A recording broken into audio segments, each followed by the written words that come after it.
All right, let me balance this audio. Oh man, I was like trying to get it like in the change. That should be fine.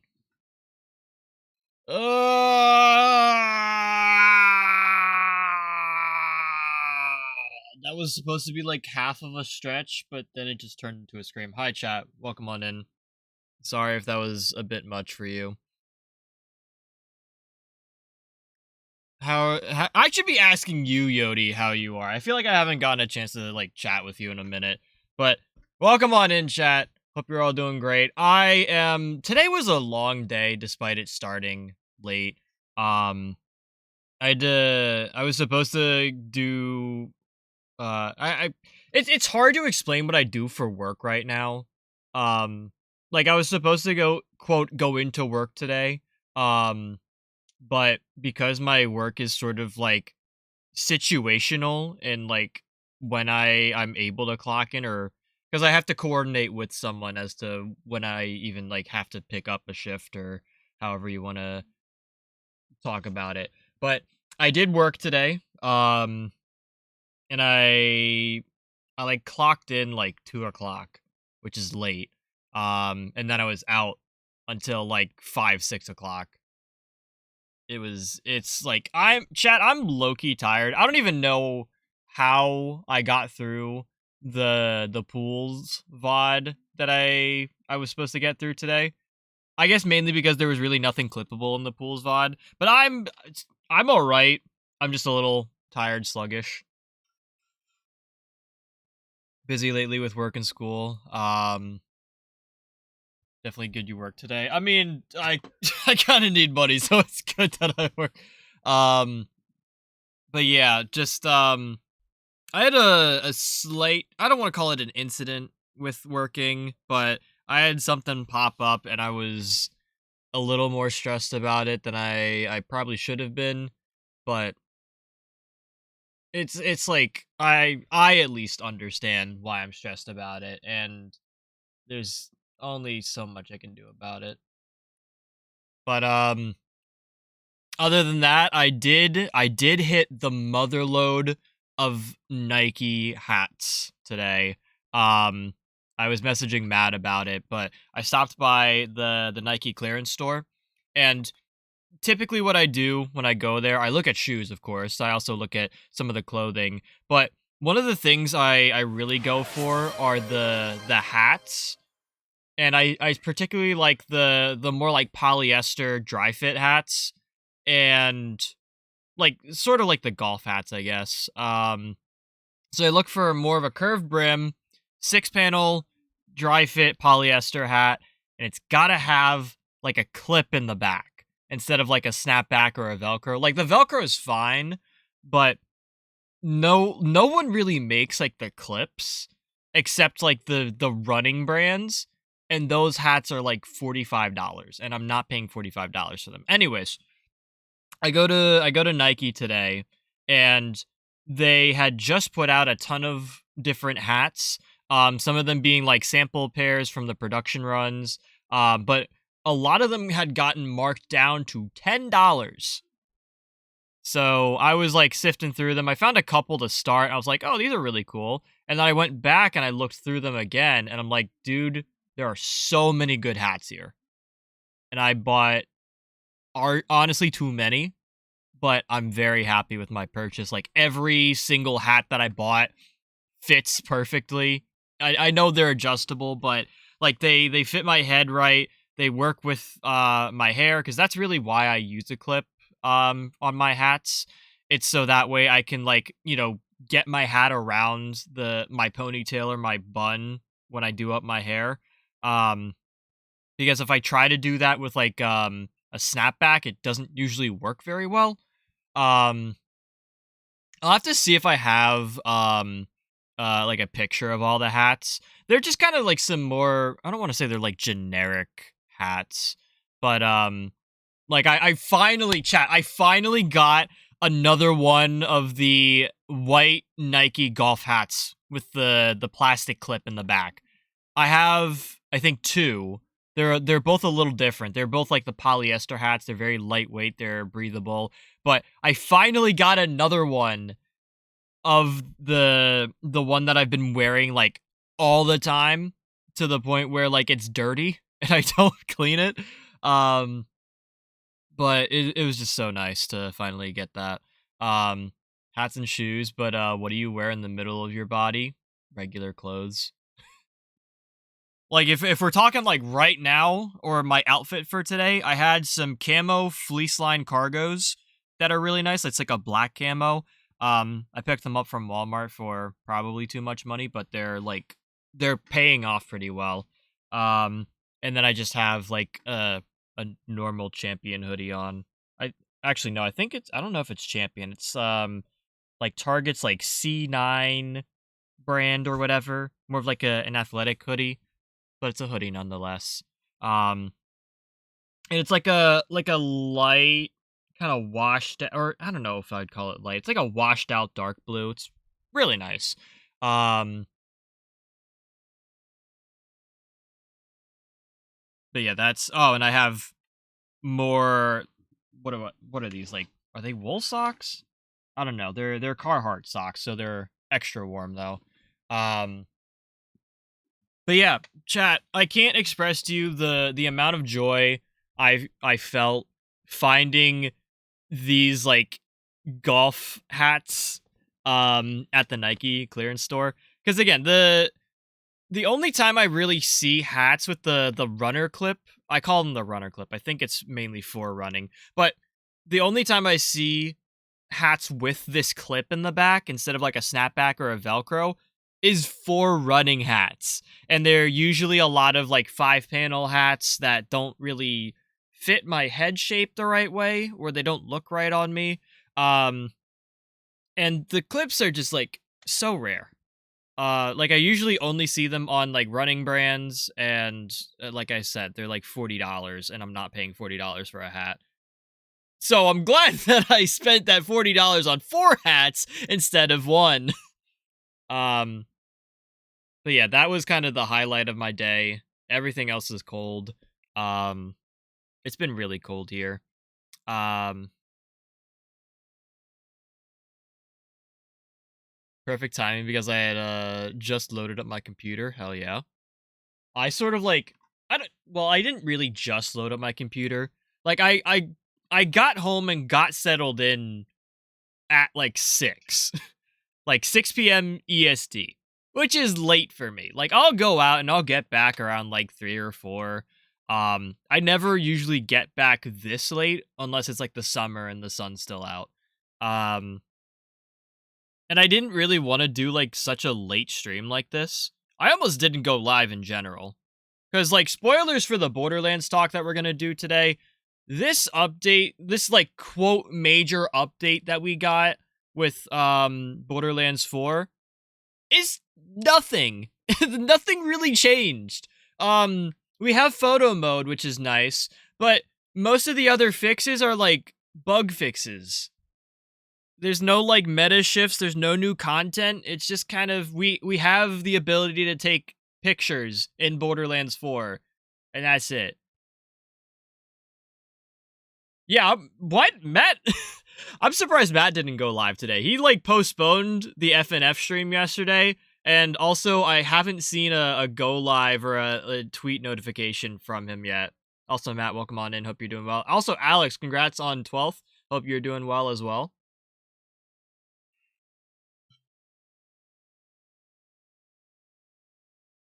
I forget your no, I'm about actually I don't remember where you are in the country, Yodi, but I'm on the East Coast. So I'm anywhere from 2 to 3 hours ahead. Well, y'all deserve breaks. I don't know. I feel like I kind of need to be like pedal to the metal here. Oh, you're central. Okay. Yeah, so that's an hour ahead. Or no, you're an hour behind, sorry. Yeah. The other thing, chat, the reason I didn't stream Thursday, and Matt can feel free to chime in with all the different points that he wants to add, but Matt and I saw Iron Lung on Thursday. And let me tell you, chat, that was really good. Like, I think if you, well, okay, so let me start this off with, if you don't like blood and gore, which is weird because like I feel like we feature a lot of blood and gore on this channel. But if you don't like blood and gore, I don't think this is going to be a movie for you, because that's kind of the main point of it. Not to like get into like any spoilers.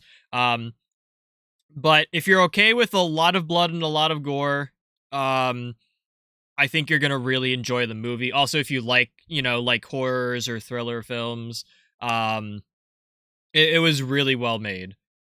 Well, I'm not gonna say like too well made. I know Matt had pointed out there were some issues with like the audio and being able to hear certain dialogue lines. Um, but other than that, I think it was a really good movie. I am going to go back and at least watch Markiplier's playthrough of Iron Lung to see if I can kind of make a little bit more sense of the plot and kind of how the story is. Because, like, I kind of understood what was going on, but I was still a bit lost on some parts. So maybe I should have either watched Markiplier's playthrough of Iron Lung beforehand. I did see Smitty just played it. Um, I almost watched Smitty play it, but I'm like, I gotta watch Mark play it first. Um, I was thinking of either watching a playthrough, having Matt play through it, and then I watch him do it, or I just play through it myself. Like I felt like I needed to have some extra background on this going in. But even without it, I did feel like the movie was very well done. Um it was actually like my first horror film that I've actually like watched, like not in like clips or not in like some sort of review where they just chop it up and say what's wrong with the movie. Um Bro wants me to do the work, yeah. Cuz I don't know how the game plays, I'm not going to lie. Um I don't want to be like too lost in the sauce or whatever. Um you need to take care of yourself too. Look, I already do that, arguably. I do try my best to take care of myself. I do a semi okay job, and I feel like streaming, like if I feel not okay, I won't stream. Like I'm more diligent about that. And I'm trying to, like, if I do decide to stream and I feel like shit halfway through, I am gonna like try and prioritize my health and cut the stream earlier.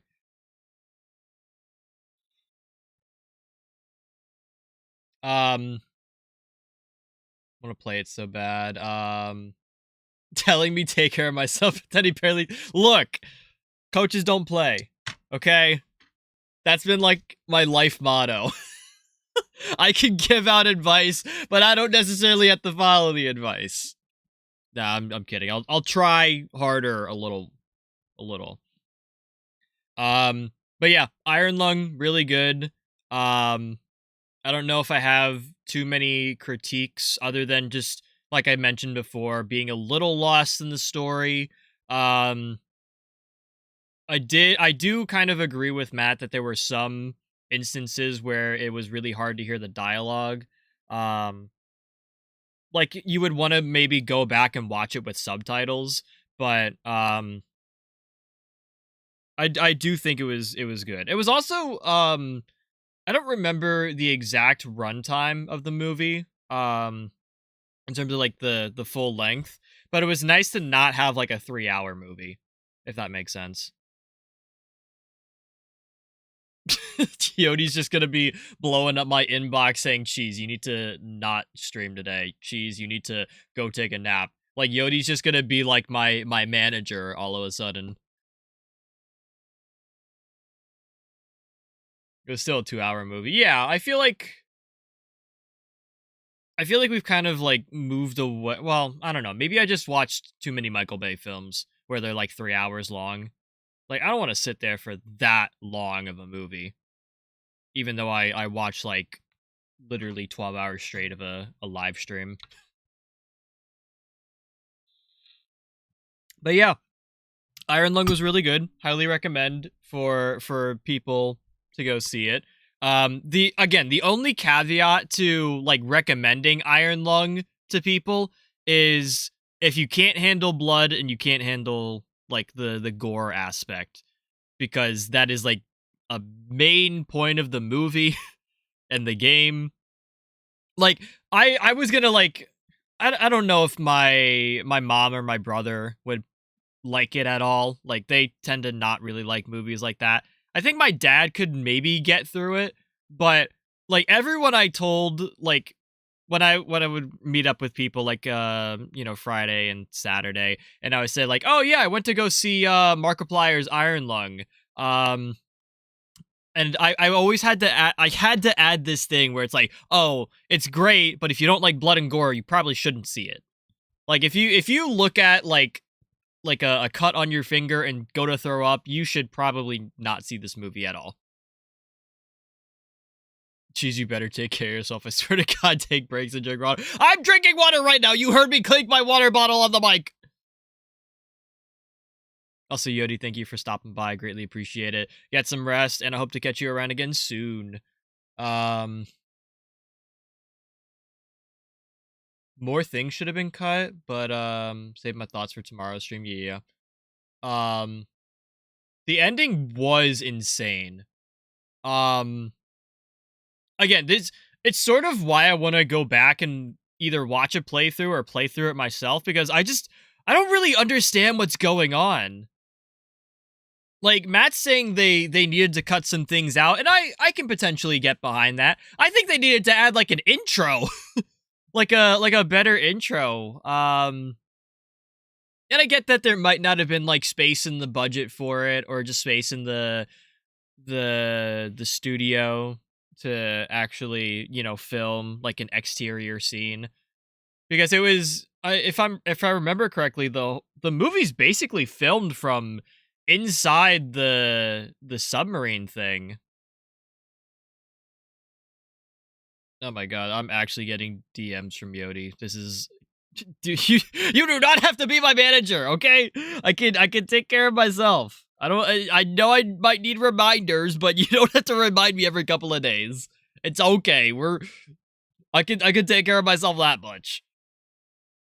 But anyways, like I know Iron Lung was filmed primarily like from within this submarine that Markiplier's character is in. Um but I felt like there should have been sort of like an exposition scene like from outside the submarine, kind of saying like, "Hey, this is like even like vaguely what's going on." But the movie really almost played like it was the video game, um where like you kind of go into this, you have a general idea of what you're supposed to be doing within the game, like say like navigating around your respective environment from within your vehicle. You're given like, oh, you got a WASD to move around, you got to hit the coordinates, take pictures, yada yada. um like you have that sense, and then as you play the game you learn about what's going on. Like, it definitely felt like that, but I think as a movie, it would have been nice to have, like, a brief introduction scene. Um, I also think some of the I don't know, would you call it, like, flashback moments? Um, I think some of those flashback moments, while they're a little I don't know, I think that's maybe what Matt's talking about when he says, like, "Oh, things definitely could have been cut from the movie." Like, I get that there's some event that transpired before the timeline of this movie that's like somewhat relevant to the plot, but for how little it pops up and for how much detail it adds, and saying that in a bad way, I feel like those moments could have been cut, um or could have been shortened to like sort of like flashes of the moment.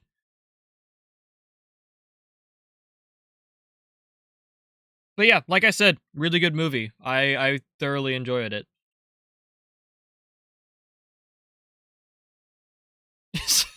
Okay, Yodi's just managing the server and everyone's well-being in the server. Also, I totally didn't send it yet. If you guys do find yourselves enjoying, feel free to drop a follow. Greatly appreciate it. We have a variety of socials you can check out. Highly recommend checking out the Discord. You get to hang out with the rest of the community there, talk about all your different events, like what you've done on the weekend, or talk about any games you're looking to play. If you have anything about Borderlands that you might be looking at, you can share your music, your memes, and of course, you can get all the updates for streams, so that way you know when we're going live, what we're planning on doing, if there are any cancellations, postponements, or any bonus streams potentially. That can be found all over there on the Discord. And you can find a lot of updates on Twitter, Blue Sky, and Threads. And then, chat, good news. There will be an Instagram reel going up tomorrow specifically. I do have to figure out what kind of like thumbnail I want for it. I gotta see if I can pull something from one of the clips. But there will be an Instagram reel hopefully going up tomorrow, if like probably by end of the day. So keep an eye out for that. Otherwise, if you're looking for more cheese content, you can go over to the YouTube channel, watch all the previous VoDs, including any of the Borderlands stuff or any of the other different games that we've played, including Date Everything, Escape the Backrooms. There are some repo streams over there. Pick your poison. But definitely stay up to date with the stream however you feel comfortable. And yeah, that's kind of everything for housekeeping. Because I totally forgot that part. I gotta. Sorry, I'm like a little scattered brained right now. I got like dethroned by the social plug and everything. Is it this website? So I want to, before I jump into Borderlands today, because that's really what we're doing, at least for a short amount of time today, because I know I started late. We're going to be playing some Borderlands 4, and it's really not going to be much different than previous like Borderlands streams, at least as of recently. But I do want to go over the newest update. Now, this update was released on January 29th, the day we did not stream. And I'm kind of glad that I didn't stream on Thursday for this.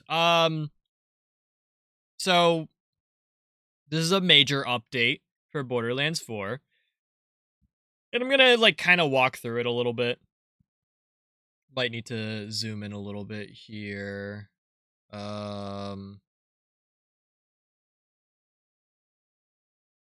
Yeah, that should be better. Okay, so this update is a major update in that it adds photo mode to Borderlands 4, which is something that was in Borderlands 3 that was really well received because you can like make thumbnails, you can make really cool pictures within the game with some of the different game elements.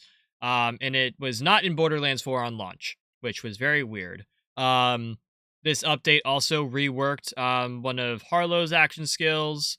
And they updated the Ultimate Vault Hunter modes to increase dedicated loot drops. And then, of course, they updated the weekly activities. They do also have this new roadmap. Let me see.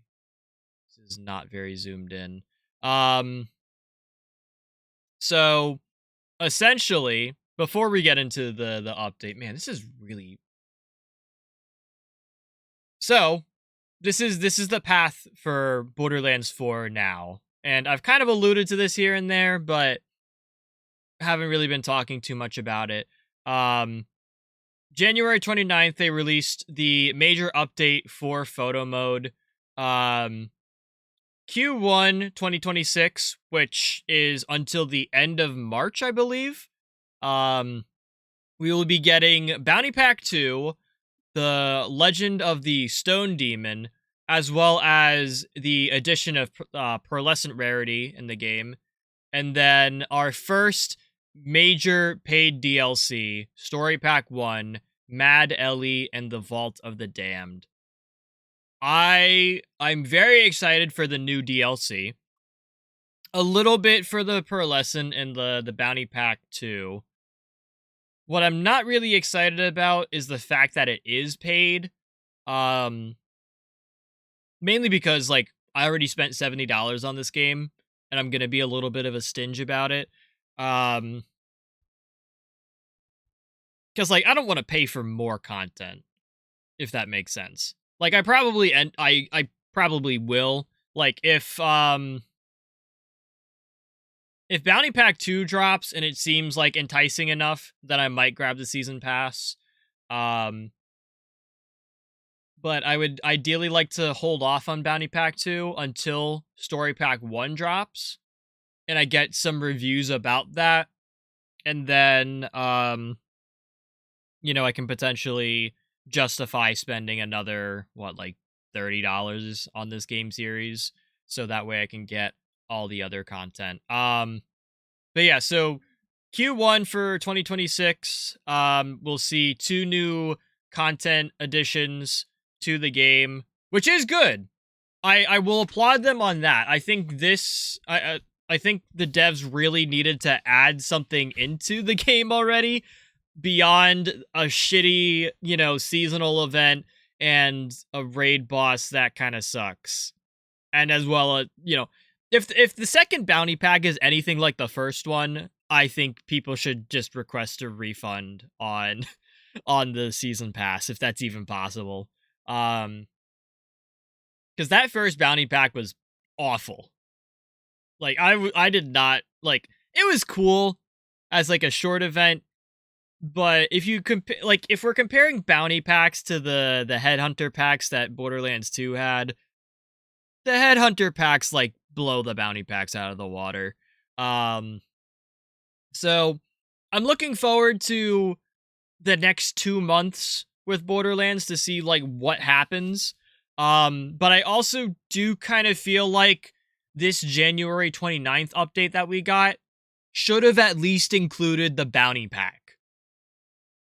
Like, we should have new content at this point. The game has been out for 4 months. Like, over 4 months at this point. And we don't have any new content.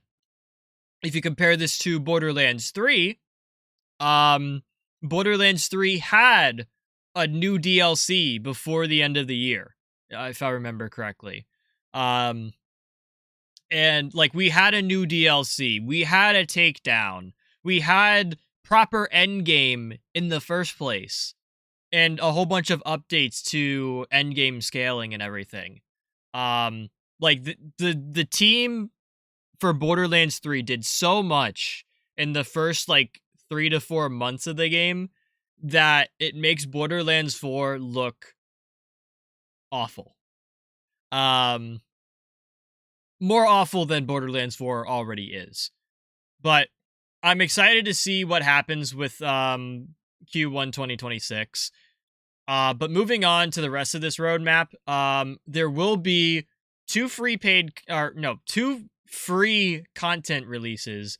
A second raid boss and a takedown in Q2 of 2026. So this is what, April into June, I believe. Which is nice that it's free. I would hope this is free. And honestly, I'm kind of surprised that we're getting a second raid boss because I felt like the raid bosses didn't really like add on as their own update in Borderlands like history. And let alone like be added on this soon. Like we got Bloom Reaper before Christmas. So we had Bloom Reaper then, and now it's like 6 months later or something, and we get another raid boss. Because the raid bosses used to come with the paid DLC, if my memory serves correct. And those paid DLCs, I don't remember how frequently they were released, but you know, the it's just kind of weird seeing the raid boss, but I'm hoping better raid boss than Bloom Reaper, and I'm hoping the takedown is satisfying. And then at the end of Q2 2026, we are getting a third bounty pack, another paid thing. And all while this is happening, performance improvements, endgame balancing, bug fixes, doing minor updates, um, doing new endgame activities, cross save support, more limited time events, shared progression files, or save progression across save files, I should say. So that way, when you boot up a new character, you don't have to go back and get all your SDUs, or you'll have all of your map locations already highlighted. Um, so that's cool. Interesting to see how the rest of this goes. But then Q3 2026, so this is July into September. So this is getting to the first like full year of Borderlands 4. We're getting two more bounty packs and our second DLC, or our second story pack, which is our big DLC. I heard someone comment that the new Vault Hunter would be released with story pack 2. I don't know how accurate that is, but I still stand by that new Vault Hunter should come out with the first story pack. And then also something pointed out, the shared progression across save files should come out either with the new Vault Hunter or before the new Vault Hunter drops. Because a current complaint in the Borderlands community right now is that when you boot up a new character, you have to go travel the entire map, get your SDUs, checked off and everything. And it's just a big waste of time where you're not really like enjoying the game. I can argue here and there about that, but most people don't like it. So I think if they release a new Vault Hunter, like a fifth Vault Hunter you can play as, then you should probably get that shared progression across save files set up before that happens. Or at least like release it as it happens.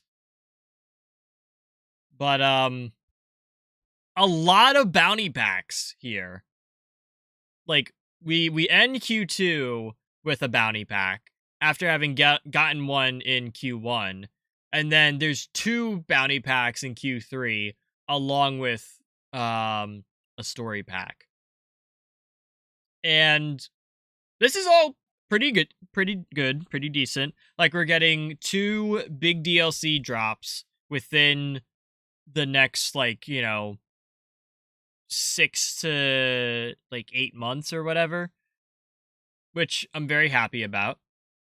But what someone else pointed out was that while they are, bumping up things in the queue to push out, they commented that this is a similar timeline in terms of content rollout, very similar to what we saw with Borderlands the pre-sequel, which unfortunately was a very short-lived Borderlands title.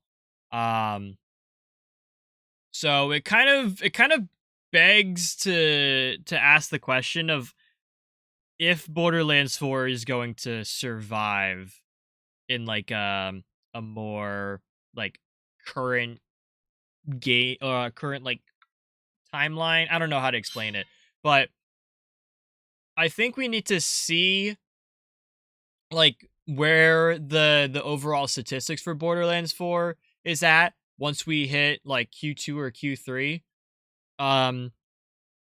Because it could be that, once we get this second story pack dropped, the devs would have made enough money off of Borderlands 4 to just kind of leave it dead in the water.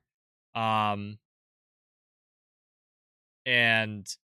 I don't really I can see why they would do that, because Borderlands 4 is not doing good right now, but I also don't want to see that for the sake of this video game franchise and the fact that I spent $70 on this fuck ass game. If I'm gonna be shelling out top dollar for this, you better be giving me a full 6-year run that Borderlands 4, or not Borderlands 4, that Borderlands 3 had. And yeah, would not put too much faith in 2K. Um, like I'm like genuinely worried for the Borderlands 4 life cycle right now, mainly because it doesn't seem like a lot is happening. Like if you want me to be honest, at the least we should have gotten Bounty Pack 2 January 9th or 29th. Although whenever January 9th was, we should have gotten another Bounty Pack. um the Borderlands 4 has been really starved for something new, like to actually do in this game, other than starting a new character or playing through all the other story missions all over again.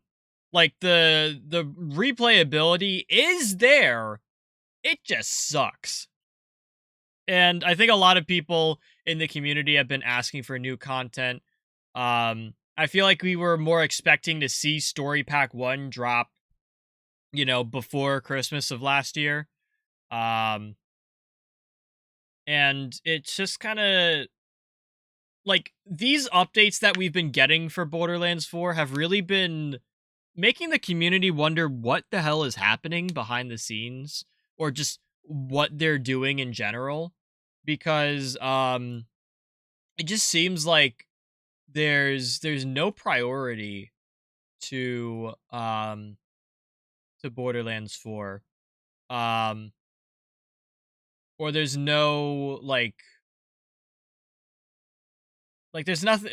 How do I feel like it's better if I like explain it over here with the January 29th update. It's like they are like it's like the Borderlands devs are scared to update anything. So they just leave it as is. Or if they tweak anything, it's just a necessary bug fix. Like I'll briefly go through this major update. I don't really want to touch on anything too specifically. You guys can go read this on your own. It's just the Borderlands 4 update notes website. But we have photo mode, which is pretty straightforward. If you played Borderlands 3, you'll know how this works, hopefully. There are some updates to progression and rewards, including specific contract missions that seem to have been breaking, specific vault card challenges that weren't really tracking well, certain challenges that were broken, including the phosphine grind, including 2 drops that couldn't even drop. Um, and then a whole bunch of other different items as well. This it's all right, I guess. Photo mode is photo mode. I don't think it's necessarily worth the title of a major update, but I'll give a golf clap to that. And then the progression rewards. This is just like necessary fixes. Um, it's like, oh, the challenge was broken, so we fixed it. That's like all of these bullet points. For Vault Hunters, addressed reported issues where critical hit damage sometimes wasn't being applied to critical hits. Very simple, straightforward. Specializations, so the other kind of spec points that you can put into your character other than your skill points. Basically buffing 2 of the really minuscule buffs. So Daredevil, the action skill cooldown rate has been adjusted to 0.5%, and a multiplicative action skill damage bonus has been added. And then Runner, the melee damage bonus is now multiplicative instead of additive, which pretty nice, but it's whatever.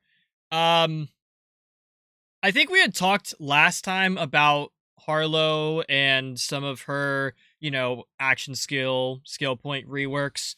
Um, this update does a little bit more for her blue tree, but from what I've been seeing in the community, and I say this being a non-Harlow main, like I haven't played Harlow yet, I haven't tried out any of her builds, I haven't really consumed any content on Harlow, but from what I've heard, this update is really underwhelming. And it's kind of like, how do I explain this? So the bar for like Harlow, the bar for Harlow is down here. Really, really down to the ground. And they have since brought it up here. So this is new and this is old. And then up here is the red and green tree skills. This is the new update down here. Like, we went from shit to slightly less shit.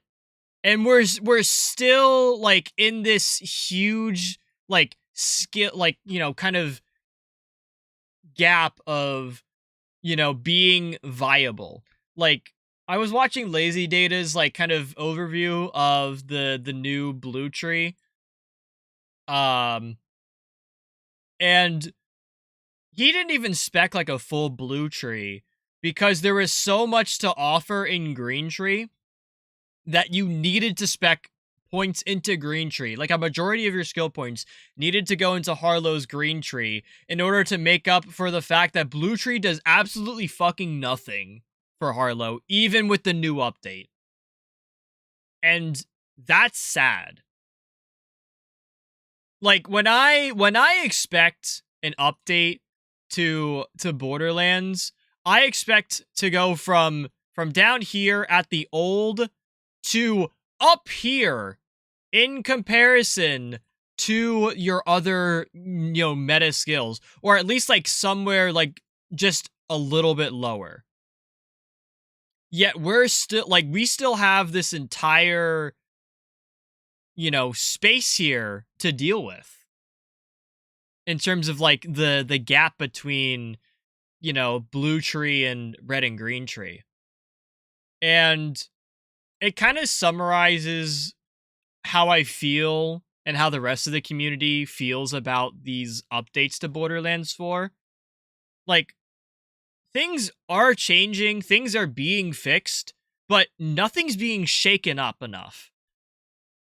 Like, the point of, you know, improving and reworking, like, Blue Tree Harlow should be to make Blue Tree Harlow viable for how the game works. Or for, you know, so that way you don't have people just going into red tree or green tree. People can actually think like, oh, I have a third option of going into blue tree now, where it can actually compete with everything else. But from what I've heard, there are some okay, you know, changes to blue tree Harlow. But it's still just shy of where, or it's not even just shy. It's like very far off from where it needs to be in terms of, you know, usability. So Harlow mains, I'm sorry I don't really have too much more to offer in terms of like commentary on this. And I'm sorry that most of it is from the perspective of other, you know, content creators that have spoken out about this. But I also I don't think anything's really changed in terms of the usability of Blue Tree Harlow. Amon update, so this I didn't really hear too much about yet. It's more of like another minor update for Amon. Deals cryo damage when equipping the some augment in multiplayer specifically.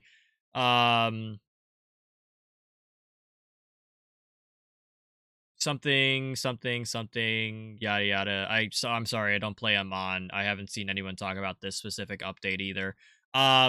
Vex. This is where I can actually chime in on things. Unfortunately, I have nothing to add.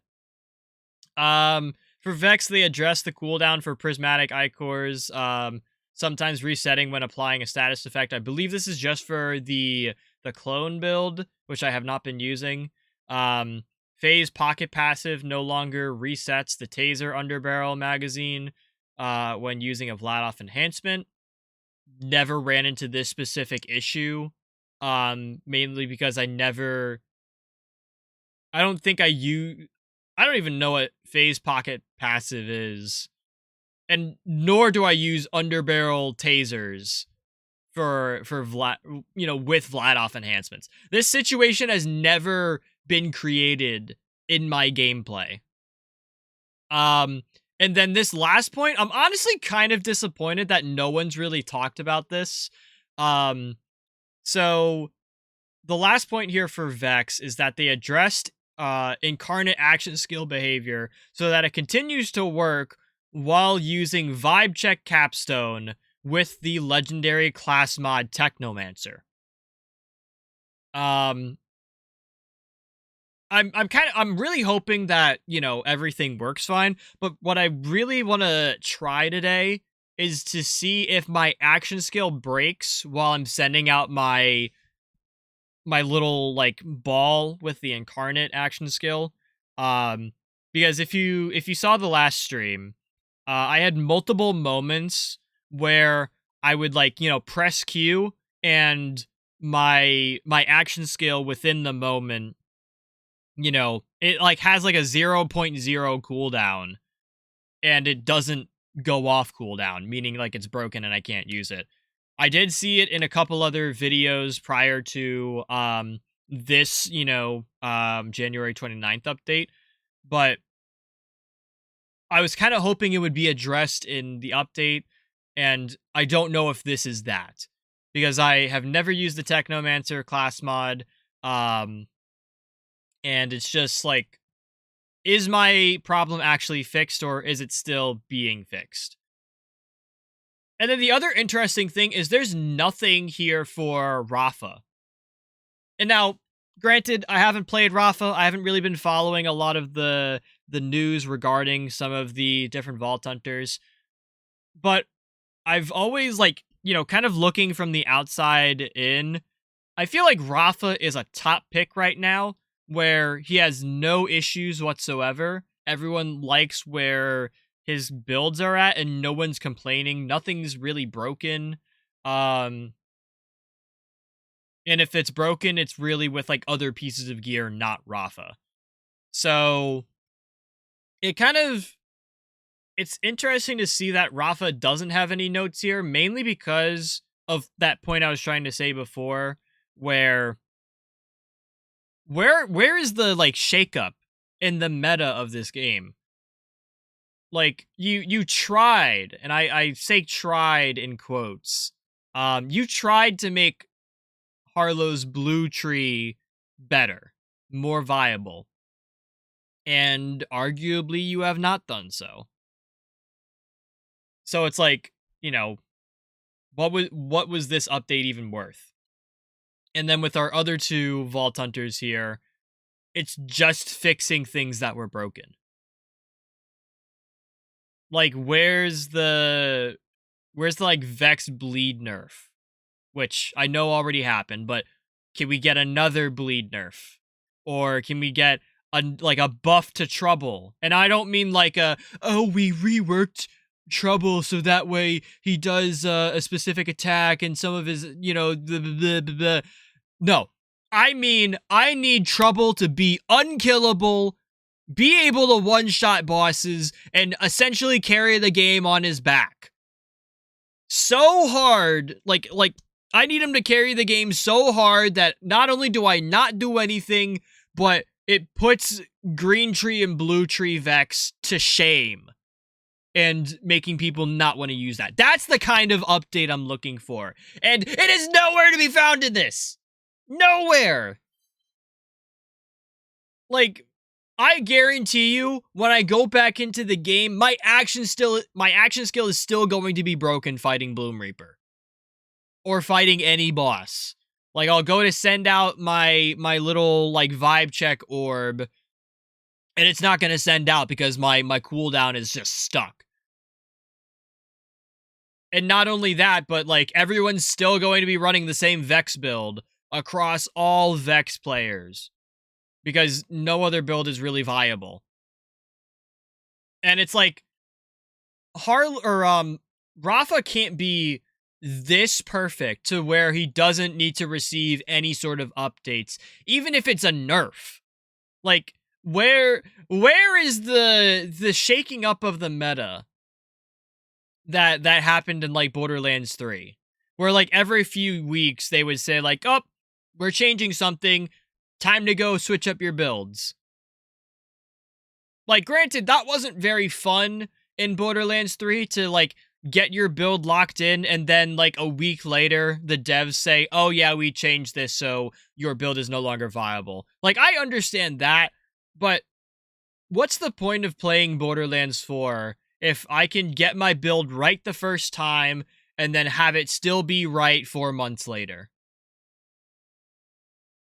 Like, something needs to change here. And I kind of hope that we get another major update where everything gets flipped on its head with the Vault Hunters and the gear and the everything. I don't know.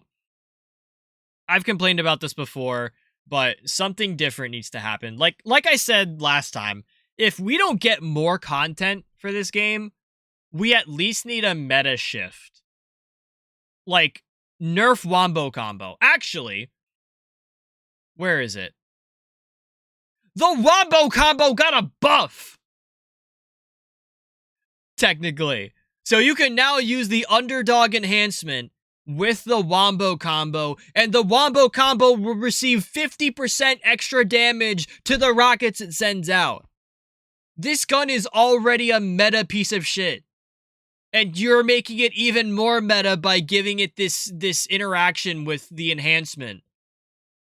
Like, I don't mean to jump the gun here, but there's no way that you're making the already meta gun even more meta.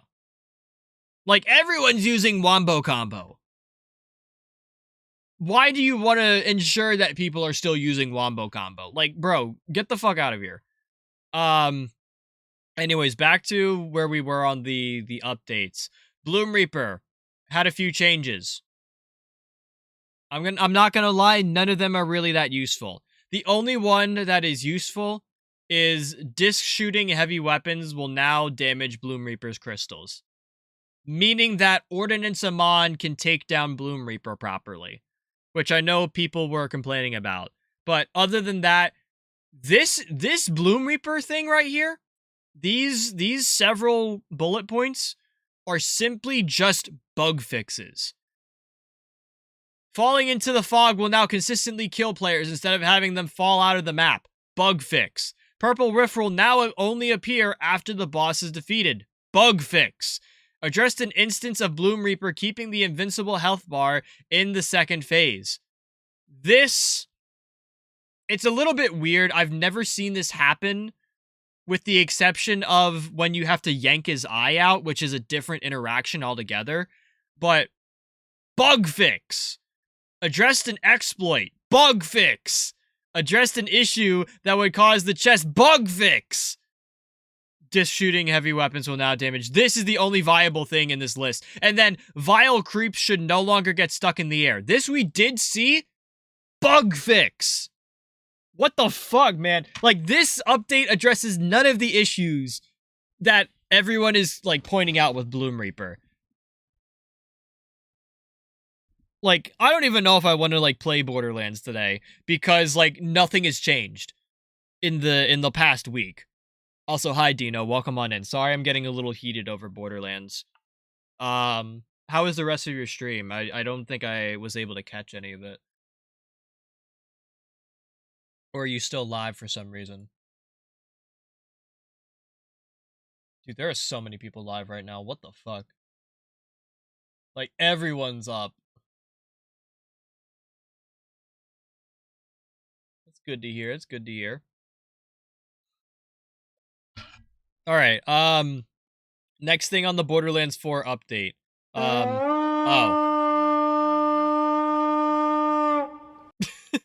Oh, no, get out of here, ads. I was like, I don't remember Dino going offline. And I figured Dino would have raided out, but I guess that answers my question. Hello, Raiders. Welcome on in.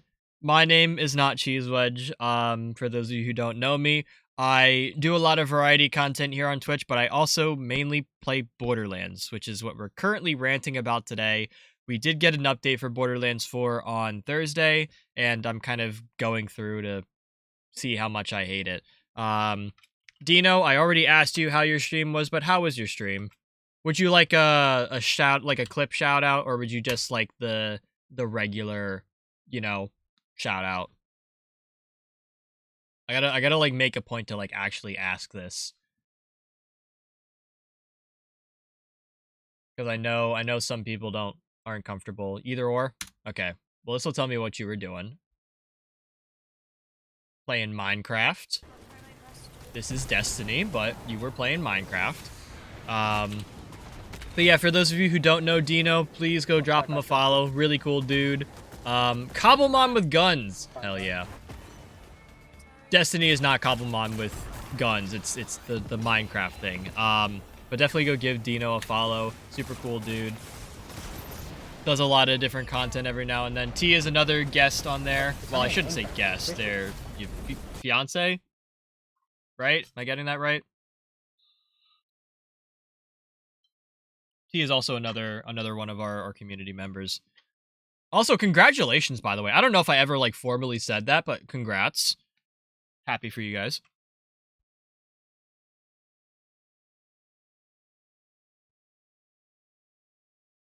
But yeah, I will mention, if you guys do have to raid and run, I'm, because I do believe, Dino, it is like morning for you almost ish. So if you guys do have to raid and run, by all means, please take care of yourselves. Go get some screen detox in, get up, stretch, use the bathroom, go get some food, or go to sleep, whatever you need to do, or go to work. Whatever you need to do, by all means, go do that. Dino is close to affiliate. I was gonna say, like, I feel like Dino should have hit affiliate by now, but was kind of wondering where it was at. So I'm gonna have to start tuning into some more streams. You definitely will get the affiliate. I promise you that. Even if I have to like lurk around. Trying a white monster for the first time. It tastes as it is white. Yeah. Yep. That's honestly, chat. I don't think I've ever had a white monster either. I just know it's like it's supposed to taste more like Sprite Zero. But I also don't really want to be intaking like energy drinks anymore. But hopefully your monster keeps you awake. The chatting thing, I got you. Yeah, I remember like for the affiliate grind, it's more like what is it?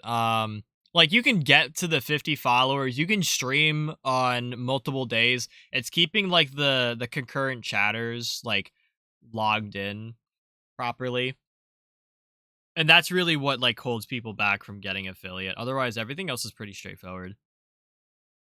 But I do wish you the best of luck, Dino, with your affiliate grind. We need those channel points, we need those subs. We need you to be able to run ads on the channel.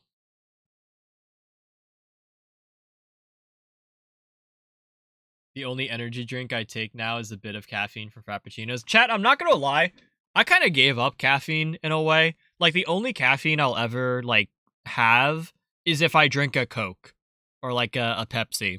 Like, that's the only time I ever have caffeine. Like, I've fully given up Mountain Dew, which is sad because I have a shit ton of Baja Blast in my house that I just don't drink. I've pretty much given up coffee. I gave up energy drinks a long time ago. Because it doesn't really do anything for me. Like, I have, like, sort of ADHD. Some of you may argue that I do have ADHD or, like, ADD or something.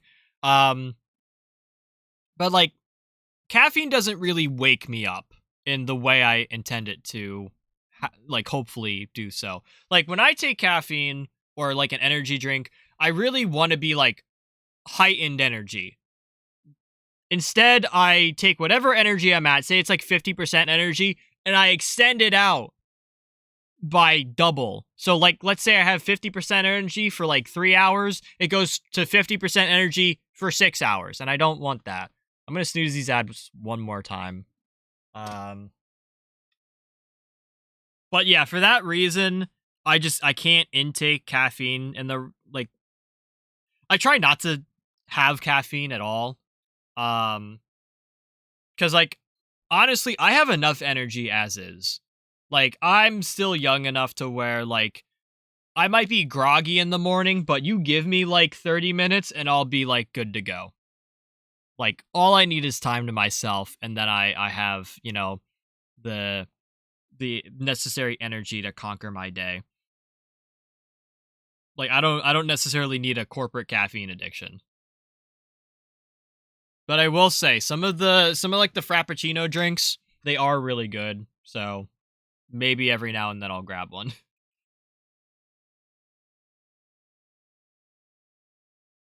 Yeah, the average viewer. We need those emotes.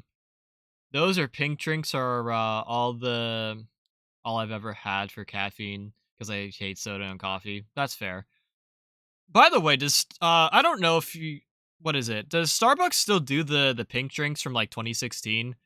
I saw some guy online like, talking about how he was going back to do like, eat a bunch of viral foods from 2016, not like the food itself from 2016, but like he got a rainbow bagel from like a place locally that, was like made fresh or whatever. He also ordered a pink drink from Starbucks. Things like that. Like, and I was kind of thinking to myself like, does Starbucks even still do the pink drink?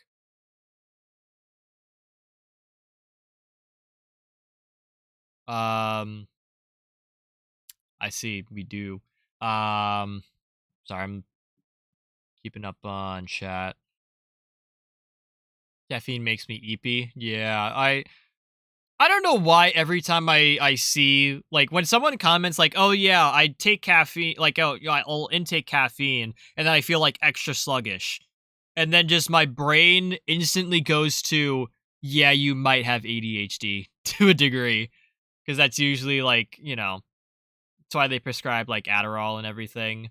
Um, because like the stimulants kind of calm you down in a way. It's very interesting how the science works. Have some occasional monster, but drink more coffee now and then, or drink Coke more than anything. Yeah, yeah, yeah. Honestly, chat, I'm like Sprite, Gatorade, water all the way. Like if I have those three liquids in my life, I'm set. I mean, I'll be set for however long my life is, given all of that. Um, but yeah, I don't really need much more than that. Like if I'm picking a soda, it's gonna be a Sprite.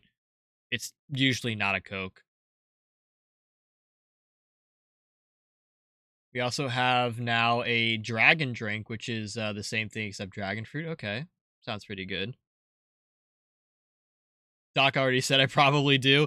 I feel, chat. I'm not gonna lie. I feel like I gotta go see the doctor and like kind of take like a mental health test to a degree, or just like check to see if I have ADHD. Because like I don't want to say like I have symptoms of it, but like I have moments where like I feel ADHD and then moments where I don't feel ADHD. And it makes me think like maybe I have ADD instead, or maybe I'm just like a little bit on the spectrum, but not like fully enough to be like rightfully diagnosed, if that makes sense. And at that point it's just like, oh, you have to know how to manage your symptoms and everything, which is, entirely viable, but I feel like I probably should go get that checkup.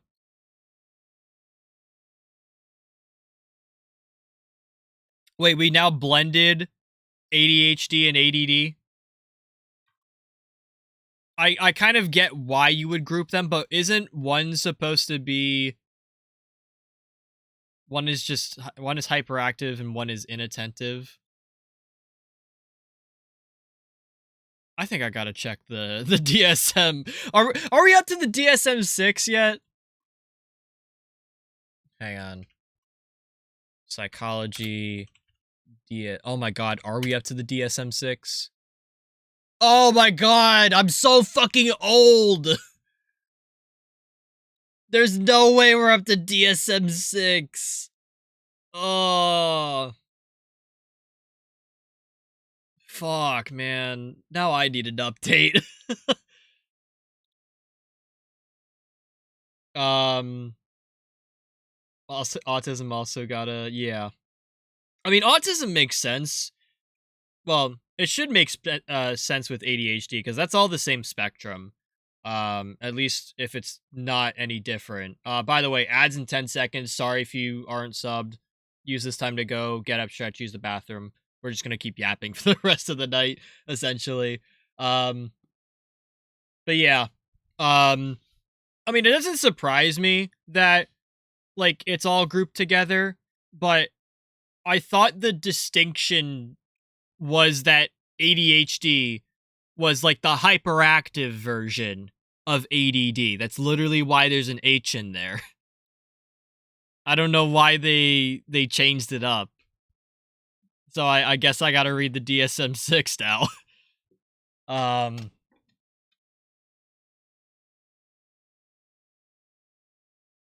and yeah, autism I would expect like a lot of stuff to be grouped in there. Cuz I think like if I'm not mistaken, like autism's still like a more relatively recent, like kind of not discovery, but just like understanding of things. Like we're still learning about it even to this day. Whereas like, turn of the century, we were kind of like just starting to get a hang of it. It's interesting to see how far it's progressed. Also, you guys got to keep in mind that I do potentially have autism myself. But I also have a brother who is autistic, and I'm also a little bit of a psych nerd. And there go the ads. Anyways, let me get back to my autism, and that is Borderlands. Um, Something genetic causes it. Yeah, I feel like I don't want to like touch on like the cause of autism too much because I feel like that potentially steps into a little bit more of a political boundary, and I would like to not have that conversation on stream. Um, but from what I understand, autism it's like a multi variable causation. Um, I know that there has been some science for certain medications or certain vaccines potentially causing autism. There's also studies saying it could be genetic. It could be a mix of everything. But the point is that we're still studying it. And it's also kind of hard to study something like that, even if it's like children developmentally, because you have to kind of go about creating life, and studying life takes a long ass time. But yeah, at the very least it has to be like you know, a multi-variable thing. And anyways, we're getting off topic. Well, as off topic as a raid will get us. Borderlands. An update was pushed out. The TLDR, if you don't care about the Borderlands updates. Borderlands 4 is just getting like some bug fixes. You do have photo mode, which is really nice. I was sort of getting to it a little bit slow, but the UVHM levels now have an increased dedicated loot drop chance, which I'll explain that a little bit more. So potentially more loot if you play on a higher difficulty. But everything else is just kind of like, not really fun.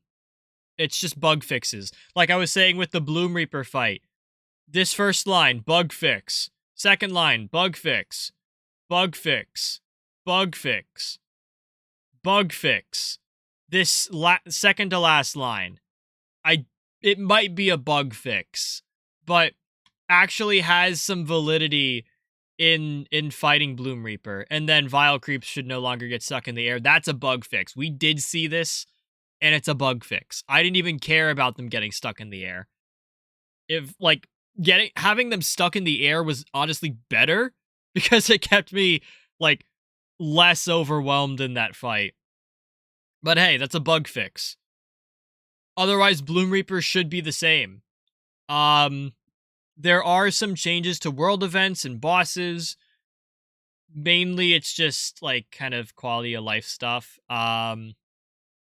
So there are increased spawn rates of world bosses and Rift champions, I think. In the Punitive Manufacturum area. I have no idea where that is. I'm not gonna lie. Rewards will now reliably spawn when completing the airship and Gordello world events, which I think is the only mention of the world events specifically, because the big issue that I felt with the world events, like the rewards are whatever, in my opinion. But the big one is that I haven't seen the world event for Carcadia ever pop up. Ever. In my entire 4 months of playing Borderlands. Maybe it's because I'm not in the area. I'll give it that. But I don't know if I've ever seen anyone play this event. Or talk about it. And it just like never comes up. So I would like some addressing of that. Minister Screw can no longer be frozen, which didn't know that was a thing. Toy pinheads are now affected by singularity grenades. Idolater Saul now takes damage from elemental hazards created by skills while bioarmor is broken. Biolictor's limbs will now continue to respawn after freezing them. Jennifer, who will now remain inside the refugee even if the player is dying near the arena. Don't even know who that is. Lowered the amount of badass enemies spawning in one spot by Electi Safe Collect. This is all bug fixes, chat. All of them. Like, my point here is that, like, if it's just bug fixes, nothing has been changed about the Bloom Reaper fight. It's still going to be the same annoying fight that it was on launch. And then with like Vex, there's no meta shift in her skills. Like Trouble is still not viable and doesn't do enough to actually keep up with Green Tree or even Blue Tree. And the 3 bullet points here are literally just like bug fixes. Like this center line, this second point, Phase Pocket passive no longer resets the Taser Underbarrel magazine when using a Vladoff enhancement. I was explaining before that this situation has never occurred to me because I've never used a Taser Underbarrel while using a Vladoff enhancement while I've had the Phase Pocket passive on.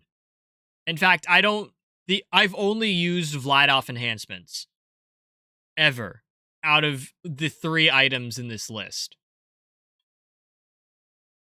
It's like, what is I get that this needed to be fixed, but it needed to be fixed. So, where's the rest of my update? Anyways, loot and stations. This is the big one. UVHM levels now increase dedicated loot drop levels. The higher the level, the higher the chance of dedicated loot dropping. This is important. This actually gives you a reason to play on UVHM 6 instead of just UVHM 1. Like, you could have the best build in the game prior to this update, and you would still go down to UVHM 1 to farm, because the dedicated drop rate was the same across all 6 UVHM levels. And you could do the kill faster on UVHM 1 because there was less health.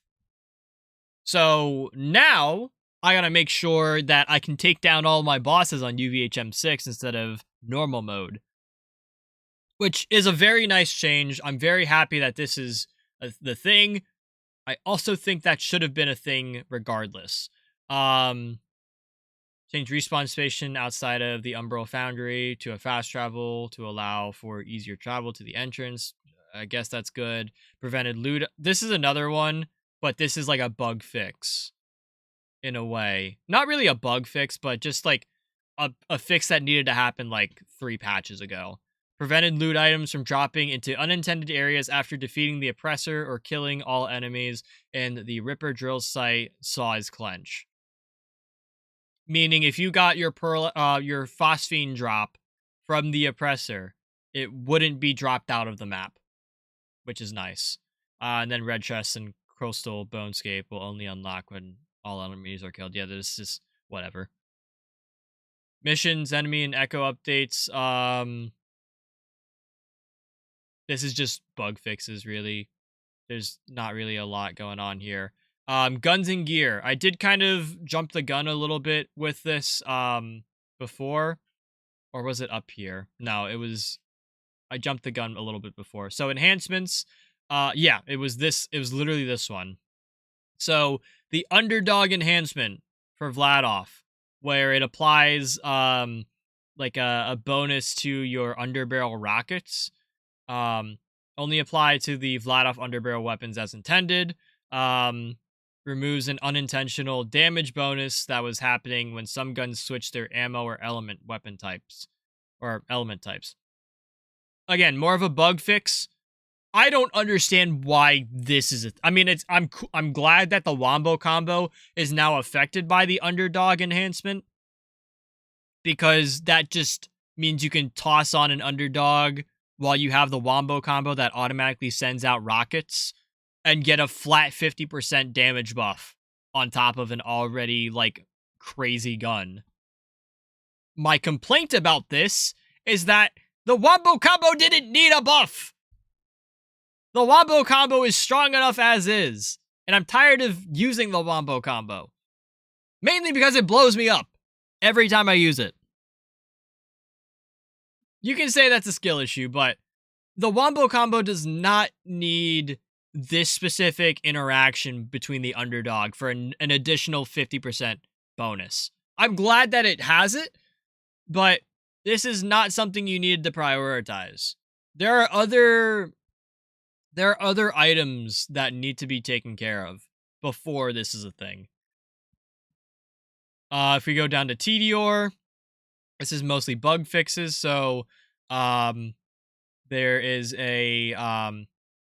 the legendary assault rifle Chuck now throws properly when you have extra reload speed. Adjusted behavior that prevented homing on the third gun spawned by Tedior reloads when specific conditions were met. Bug fix. Removed extra gun from Tedior shotguns with Ripper magazines. That was a weird one. Malawan. Another one that's a very big buff to a gun that did not need a buff. But it is kind of nice of a fix. Malawan Legendary SMG, oh my god, will no longer consume energy shield when overshield is active. Which, duh, it's supposed to do that. However, I did notice this while I was using the oh my god. If you took damage while, you had an overshield, and like it took out your regular shield, but you still had some overshield left, it would start taking your energy shield versus not taking your energy shield because you have an overshield active. This is a very weird interaction, but I also didn't feel like this was necessarily an issue. I mean, it's nice that this got cleaned up, but this is a very important buff to the oh my god that wasn't needed. Only active element status effects will spread when killing an enemy with a Malawan licensed part with the Malawan enhancement and transfuser core. This is sort of I think it's an exploit more, where like if you were just holding a specific Malawan shotgun and you killed something with, some other dot, that damage over time would spread to enemies rather than the shotguns. I've never seen this personally or noticed it. And then singularities, no, I don't even use those. Um, Another thing with these updates that I really want to see is particularly within this specific point on Jacobs, the only point. It says addressed Jacobs ricochet damage to apply the intended amount of damage on Jacobs weapons. What the fuck does that mean? Like, what is the intended amount of damage? Like, was it applying more damage? Was it applying less damage? Are we getting less damage now? Are we getting more damage? Can Gearbox please give us some fucking numbers? It's like when you look at where I just passed it. When you look at UVHM levels, now increased dedicated loop drop levels, they just say like, "Oh yeah, if you play on a higher UVHM level, you get more." They don't quantify it to any degree. Like if the drop rate on normal mode is say 5%, which is very low. Like how if the drop chance is 5%, does it increase to 10% on UVHM6? Or does it increase by like a single percent as you move up the UVHM levels? Or does it increase by 2%? So if you go from normal mode to UVHM1, it would be 7%, and then UVHM1 to UVHM2 would be 9, and then 11, 13, whatever it is on UVHM6, because I don't feel like doing math right now. Like, where are the numbers to actually say, like, hey, this is what we did, this is how you can quantify it, and how you know we've actually done something instead of just, like, tossing shit and see if it sticks? Like, they have purposely kept so many of these things, like, vague that I don't know if anything was actually done. Torg, legendary pistol hardpoint, fires as intended with TD or licensed part shooting. Not, that's a bug fix. Legendary shield completion or completion, whatever it is. Now triggers properly. Bug fix. Order legendary sniper rooker needle projectiles will consistently home on enemies at a distance. When the with the callus augment, it will also no longer spawn unintended underbarrel projectiles with Jacob license. Yeah, that's a bug fix. Um, Another bug fix. Legendary shield, watch for dinner, now consistently gives overshield in multiplayer from overshield drops. Like, motherfucker, can we just nerf the watch for dinner? Like, I feel like the only shield anyone ever talks about is the watch for dinner. Like, for builds, for anything. It's like the B shield in Borderlands 2. Like, can we please change the watch for dinner so it's not like the piece of gear that you want? Like, I get that it's good, and I don't want my build to be fucked up because you nerfed the watts for dinner, but I would also kind of appreciate needing to go fix my build because the watch for dinner is no longer viable. Like, where's the meta shift in this? Honestly, where's, like, making half of the Ripper weapons, like, viable? COV. With weapons with COV mags now continue to fire when using bullets to spare firmware level 3 with the ventilator enhancement. This was a bug that I heard people talk about here and there, and this is like a good change, but kind of small. Daedalus SMGs with the overcharge attachment and a Ripper magazine will now inherit the Ripper magazine charge up time. Atlas, this is like the only thing for Rafa in this patch. Atlas Sure Shot perk is no longer triggered by Rafa's Peacebreaker cannon action skill while equipping a weapon with Atlas licensed parts and Sure Shot enhancement. Only mention of Rafa in this whole patch note.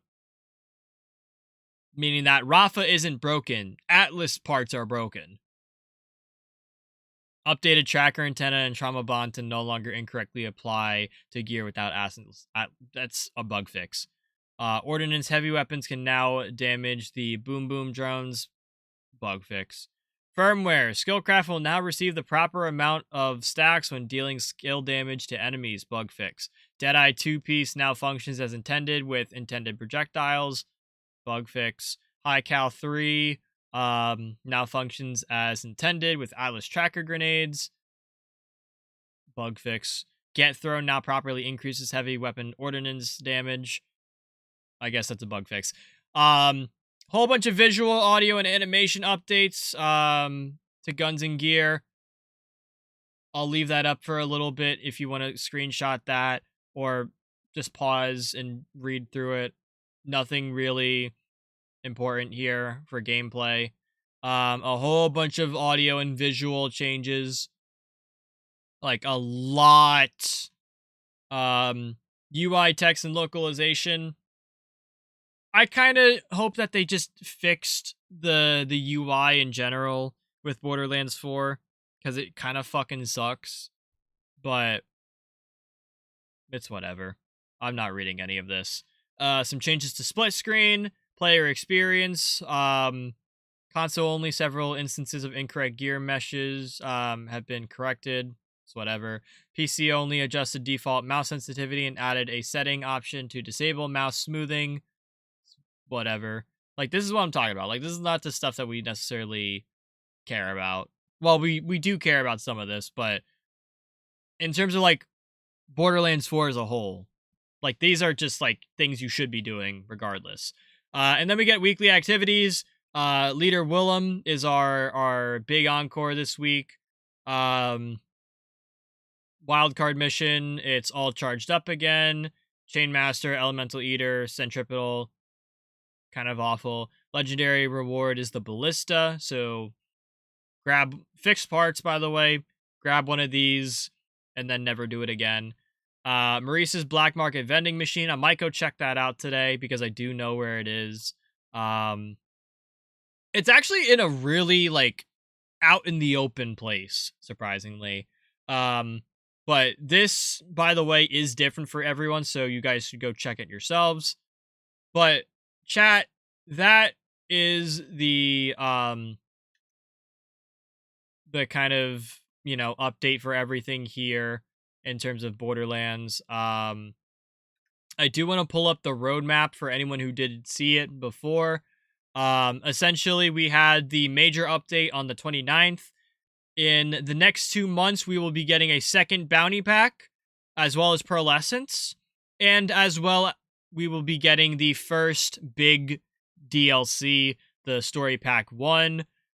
I'm very excited for that, except it is paid, so if you bought the season pass for some reason, now is your time to shine. Now is your time to brag about it, because you're getting content finally. So that's going to be coming up real soon. Q2, we'll see a free second raid boss as well as a free takedown, which is really nice. We'll also be getting our third bounty pack that is still paid, though. So if you have the season pass, now's your time to brag.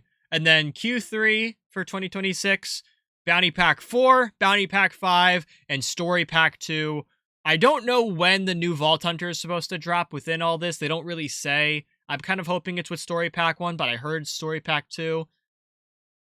Essentially, what this means is that, yes, we got some stuff bumped up in the queue for Borderlands 4, but we are still going to be waiting quite a bit for new content to come out. And it also might be an indicator that Borderlands 4 is on its, like, early deathbed. I hate to say it that way, but I had mentioned this earlier in stream. People pointed out that this roadmap is very similar to what we had with Borderlands the pre-sequel, and look how long that lived. I do think this specific post talks about a whole bunch of other stuff. So they talk about the bounty pack and story pack coming soon.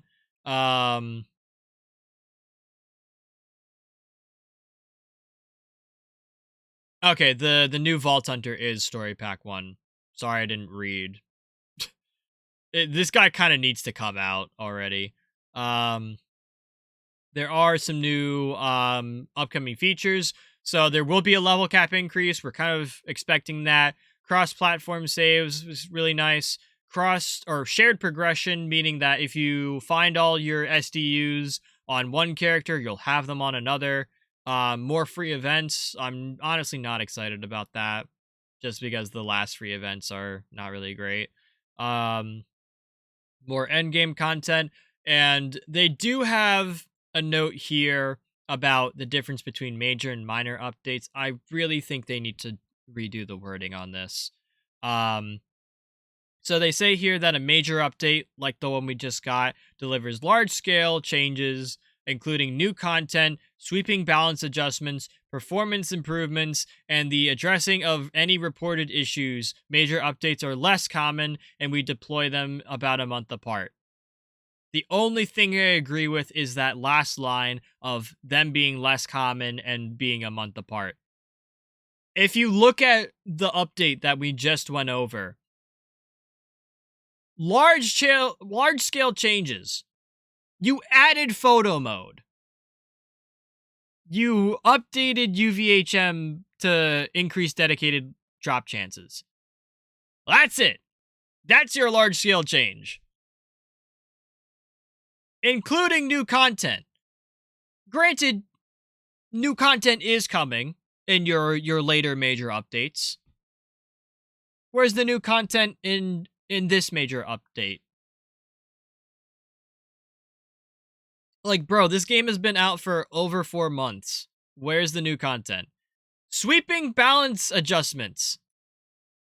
No, you buffed the wombo combo. You fucking buffed one of the meta pieces of gear in the game. That's not a balance adjustment. A balance adjustment would be making the Kaleidosplode or whatever that Malawan shotgun is actually a viable weapon.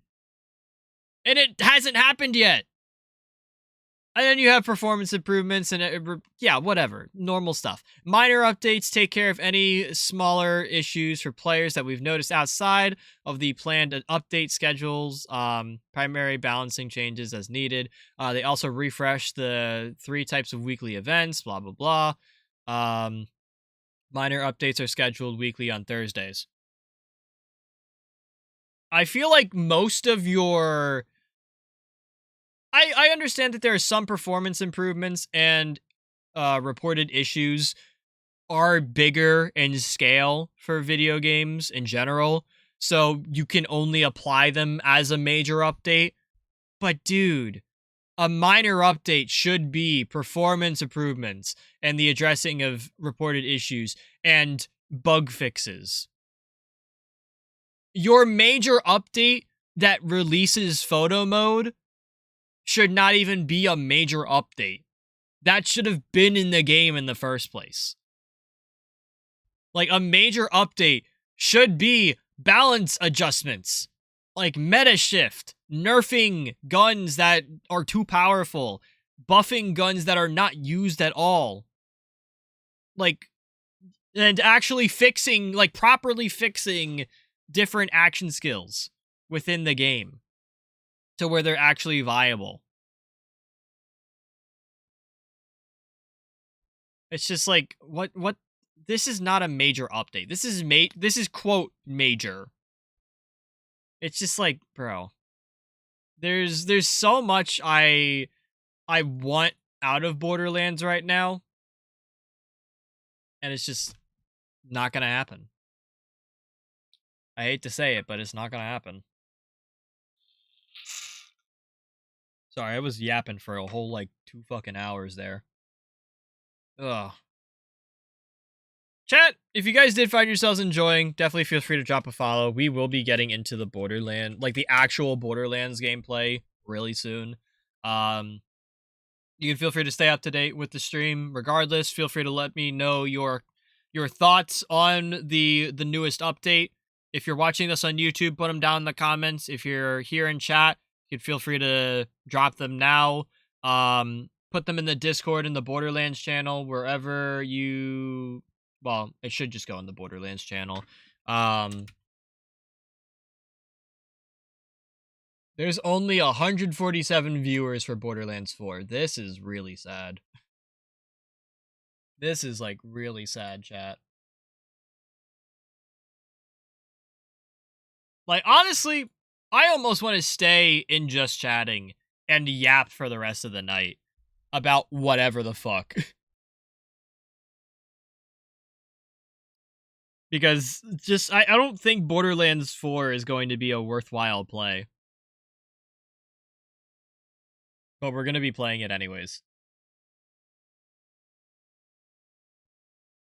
But speaking of playing games, I do want to kind of give you a, like, I want to give you guys that have, like, made it this far and who are lurking around or watching the VoD and actually, like I said, made it this far in the stream.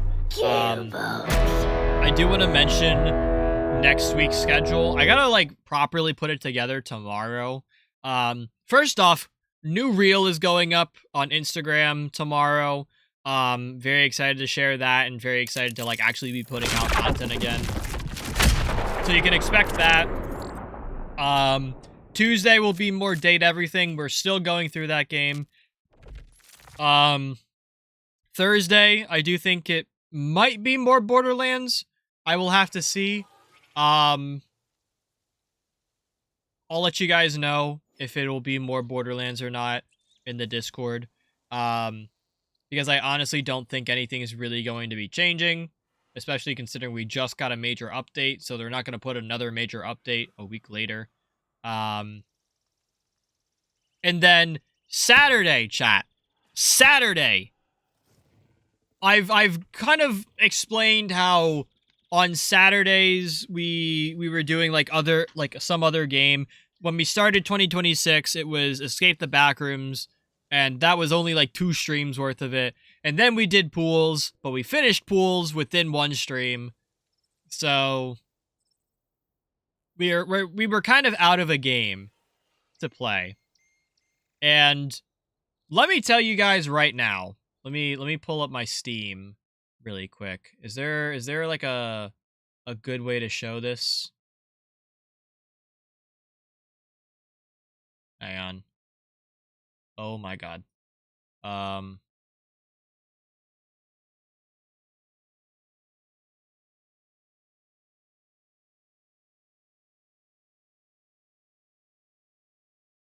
Nope, I fucked up. Actually, maybe I can, I don't know.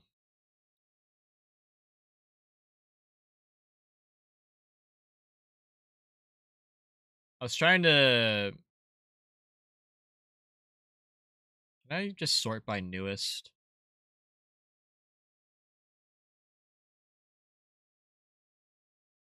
Okay. This is a little better. Give me a second. Sorry. All right, here's my Steam. Very, very, you know, very nice. Here's Borderlands 4. Here's Date Everything. You know what we're doing on Saturday? We're doing TCG Card Shop Simulator. Or I'm at least going to try and do this. I was kind of, I don't want to say like influenced by Panchilla playing Supermarket Simulator to like start up TCG Card Shop Simulator, but I thought this might be a nice change of pace for the channel. Something a little bit more chill, something a little bit more relaxing, more of like a work sim. We're gonna see how this goes. Especially considering I am not really into a lot of the TCG cards anymore. Like I had my run of Pokemon cards back in the day. I had a couple runs of Yu-Gi-Oh cards. And like, you know, interest in the game. So it'll be interesting to see how we go about this and if we just run it as a business. I also, and this is because I found a $50 Steam gift card in my house that I didn't crack open. I also bought Rat Shaker. So I don't know how long of a game this will be, but that's potentially on the list. I did finally buy mouthwashing. So we have this to look forward to. And I bought one of my more anticipated games, Moros Protocol. Like I said, I don't really know when I'm going to be getting to these specific games other than TCG Card Shop Sim, which will be this Saturday or this upcoming Saturday. So next week, I will be implementing that in. I will let you guys know on the Discord, in the schedule and everything.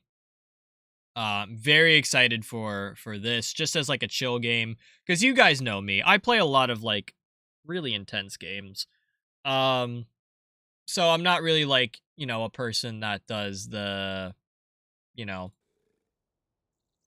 the whole, what's it called? The whole like cozy vibes or anything. So I'm excited to finally have like a quote cozy game in a way. And who knows? Maybe that'll be a good stream for us. But I did want to mention that you know, I did grab some new content um that will actually be worthwhile.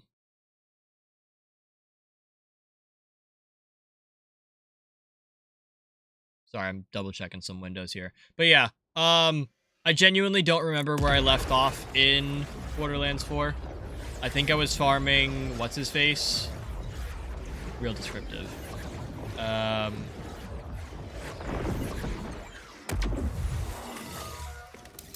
I was farming Mimikron for a what's it called?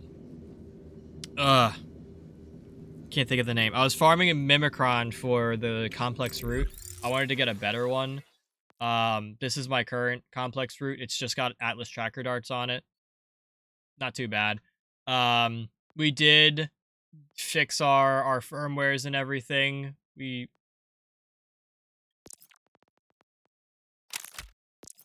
have the wrong firmwares on. I've had them on the wrong things the entire time I was farming. But yeah, I'm looking for a new complex route. I'm also going to be probably looking for a new convergence. I want to get Atlas trackers on this, as well as having the Jacobs accessory. Here's our Wombo combo. Do I have the underdog?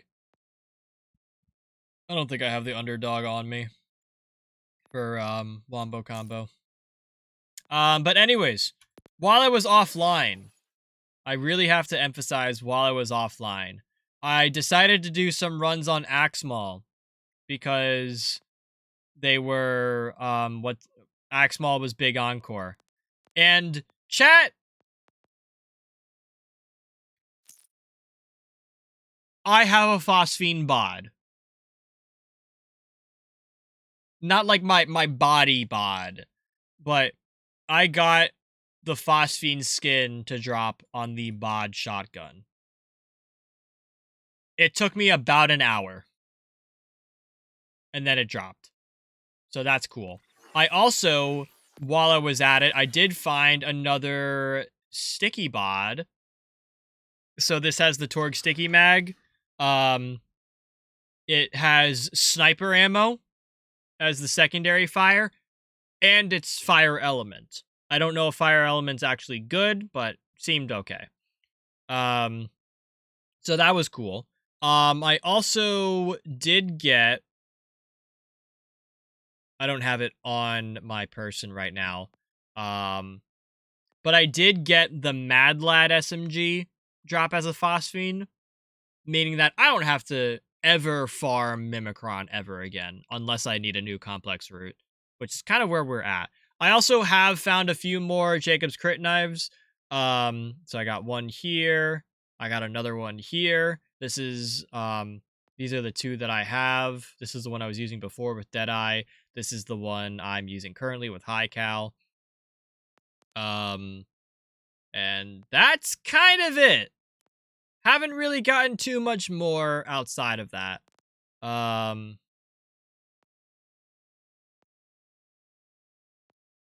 do I have so many kill springs? Oh, because I was farming Axmal.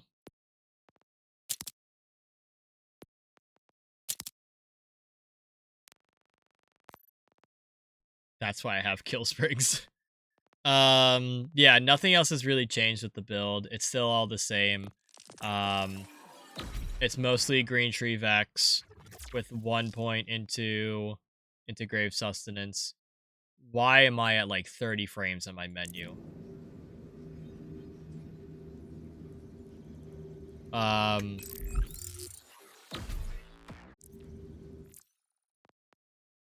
me turn on Mayhem 6. And we'll actually try this shit out.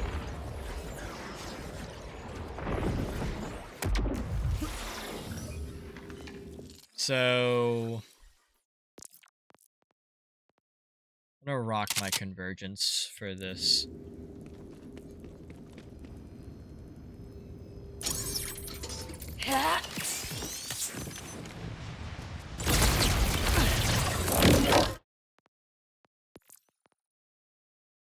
Sorry,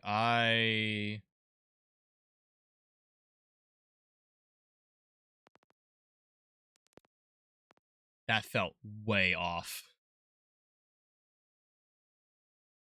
I was like, why does everything look so fucking wrong right now? You look ridiculous. I was created this very moment. That's coming. Also, I do think. Oh shit! I hear someone clapping. I do think there was a visual bug fix with. Oh wait, I'm supposed to have this. There was a visual bugs fix with not the oh my god. Because if anyone had watched probably the stream where my they definitely upped the drop rates. But yeah, the oh my god used to be like a flashbang every time you shot it. It was pretty bad. That was actually like, it just had the one beam. So I'm thinking they definitely fixed that. Although the game does kind of feel laggy. And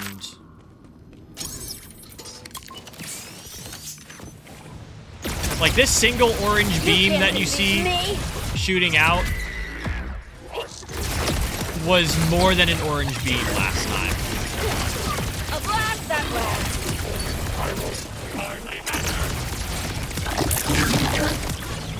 Click, click, boom.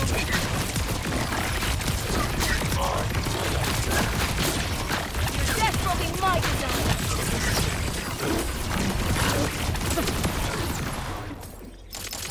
Marvelous.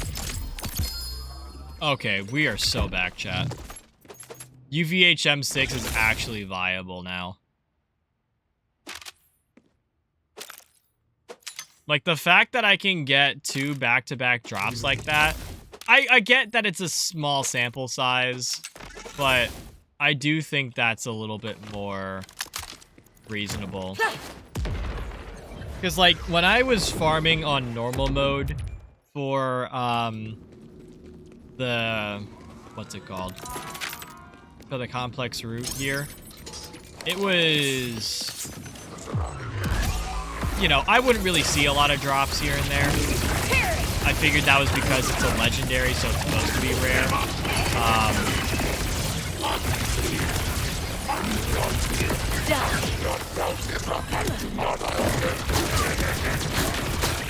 But yeah, this is so much nicer.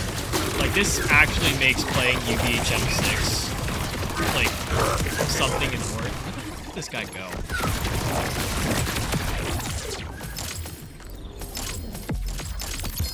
Oh, bro, we're so back.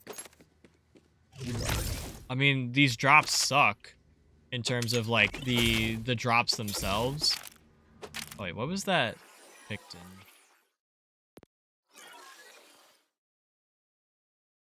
I need Impact Mag Jacobs on it. Yeah, we might actually be back, chat. Like, Borderlands might be kind of playable. Like, I get that the kill isn't as fast on UVHM6 for this guy. Like, I kid you not, it took me like 30 seconds when I was on normal mode to get this kill down. But at least at least like I get consistent legendaries here. And so far my action skill hasn't broken. Also the oh my god is doing quite a lot of damage. I think I might just be able to rock this instead of switching to a corrosive. Oh dude, we're so back. But yeah, the Mad Lad I had gotten as a phosphine when I played last, which I was like, I didn't need that, but I have it now.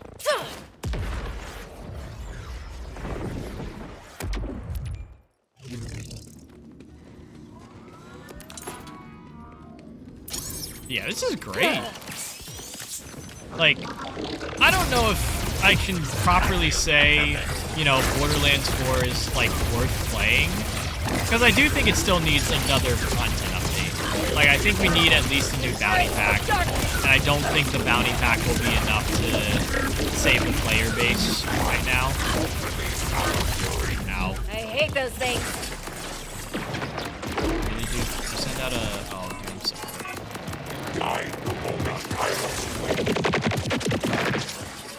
What? Where are my ads, bro? Where are my additional mobs? This is the first time I've actually died to this guy.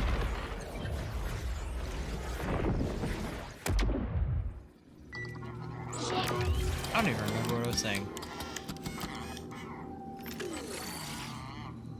One more of those, please. By the way, I did get my money back up. I don't know if you guys remember the one stream where I was fighting Bloom Reaper on UVHM6 True mode. Or I should be True UVHM6. But yeah, I lost about, I don't know, $400 million dying to that motherfucker. And I wasn't making it back in terms of, what's it called? Like the gear dropped and selling that. Like I wasn't making anything back, so I lost $400 million fighting Bloom Reaper. Great thumbnail. But then I farmed Mimikron so much that I made it all back for the most part. Like I was at like over 500 million going into that one stream, but today we are just over 400 million, which is like good progress. Good enough. And I'll make it back. Also, this is more like it. Getting, you know, not back-to-back drops. Like, this is what I expect from being on UVHM6.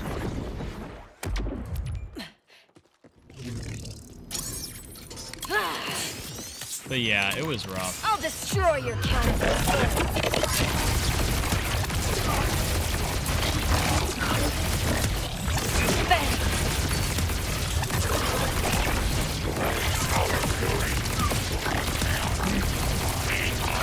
Nope.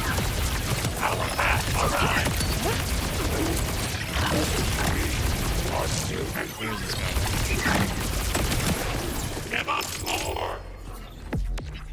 Okay, now he's dropping me, like, no legendaries.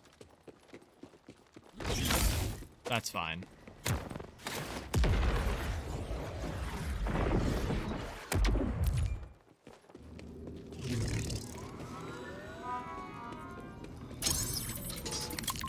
Also, I feel like my frame rate's down.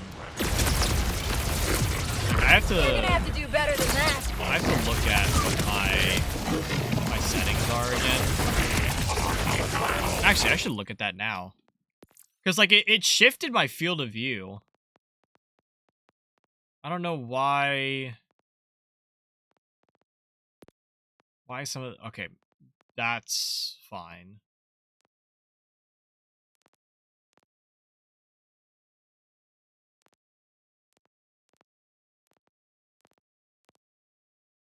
Yeah, I think I just might need a new GPU. To play this fuck-ass game. Negatory, you creeper!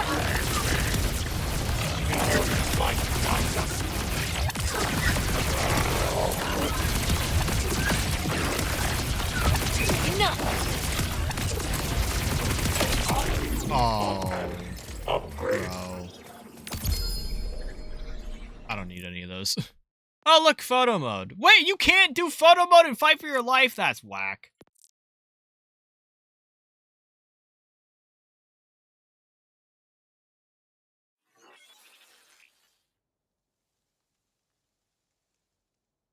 Anyways, chat, I have to pee. I gotta use the bathroom, so I'm gonna do a quick BRB. I know we were only playing Borderlands for a little bit, but I'm gonna take a quick BRB. Maybe get some more water too, because I'm kind of like out of it from drinking so much. Um, I'll do a quick BRB. I'll run some ads so that way we get back on, or we sort of get back on a schedule. Maybe we'll get another snooze back. Um, and then we'll get back to Borderlandsing. But if you have to go, greatly appreciate you guys. Hope to catch you all again on Tuesday's stream. Or hope to see you back from the break. Highly recommend you get up, stretch, use the bathroom, grab something to eat, or if you have to go, head out and go to sleep and all that. All right, we're running the ads. Bye.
Oh, man.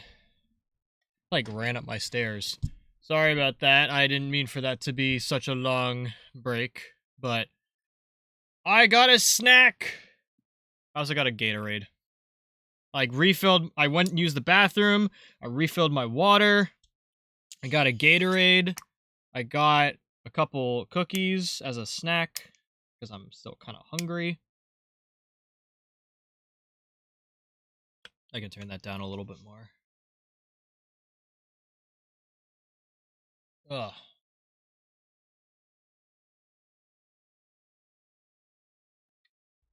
Okay, let's get back into Borderlands. I really do think I need a new GPU. This shit's frying.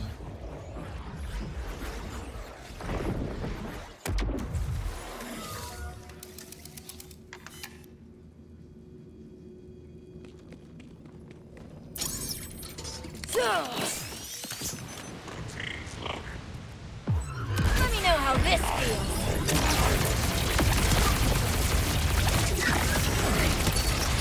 Blam!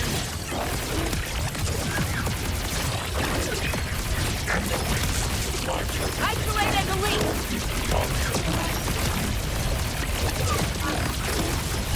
Ooh, 3 strikes! Upgrade.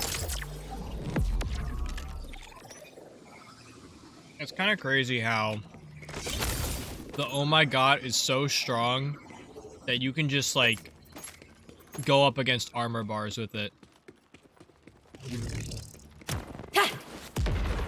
Like, I honestly want to use the oh my god for a trouble build because you get the interactions with the what's it called?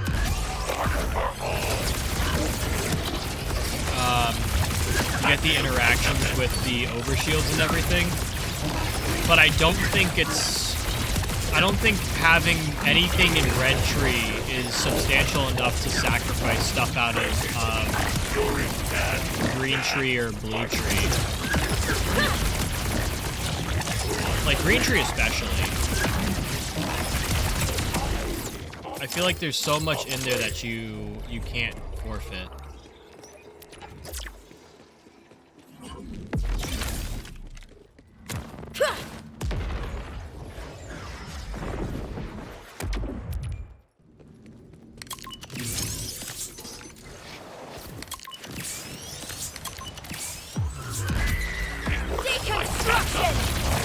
The green tree Vex right now is like all of your damage. Like I get that the oh my god can carry in damage, where it would be like viable for another build or something. But I don't know if it's what I would recommend. Can't complain about that. Like I don't feel comfortable dropping all of my points in green tree Vex to spec it all into red tree for a trouble build.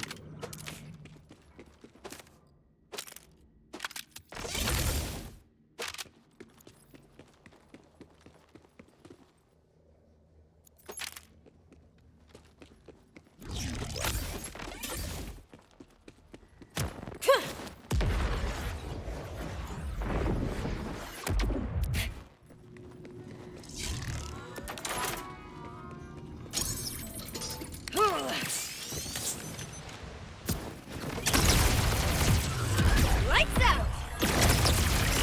Oh, I'm so fucking stupid. Thank you. I take that back. Bet that was the highlight of your life, huh?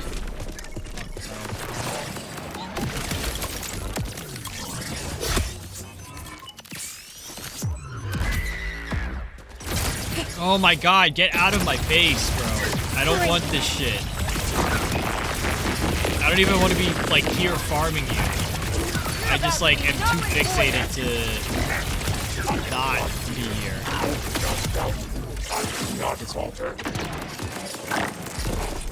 Where are all my ads?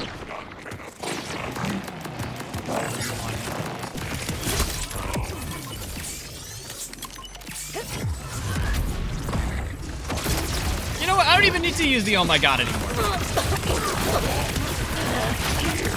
Let me use the thing that doesn't explode in my face. Fucking piece of shit. Don't even drop me a good complex route.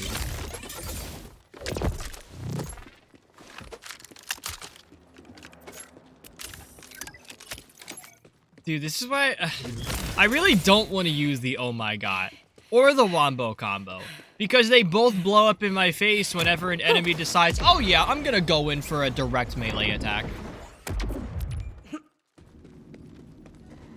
Like, brother, no, please. Like, it's not even you doing the damage. It's me blowing you up, and then that kills me.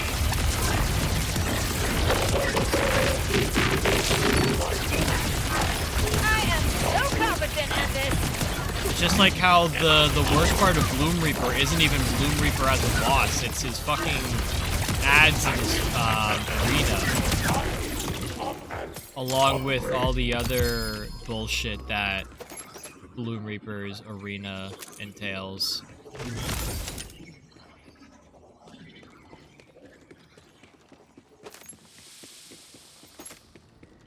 Like, I think navigating, or not navigating, I think taking on all the different creeps in Bloom Reaper's arena is more challenging than Bloom Reaper as a boss.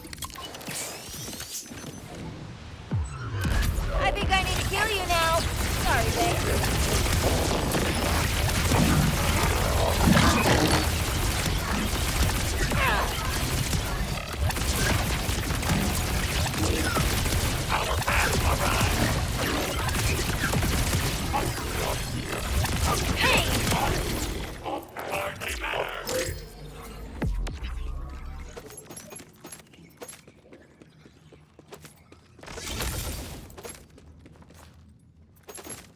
I could, you know, for like some of the difficulty stuff, like actually turn on like true mode, like just to make things more difficult. But I don't know if it's actually worth it. Like, bro, true mode was hell. Like, true UVHM6 is bad. I hated that. There's no fucking way. Rest in misery.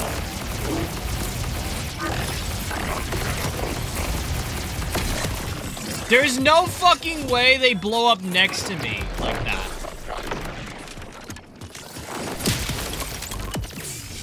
If that was your best, I'd start running. My perfectly crafted form is beyond. Nope.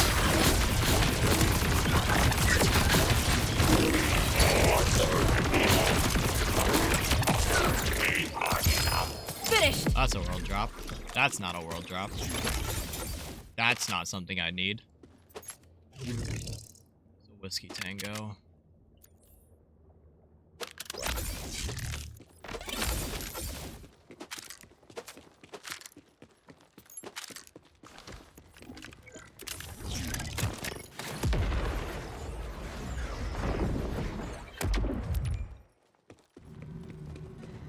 Do I even need the whiskey tango? I guess I could bank it just in case. And I'll sell it later.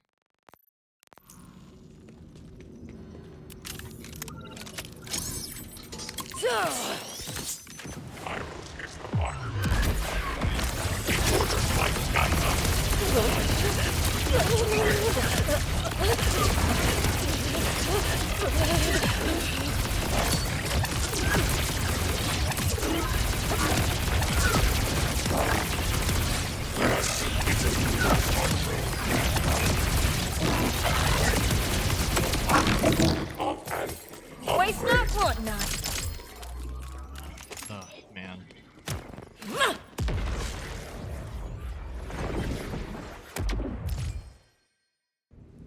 I almost want to, like, go farm another boss.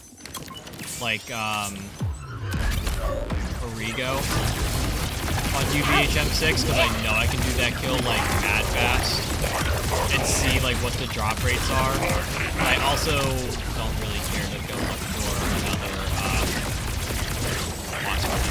I'm not really at that stage of my Borderlands life right now.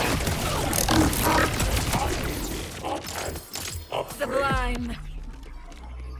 Like, if anything, I would really like to be just grabbing a quote perfect complex route for what I'm doing, and then a convergence.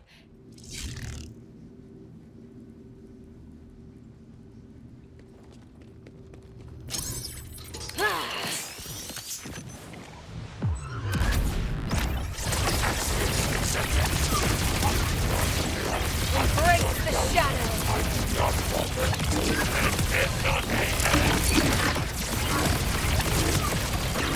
As freaking if. You fucking bitch.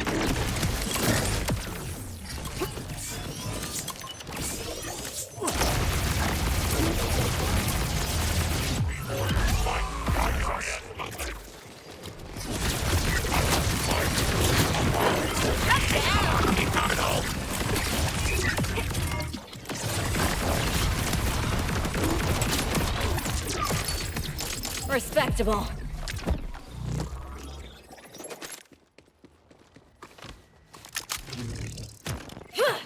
Also, this is the other reason why I bought TCG Card Shop Simulator.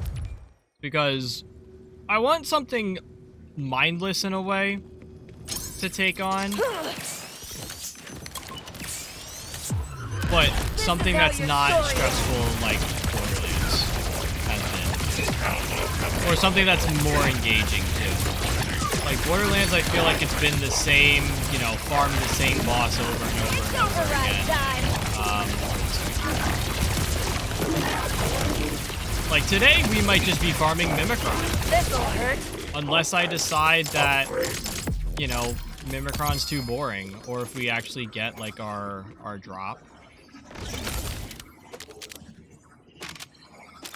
Then I might switch something up. But I don't know, dude. I just feel like not entertained by Borderlands. Like, it is monotonous, but I also don't feel like I get anything out of streaming it right now. I will say, I take back some of what I said. This update does feel pretty decent in terms of, like, the UVHM drop rate fix. Like, I do enjoy that. But, I also feel like Borderlands 4 is missing so much more than that. Like, there needs to be more added on.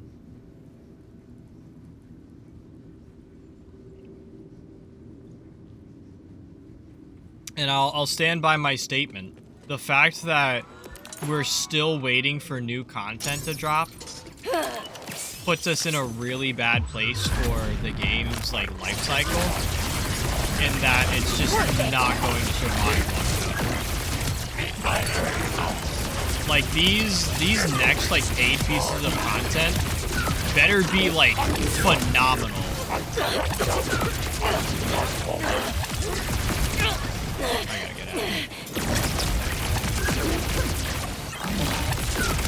Like, they better be the best pieces of Borderlands DLC we've ever seen in the franchise. Good enough. And I'm talking about topping, like,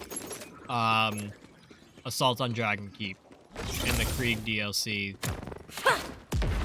Like, if the next pieces of content don't, you know, compare to that in the slightest, then the game's over. It's gonna be another free sequel. We're gonna get the 2 DLC drops, and then they're gonna can it. Because 2K is gonna make more money off of 2K and Gearbox are gonna make more money off of other projects. I'm gonna rip you apart. Which is sad.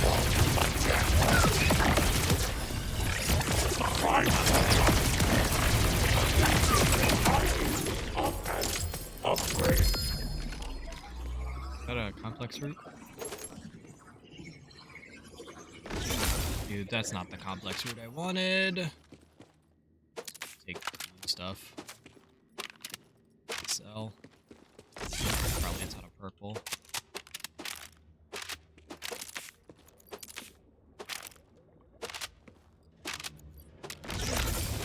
But yeah, chat, what I almost did was I almost... Who's that? No, it's not crit knife. What I almost did was I almost booted up TCG Card Shop Sim, I think, last night? I was almost gonna, like, sit down and see if I could do, like, an offline session of that, just for the sake of, you know, keeping myself entertained, even offline. Never fought a siren. Like, until we get more Borderlands content. It's, like, actual, like, updates and everything. Can Nimrod, like, get out of my face? All these other ads also get out of my face. Enough talk.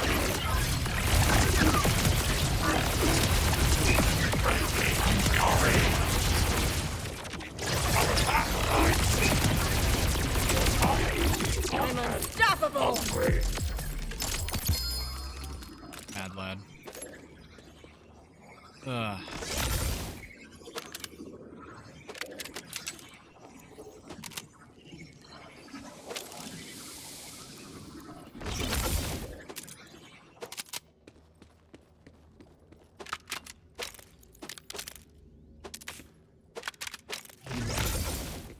By the way, I do think my plan for TCG Card Shop Sim, like, we'll have it on Saturdays more exclusively, but I do want to have it as, like, one of those, like, filler streams, where, like, I don't necessarily want, like, you guys gotta keep in mind, I'm trying to do what I can to have, like, quality streams, but also streams that I don't need to go back and, like, make clips on. Like, I'm trying to make the most out of doing the least amount of work. And also just give myself the most free time.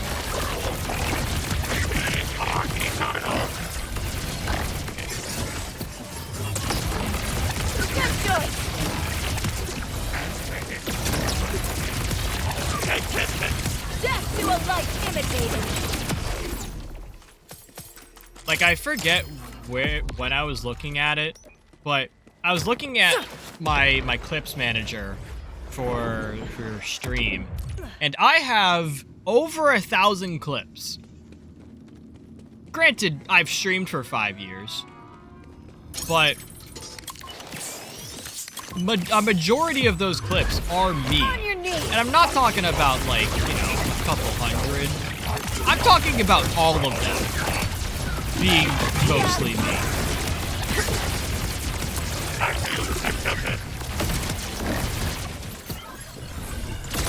Like, we can almost count, like, on my fingers the other people, like, in their clips.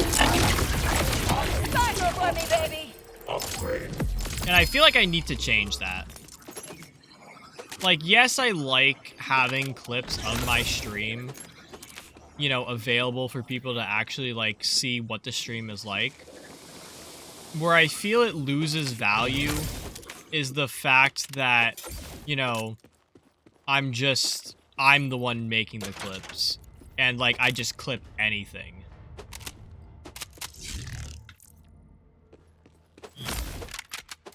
So it's like, is it really a worthwhile thing to clip? And is it even like is it even worth my time to just go back and clip stuff? So I am trying to do more streams where, like, I can show face and not have to worry about clipping things. Like, I think that's gonna be this stream, potentially. Because I don't need to clip anything from this stream. Like, this is really not an important stream. So I didn't even do, like, an everyone thing for this.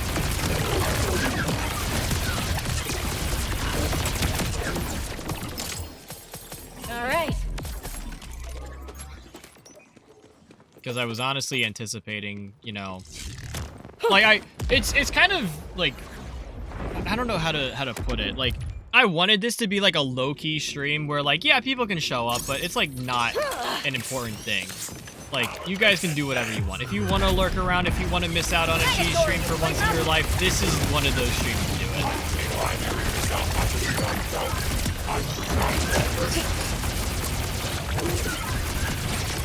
But I also feel like these are the streams that potentially, like, do a lot better than I anticipate. But that also could be because what is it? My expectations are already really low for this. Ah, fuck.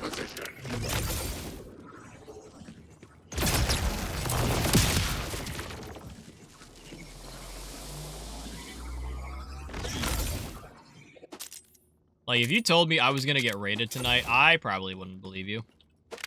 I mean, I never believe it, but, you know, shout out to Dino. I hit way too many buttons with that.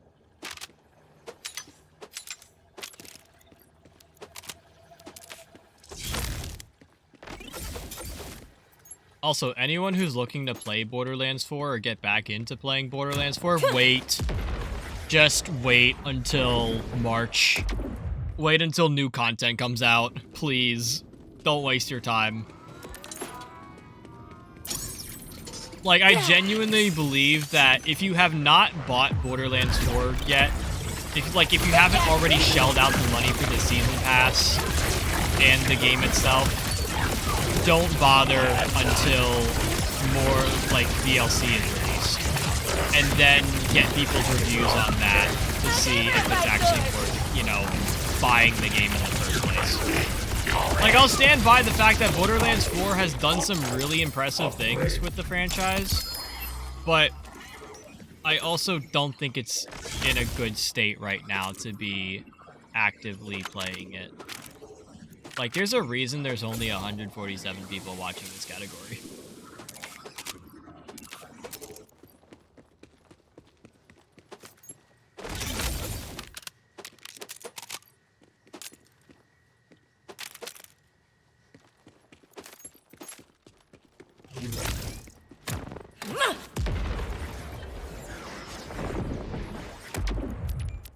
I almost kind of want to go into, like, games and demos for this.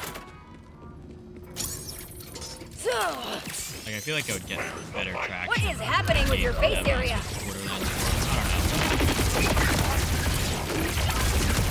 I've never really been one to do that, though. Poor thing.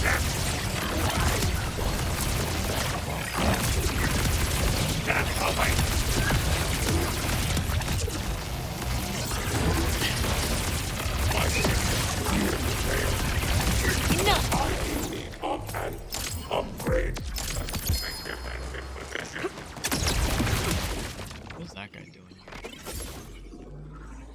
Is that a mad lad? Yes, it is.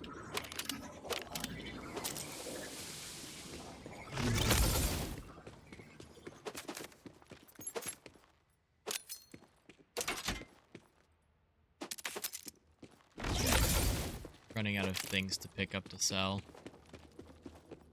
Which I guess is good.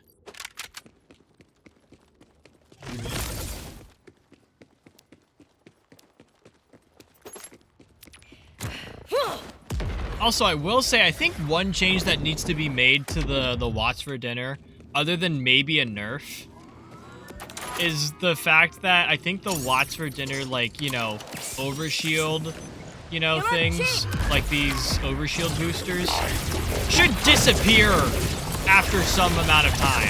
Like, a longer amount of time than what is currently coded.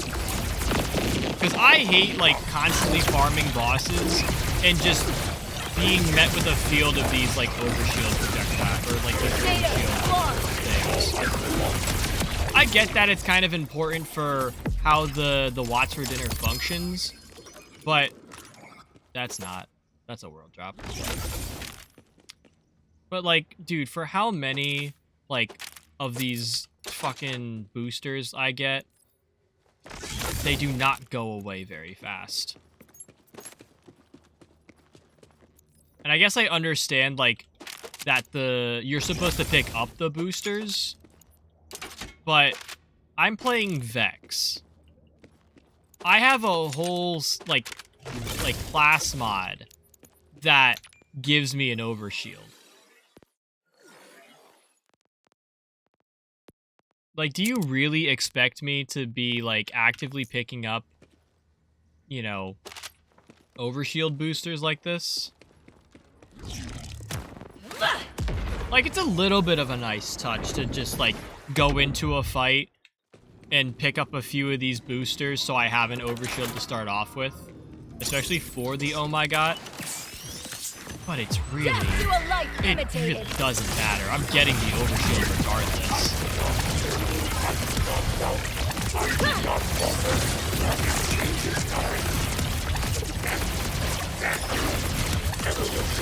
Break the darkness. Like, it's just like, I need the map to clean itself up a little bit faster. Especially with the boosters. Like, the boosters should really disappear within, like, 30 seconds. If you haven't picked them up.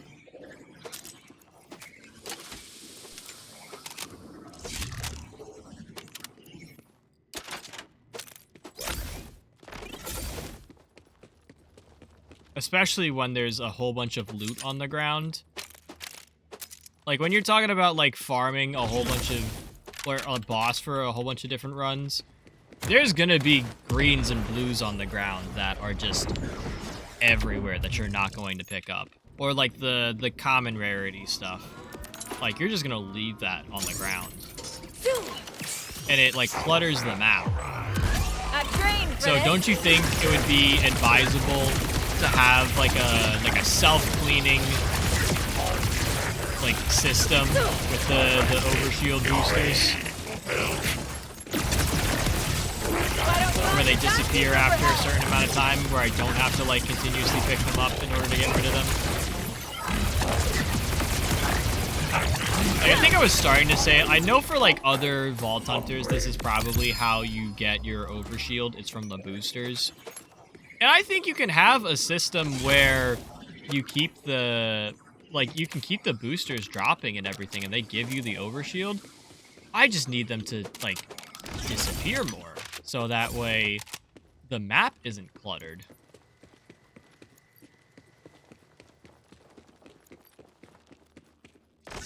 Like, sort of how the gear eventually I was gonna say, the gear does eventually disappear, like, without you picking it up, and it gets brought to whatever, you know, system.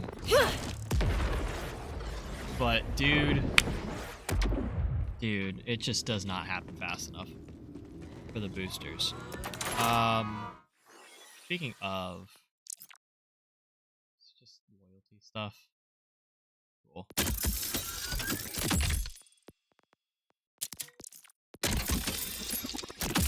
None of this is going to be worthwhile.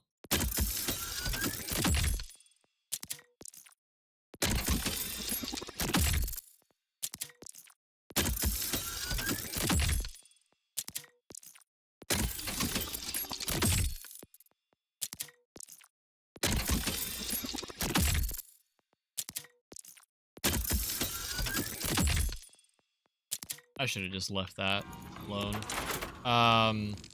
What I wanted to do... Oh, we're supposed to grab... Okay. This is good. We need to go find the Maurice's black market vendor anyways. I'm gonna go back to Launchpad. Check my lost loot, because I know there's 2 legendaries in there that I can sell for money. And then we'll be good to go look at a vending machine.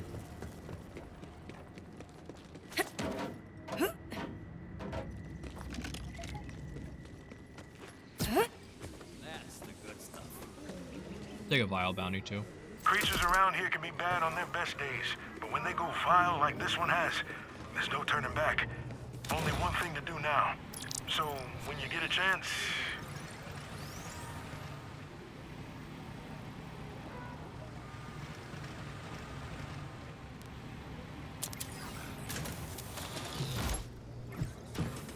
Alright, where is this guy at?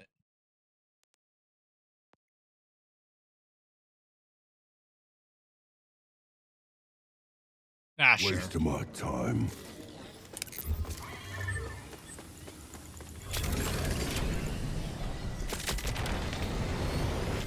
Wait, what? Is that the... Is this the one bounty board for the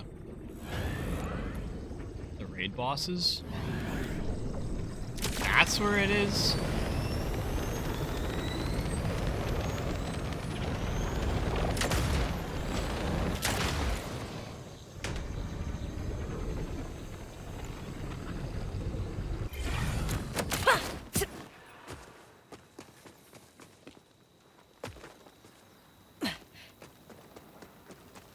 I should probably be using...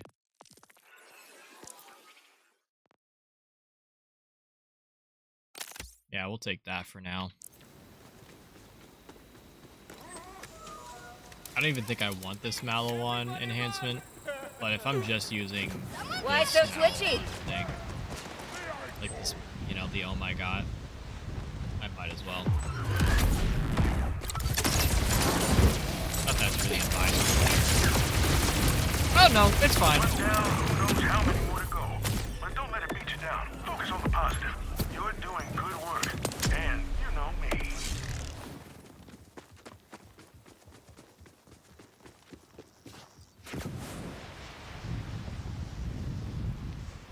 Well, that was easy.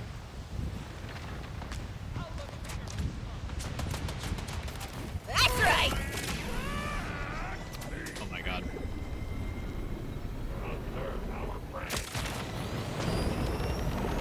Alright. So, Maurice's Black Market Vendor. I did watch a video on where to find this. I just gotta get to it.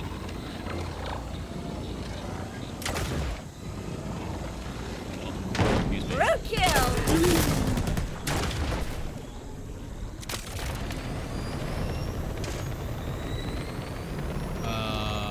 Get it. Past this area? Yeah, it's up here. I was hoping I could just fly to it with the order silo, but I think it is faster just to drive. I don't think I would have gotten very far with the order silo.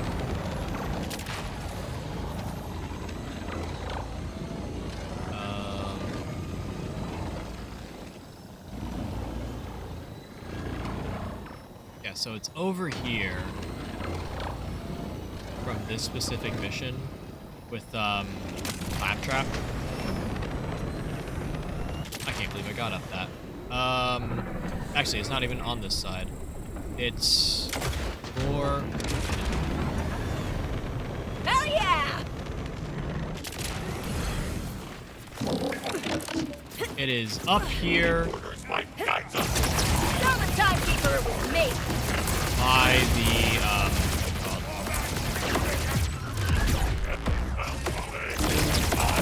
by this, propaganda speaker. I'm still unimpressed. Look alive, Fred. I don't want to hear no Oh my god, my game is fucking up right now. Scream.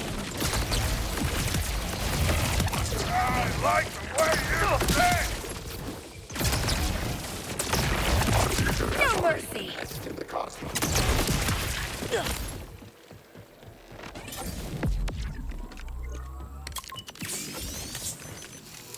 Alright, let's see. What do we got in Maurice's Black Market for us specifically this week? Oh my god, is that the wombo combo?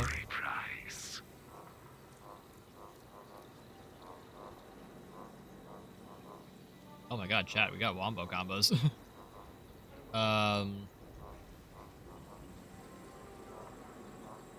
Reload, better fire rate, less accuracy, bigger mag.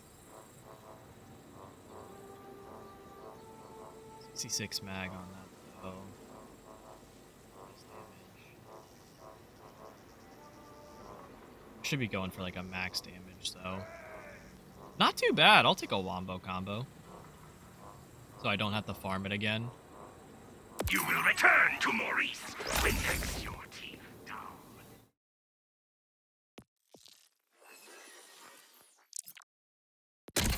I would prefer like something else in my inventory. Or my, what's it called? Oh, that's actually better than mine.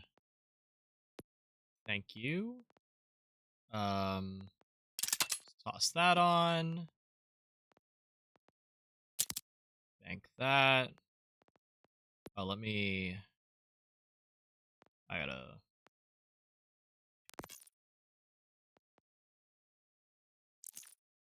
See if I can customize this really quick. Put the cool skin on.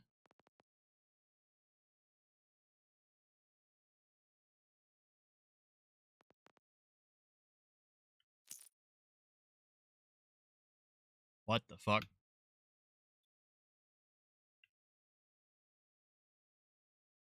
Chat, I broke the game. What the fuck? I like... Can I just... I need to crash it. I need to Alt F4. This is bad.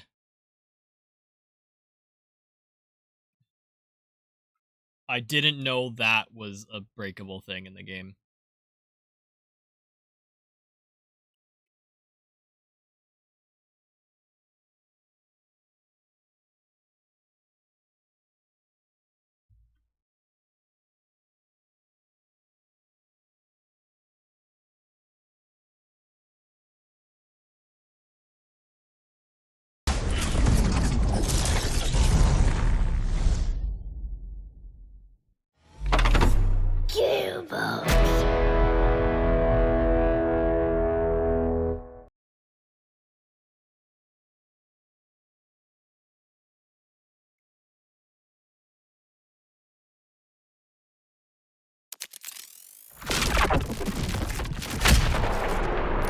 So I surely got my wombo combo, right?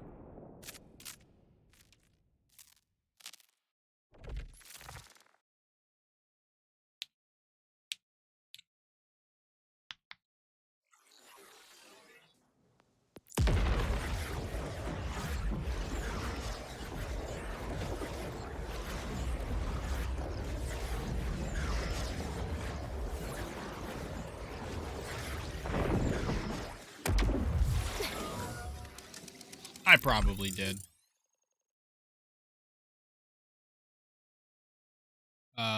Yeah, it's still on cooldown.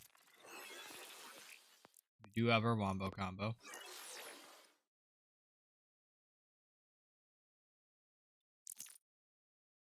Okay, we can inspect, but we can't change the camo unless it's equipped, which is stupid. Unless I go here.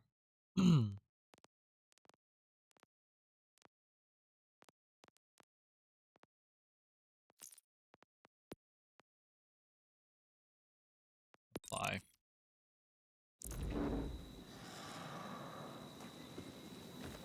Alright.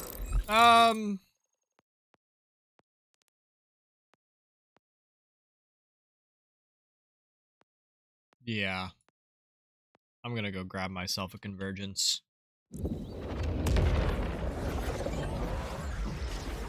Like, part of the reason I was farming convergence, other than the fact that it's a good shotgun, and I need one that has an Atlas tracker on it for Loot Reaper, is the fact that I don't have it as a phosphine, and I kind of want it as a phosphine.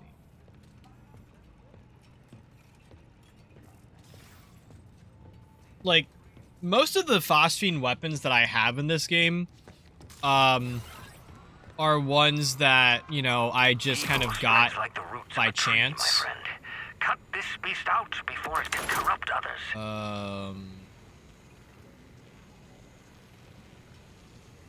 I guess I'll take a chuck.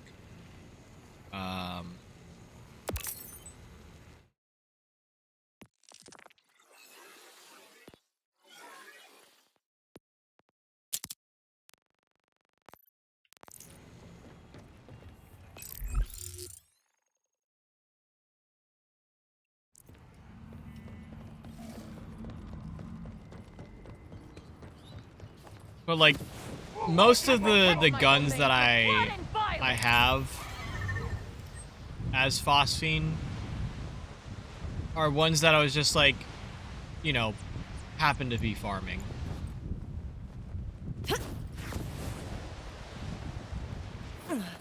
Like, I have a phosphine complex route because we did the kill on stream and it just so happened to drop. No, nothing more than that. Can I not enter through this side? Are you fucking kidding me, bro? Boss, I swear to God.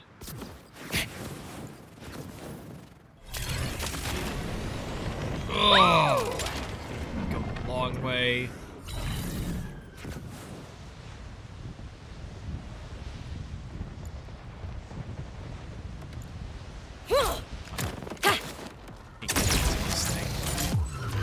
You will know fear.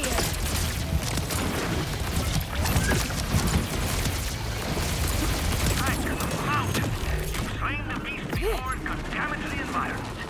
Thank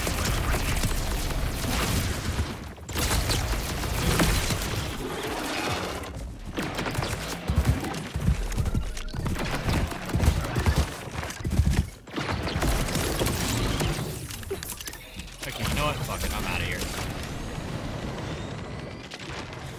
That's right.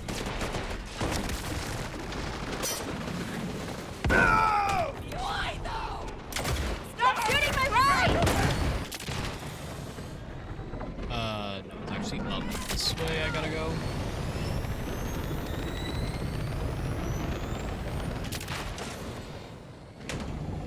Oh, it's a little bit.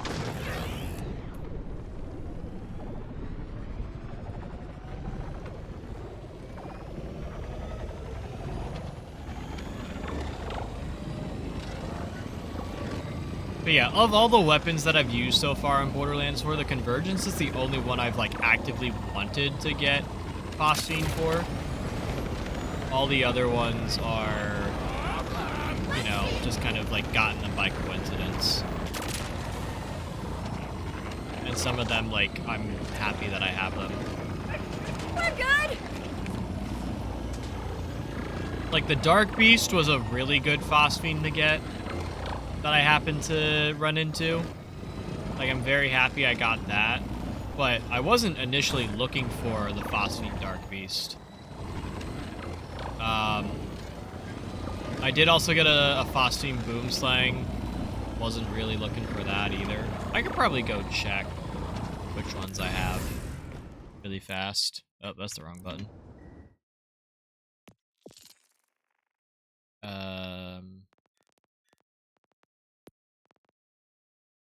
Yeah, so I don't know. When did I get the sideshow? I do not need that. Didn't need the Mad Lad. Didn't need the Cricket. Chaosin I just got because I was farming what's his name? Arrigo for so long. Dark Beast, Boomslang I didn't really need. Complex Root, just so happened to get it, and the BOD I kind of intentionally went out of my way to go get. And I just kind of stopped. Like, I recorded myself farming Big Encore Axmal.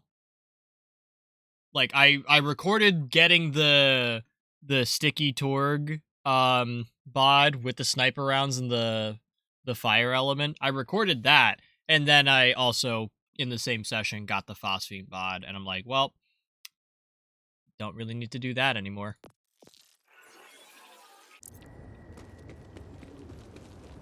Oh, I need that on.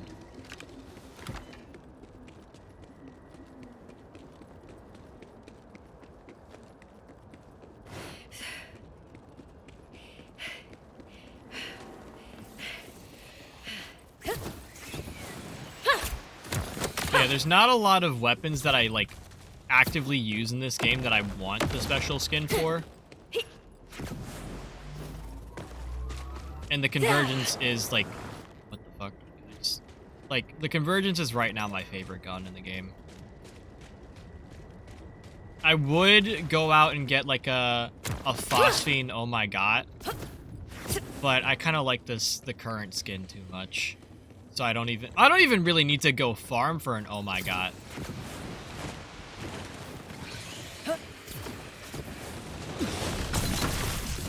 No! What the fuck? Where did all of my health go?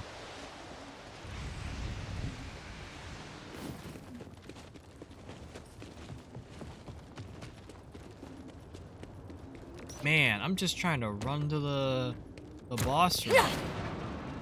You're actually gonna make me, you know, fight the enemies here? Even though none of them are required? Which is nice, but also kind of like, why did you even include them?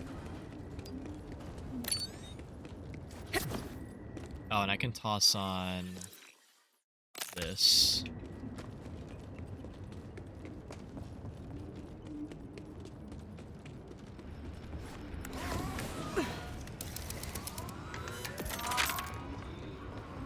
Alright, let's see.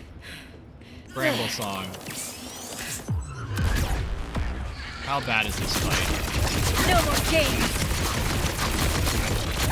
Oh, this is fucking cake, man. Save some for later. If that's even a statement. Is that a convergence? Okay. We're like making progress already. We have a convergence to drop. Ooh, wait, that's bullet. But it's on a. Wait, no, that's on. Oh, I do need that. I do actually need that. Oh, not really. But it's an order one, so I'll keep it. I don't think I need to favorite that anymore.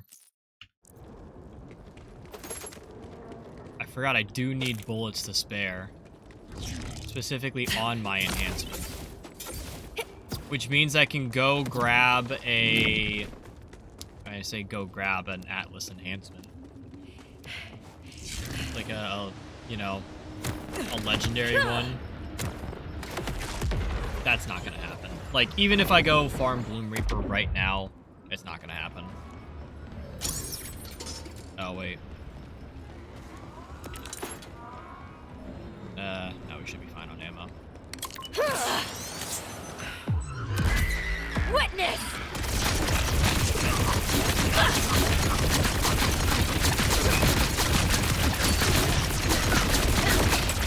Worth it! Oh, that's gonna kill me, that's gonna kill me. Oh my god. Chat, it's right there.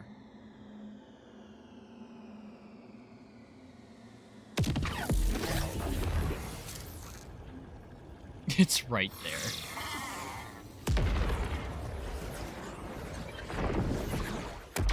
Can it also please be like a good convergence for me to have?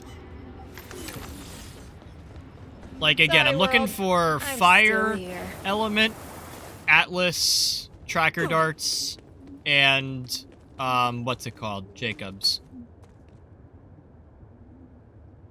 Okay, it kind of sucks, but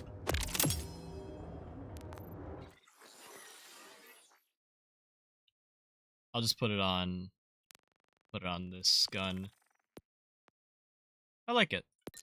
It's a little bit out of theme, but whatever. So now we technically don't need to farm convergence anymore, even though I'm looking for perfect parts on it.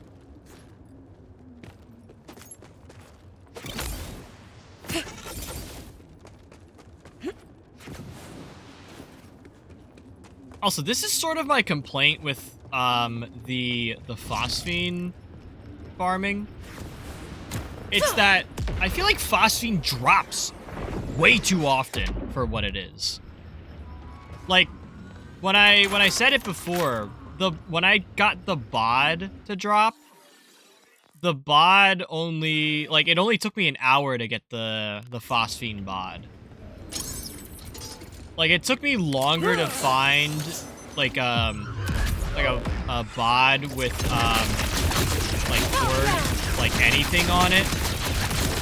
It took me longer to find that than it did, finding a phosphine. And he's gonna steal all my loot into the void. Also, Incline, what's up? Welcome on in. Hope you're doing well. Are you still live, or did you wrap your stream up?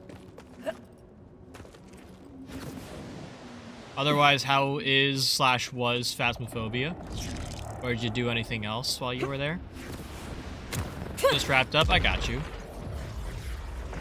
But like I said, hope you had a, well, did I say it? I don't know. Hope you had a great time in Phasmophobia. Let me know how your stream went. Unofficial raid type beat. It's always going to end this way. Today we are, of course, playing Borderlands. You know, surprise, surprise. Okay, I just gotta come back. Poppy playtime, mostly Phasmophobia, getting a lot better. Hell yeah. Which Poppy playtime? Was it just chapter 1? A lot slower than normal, so I wrapped a little early. I got you. I mean, there's nothing wrong with like a slow stream. Like, it's been a little slow over here as well, but also that's kind of nice because I've just been yapping for like 2 hours about how the new Borderlands update is kind of whack. Chapter 1's free. Oh yeah, that's true. I didn't know Chapter 1 was free. But probably better to start at Chapter 1. I'm assuming you're just starting. But I wasn't sure if maybe you had played Chapter 1 already. Now getting to Chapter 2. Where is it spewing on my... Oh, that's another convergence. Okay, it's not a good convergence, but it's a convergence.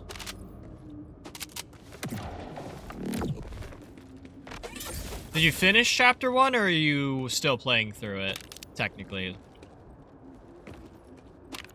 And if you finished, how was it? What did you think? Borderlands is not too bad right now. We are currently playing on UVHM 6, normal UVHM 6, which is significantly easier than true UVHM 6 with the 4-player scaling.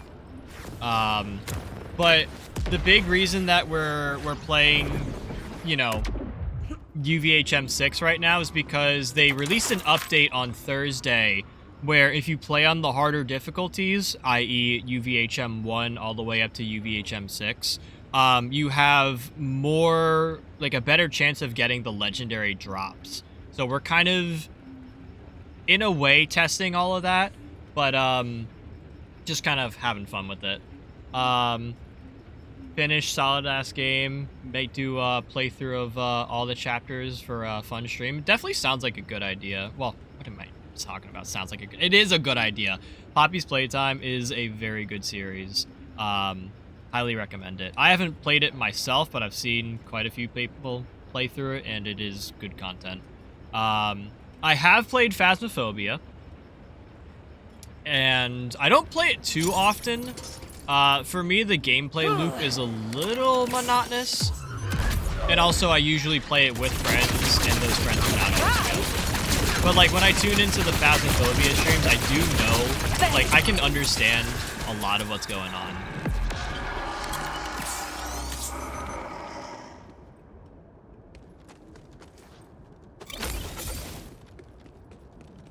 Never watched it, so it's fun being surprised. Hell yeah. That's really how you gotta go into games. I mean, certain games.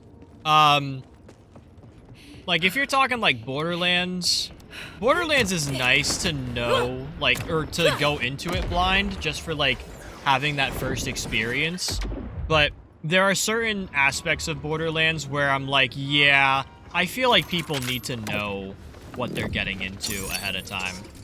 But yeah, most horror games go in blind. Like, there's not a lot that you, quote, need to know about the different games, or that you really should know getting into it, because otherwise it does, like, ruin the surprise of it all, or, like, the scares. Zip. Ah, boom slang. I don't need boom slang. It's not even a good one. Avoid watching most new games so I can be surprised. I mean, like I said, there's certain games where I feel like it helps to know a little bit about what's going on, or to have some sort of idea of what you're getting into. And I don't think that should necessarily completely stop you from, like, consuming content on new games. Especially, like, the games that you don't intend on playing. Like, I was explaining it before in stream. This is not a new game, but Matt and I just went to see Iron Lung, Markiplier's movie. And I was saying how, like, watching the movie, like, I went into this movie blind, by the way. But, like, I kind of want to go back and either play the game myself or watch someone else play it, just so I can better understand the story. Because it's really, or it's not confusing too much, but there are certain parts of it that I'm kind of lost on. The movie was good, though. I would say it's definitely worth a watch. Just as long as you can handle, like, blood and gore and stuff. Oh my god. This dragon thing is cooking me. Okay.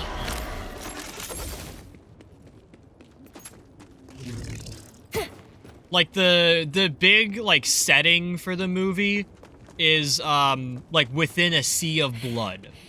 So if you can't handle blood or, like, any gore elements, then this movie is sadly not for you. It's also a horror movie.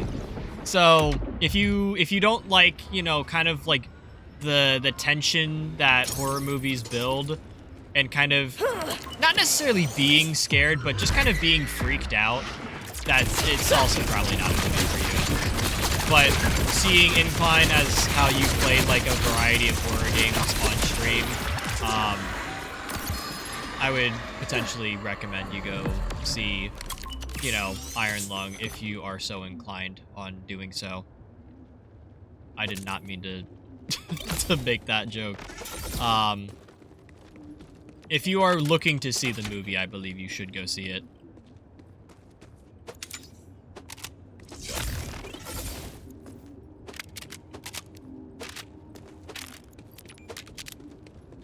Also, I heard that the movie itself, like, box office-wise, is doing really well. Like, it's actually putting up some good numbers. And the other thing is, when Matt and I... Well, Matt bought the tickets for us. But, when we got tickets, it was only, in select theaters. So, both of us went out of state to go watch it. Like, we both left our own respective states, and we met up in, a state nearby. I don't think so. But hopefully there should be some more theaters showing Iron Lung, and hopefully it'll be, like, within, like, a better schedule. Oh my god. So that way you guys can actually see it. Got sold out everywhere. That's good for Markiplier. I do hope that there are more showings of it soon, because I do think it's worthwhile for, like, even, like, non-Markiplier fans to go see. Like, I stand by it was a good movie.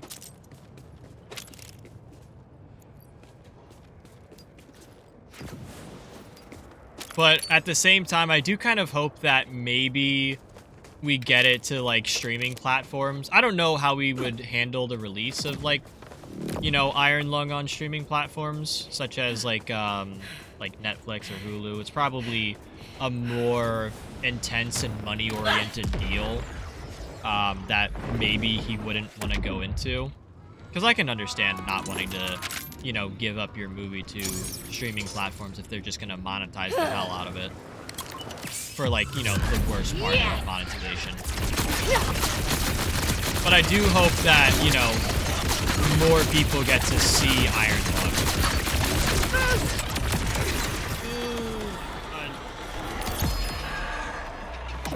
Also, we got ads starting in a little bit over, like, just about 30 seconds-ish.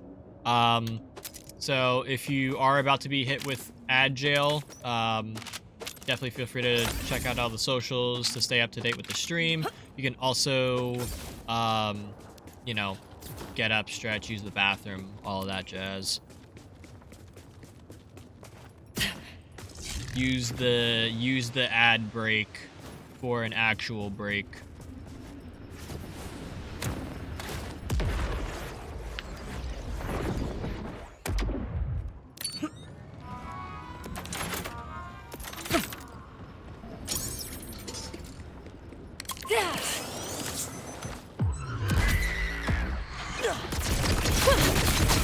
But yeah, if you guys are just joining us, we're playing Borderlands. We're farming up some new gear.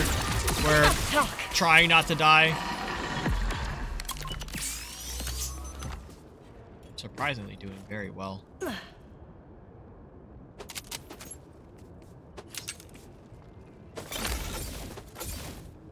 And we're also testing new drop rates, which it really does feel like the drop rates are increased based on the UVHM level. Like, we're getting a lot more frequent drops on UVHM 6 than we were getting prior to this update, where I would be farming in UVHM 6 and getting just as many drops as in like just normal mode or UVHM 1. But other than that, the update to Borderlands 4 is not really any different.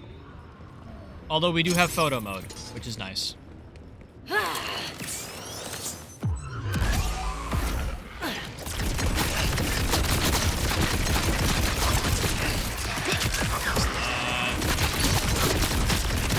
Timing as we're going.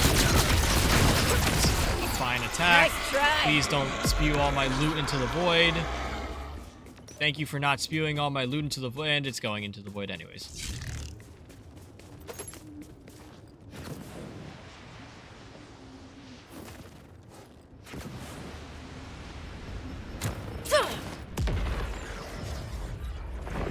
Is that Borderlands 4? Is that Boris?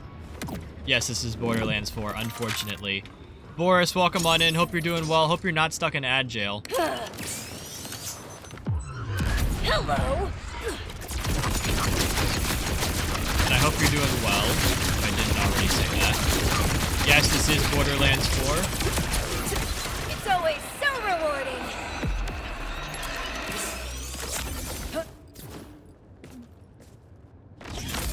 I was for a whopping 4 seconds. Okay. 4 seconds of ads isn't too bad. I don't want to be picking up this junk yet. But Boris, I hope you're doing well. Welcome on in. It has been a minute. Have you been playing, Boris, any Borderlands 4? What gun is that? This is the... Where's my inventory button? This is the Convergence. The Convergence shotgun is... Oh my god, dude. The Convergence shotgun. Love this thing. You get this from Bramble Song, who I'm farming currently. And I have a phosphine of it, which is really nice. We literally just got that like 10 minutes ago. No games. Oh.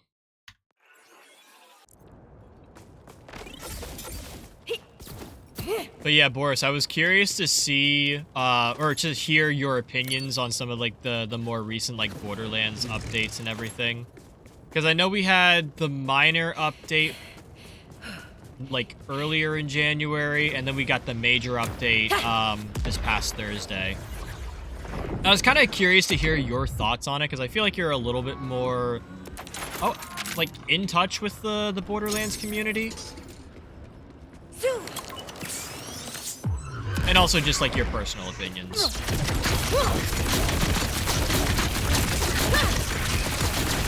Because, like, as it stands right now, Borderlands 4 is not in a great place.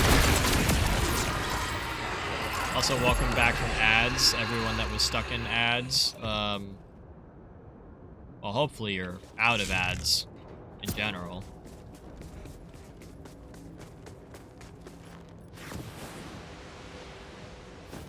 No opinion other than where is the major yeah, that's kind of what I was saying. Like, I said in the last stream, like, when they did the minor update, that if the next major update, which was Thursday, if the next major update didn't include a bounty pack or the next story pack DLC where it's like an additional campaign on top of it. Like, if it didn't include that, it needed to include some big ass meta shift in order for the game to be saved. And if not, the game's just dead in the water. I'm kind of holding that opinion back a little bit right now just because I have some hope for the game, but I don't think I don't think Gearbox is rolling out content fast enough to keep its player base alive. I will be hopping on when Pearls come out, though. I am very excited for that, just to, like, see what the Pearls are like. Because the thing is, like, I feel like in Borderlands 4, we have kind of this issue of some of the legendaries just not really being worth it. And my fear is that when they drop Pearlescence, it's going to be a lot like Borderlands 2 in a way, where the Pearlescence aren't really worth it. Playing Warframe, SnowRunner, Overwatch, and Stardew Valley, like I'm I'm good. I don't need Borderlands 4. No, I feel you on that. I've been kind of trying to reel back on my Borderlands 4 gameplay. I do keep a stream slot in my weekly schedule for Borderlands, just to, like, show up to stream and, you know, like, show face, do a little bit of whatever, because I'm gonna play Borderlands 4, like, offline myself. So if I'm gonna do that, I might as well stream it and make a little bit of money off of it. But I have been looking at doing quite literally anything else except Borderlands 4. I was talking about it earlier in stream. I just bought TCG Card Shop Simulator. We will be adding that as our Saturday streams, starting next weekend. And that's supposed to kind of not really take the place of Borderlands 4, but it's supposed to give me something more worthwhile to actually, like, play through. They should do the Division 2 thing, so you can only have one pearl, and they should make them, like, very good. Yeah. I'm really hoping that, like, the pearls that we get are, like, decent legendaries or other pearlescents from previous games. Because I feel like, and also to your point, they should be, like, actually worthwhile weapons. Like, I don't want to be, like, putting in all the hours to farm a pearlescent gun just for it to really be, like, shelf piece or whatever, like window dressing.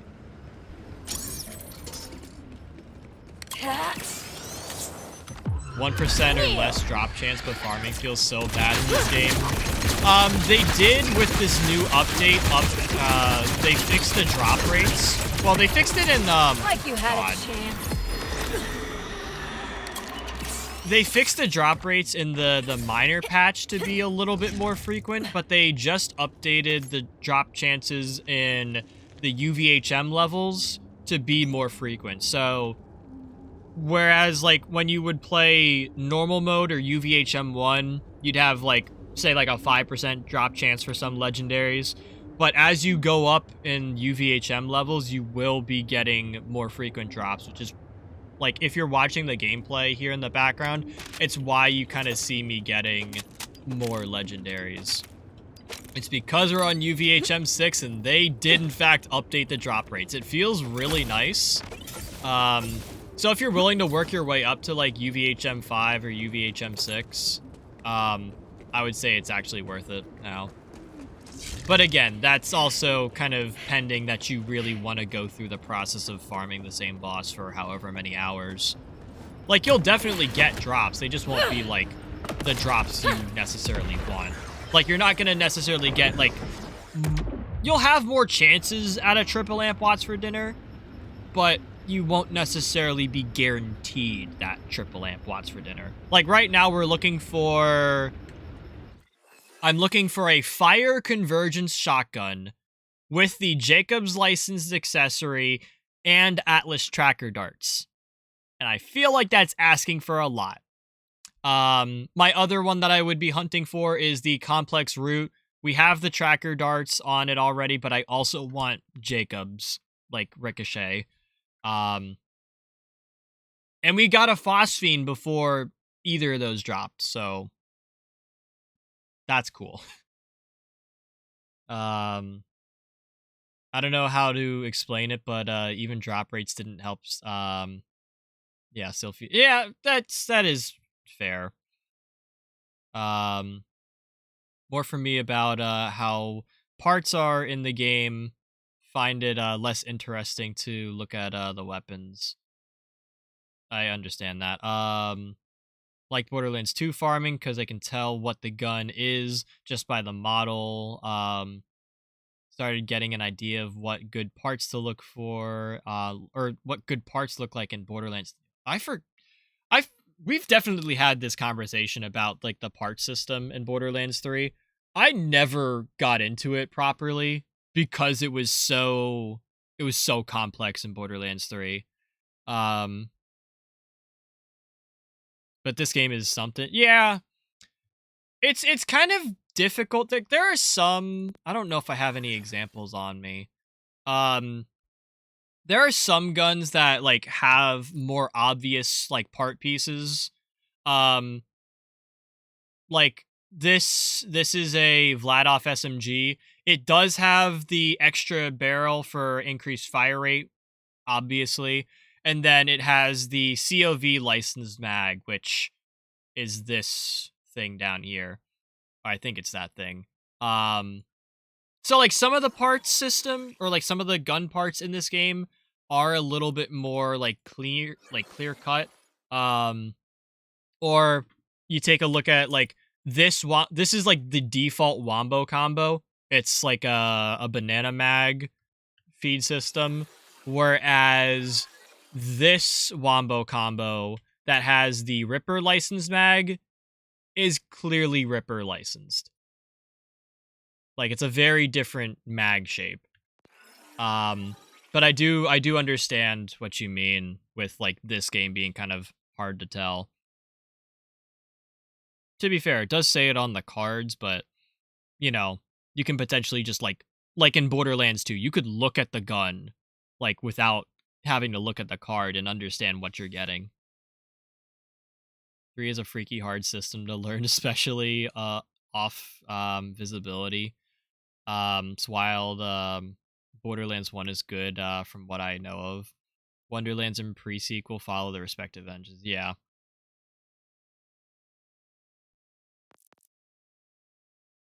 Sorry, I'm composing my thoughts. I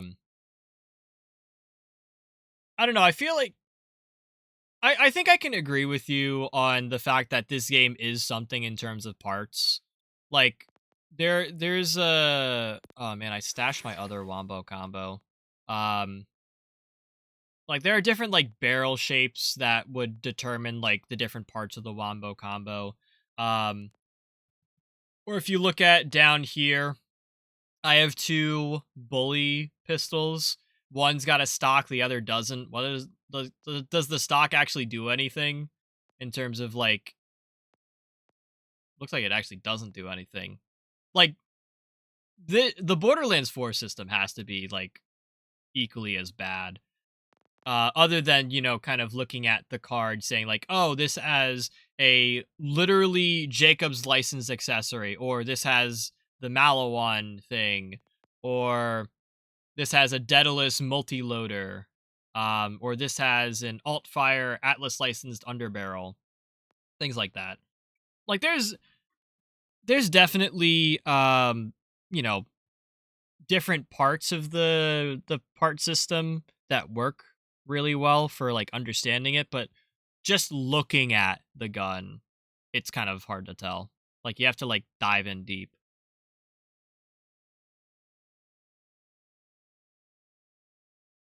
See a random ass non-unique gun and the floor and know the, yeah, dude, I miss being able to do that in Borderlands 2, where you could just like look at a specific gun and be able to tell what the name is, what the stats are, just from the way it looks.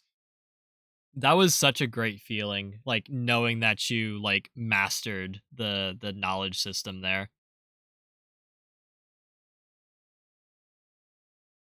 Tried to make it accessible, which I can't say is bad, but it's like, they almost don't know what their core fan base wants. Yeah. Yeah, that's kinda Borderlands 4 right now. That's just Gearbox in general. Like, I think I was starting to say it when I was, like, reviewing the patch notes, like, at the beginning of the stream, because I did wanna, like, talk about just, like, what this quote major update brings to You're no Borderlands match for 4 me. and why it's not good in some way. And I feel like the overall consensus is that Borderlands, or like Gearbox, should be doing so much more with this game, and they're like afraid to do anything.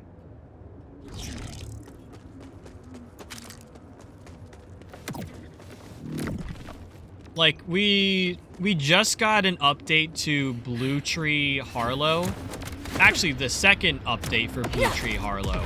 Because we got something in the minor update a week ago about it. And then we got something this Thursday, kind of, quote, reworking Blue Tree Harlow. And Blue Tree Harlow is still not viable. Like, it does decent work in terms of mobbing, but none of the like, augments or capstones in Blue Tree for Harlow work on a boss. Which I to be fair, I am saying that from watching Lazy Data's video on it. I have not played Harlow in the slightest, but I also, that's my only experience to, like, even, like, converse about it.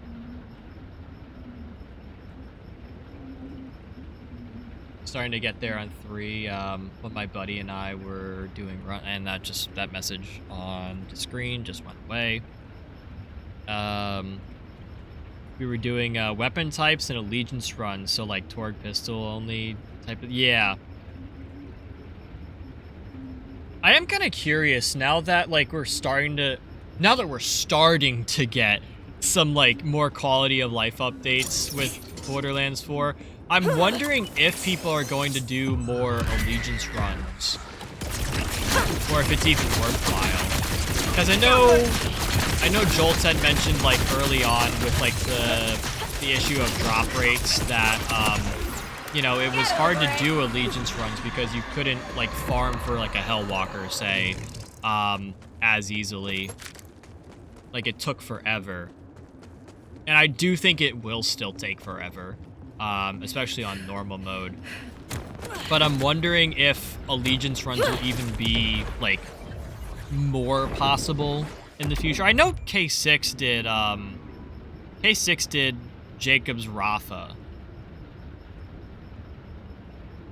And I only watched a little bit of that. But I would like to see Borderlands 4 get back to a state where an allegiance run or other challenge runs would be nice. Played only Vex, but I know how every other character works. That's good. I've only played Vex, and I don't know how any of the characters work. It was always Like, going to end this I've way. seen a lot of people playing Rafa. Or, like, I've seen a lot of content regarding Rafa, and I really don't know how Rafa works. Oh my god.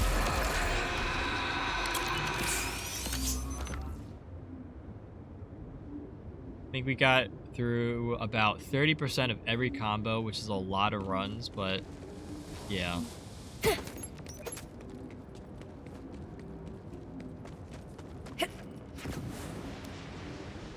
Great, now I want to do an allegiance run. Like, chat, I still have this thought in the back of my head that says, like, Cheese, you should revive Jacob's Krieg in Borderlands 2. Like, get the save, or not the save editor, but get the quality of life mods going, you know, do the read-only farming properly, and actually, like, try to rework the Jacob's Krieg run to maybe see if, like, we can eventually get it so that way we can hit, like, you know, OP10 Jacob's Krieg in some sort of way. But I also, like, don't want to put myself through that hell again.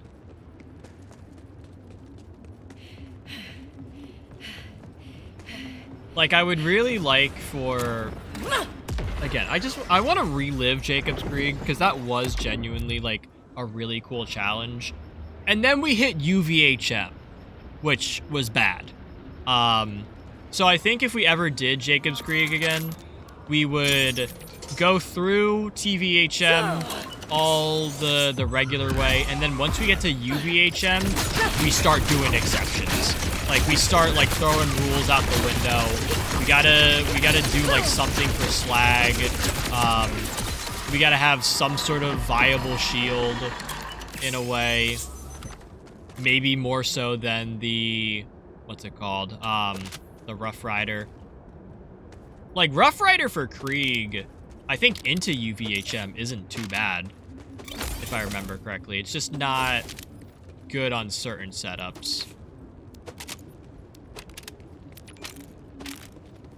But, like, with a few exceptions, I think Jacob's Krieg is viable for OP10. Like, level 80 OP10.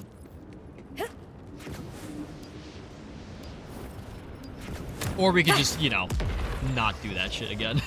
Because I just want to play Borderlands and not be stressed the hell out. 3 weapon types for each manufacturer, so I think it's around 90 runs. I think we did about 30. Ah, I gotcha. Sorry, I'm like partially piecing everything together slowly.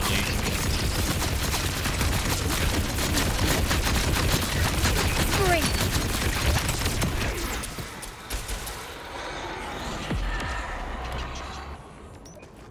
But yeah, even with that, like, I feel like Borderlands 4 has, like, no potential for like challenge runs because of just how the game works. Do we have any idea how much better dedicated drops are in UVHM 6 versus UVHM 1? I don't know about UVHM 1 specifically, but I have been playing on UVHM 6 for most of tonight, actually all of tonight, outside of me ranting about the update patch notes. And I do seem to be getting about like a single dedicated drop every run or so. Like, you can kind of watch the gameplay in the background and see. Like, it's not, like, super frequent, but it's more frequent than what I was getting in previous, like, runs of Borderlands 4. Oh, look, there's a legendary now. Like, it does feel like a noticeable difference going up to UVHM 6. So I will say that. Also, is it Zach? Remind me if it's Zach again. Welcome on in. Hope you're doing well. Welcome to Borderlands 4.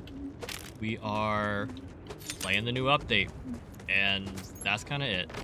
Nailed it. Awesome. My memory works, chat. It will work for however long it needs to work.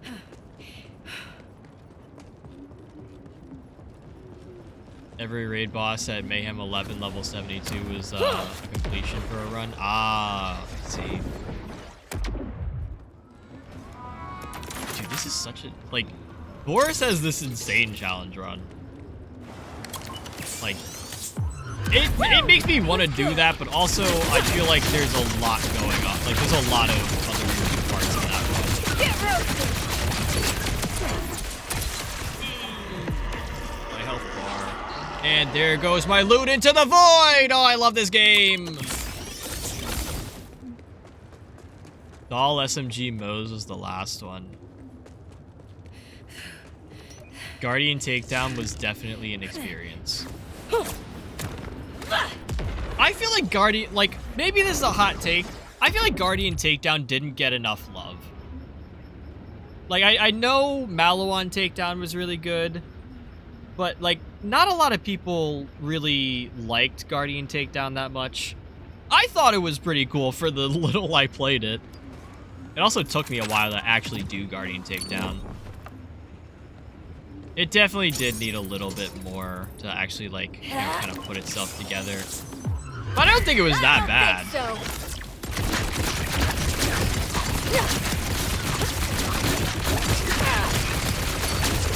Makes me want to go play Guardian Instinct. And he's gonna chuck all the loot off the side of the map again! You fucker! Bramble Song, I hate you so much. Actually, I just hate your arena. Like, we seriously can't put, like, invisible walls here to prevent the loot from falling off the map.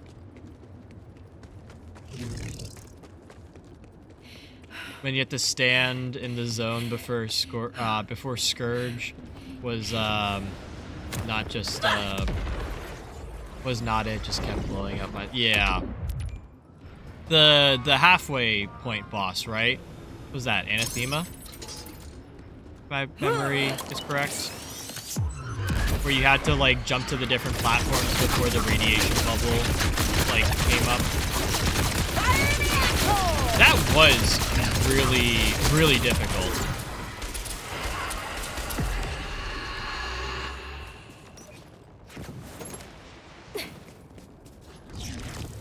I remember, I think there might be a clip on the channel of it, but I remember there was one session I did.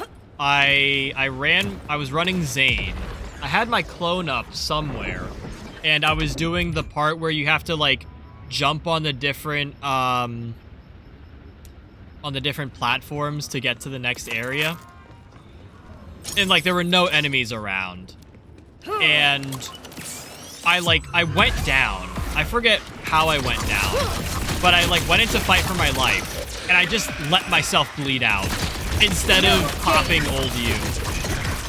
I was so upset with myself in retrospect. Okay, there's another legendary. Convergence? Dude, no! No way! Oh! It's almost perfect. It's Jacobs, it's Atlas Tracker darts, it's just shock element. I fucking hate this game. Oh, I needed fire element. You're kidding me. Like, oh, dude. I saw the Jacobs and Atlas and I was like starting to freak out, and then I saw that it was shock. It's like the worst element I could have gotten. Ugh. Just after Anathema, but this was minimum year and a half ago now. Yeah. I know Anathema, like, for her fight, you had to go around, like, you had to, like, do damage to her, but then she would teleport away, and she would spawn these, like, radiation bubbles on specific platforms, and you had to just not stand on those platforms, otherwise you would go down. And it was kind of a bullshit run.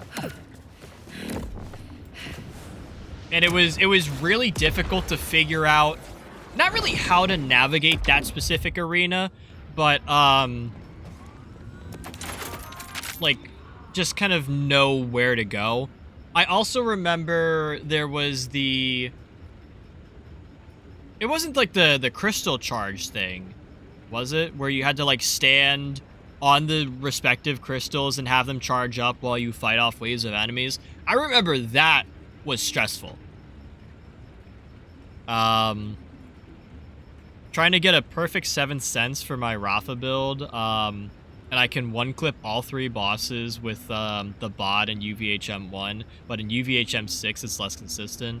Can't decide if the speed in UVHM1 is greater than the better drops in UVHM6. Like I said, I haven't been on UVHM1 just yet for today's session, Zach.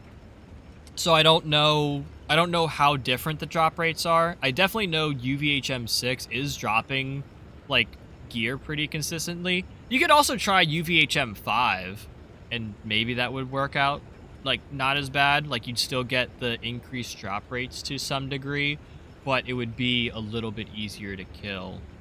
Because UVHM5 isn't too bad from what I understand.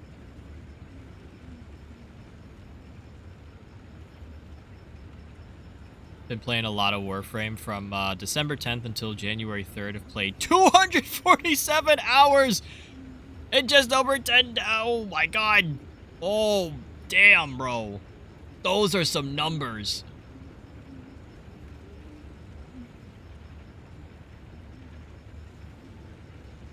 Yeah, the crystals were really bad. Like, they were stressful. Like, I forgot how this, like, what the optimal way to do it was.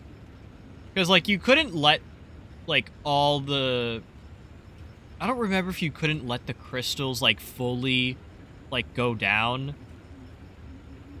But you had to, like, you basically had to juggle the crystals. That was stressful. I know I have a clip of me, like, doing that part of the Guardian takedown, just not the stressfulness that ensued with it. New update came out, so yeah. Just on a timer. Alright.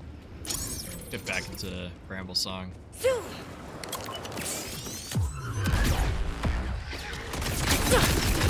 much fun!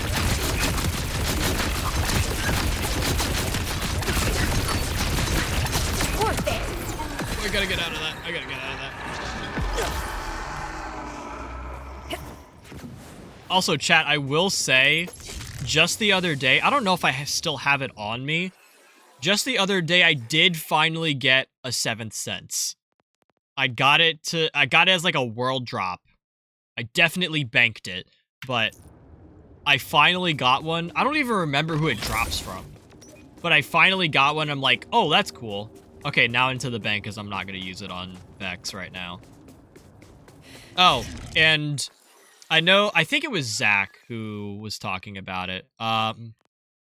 It was either Zach or someone else that came in after Zach during the last Borderlands 4 stream. I did get myself a phosphine bod. It took me about an hour. I was on, I think, UVHM1. I don't remember exactly, but I did eventually get one. And I'm kind of, like, I was saying this before with the phosphine stuff. I feel like this drops a lot more frequently than it should for being, like, a rare skin.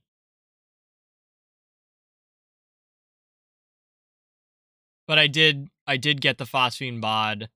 I now have that in my system, and I don't know what to do now.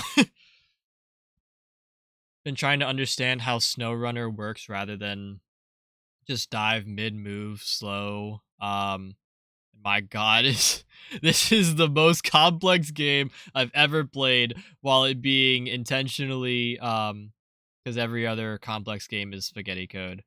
I don't think I've heard of SnowRunner. Can you, like, give me, like, a quick breakdown of what it is? Or, like, provide me, like, what a similar game would be?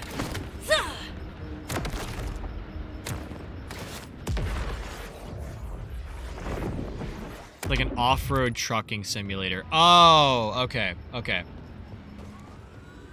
So it's more like it's a truck sim. What am I saying? I was gonna say it's more like a real life work sim where you're just driving a truck and you're like on like the side of the mountains and everything. You have to deal with like ice and all. And there goes my loot again. And there goes my legendary into the void.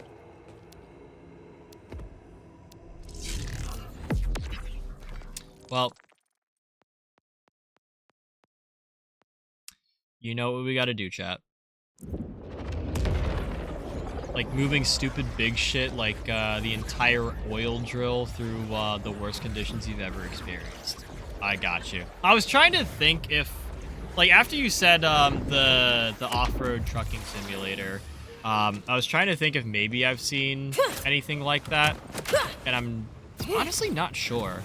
I definitely know there was some, like, truck sim that I saw not too long ago, or just, like, in, like, clips, that, it was definitely in, like, a more, like, wintry condition, where you were driving on, like, the side of a mountain and everything, and, like, the clips that I was seeing was of, you know, a guy, you know, doing this, like, this run and everything. with the truck, and it would be like, oh, that's a turn, and he just drives off the cliff instead. I'm thinking it's not that, but it could maybe be that. I have no idea.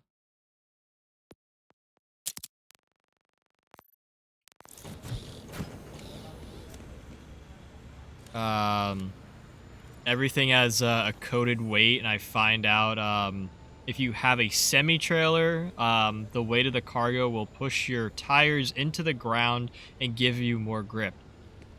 That's an insane system. And I don't mean like that's an insane system for being like that's crazy work. That shouldn't be like that's a real scientific thing. You Chat. keep talking to me.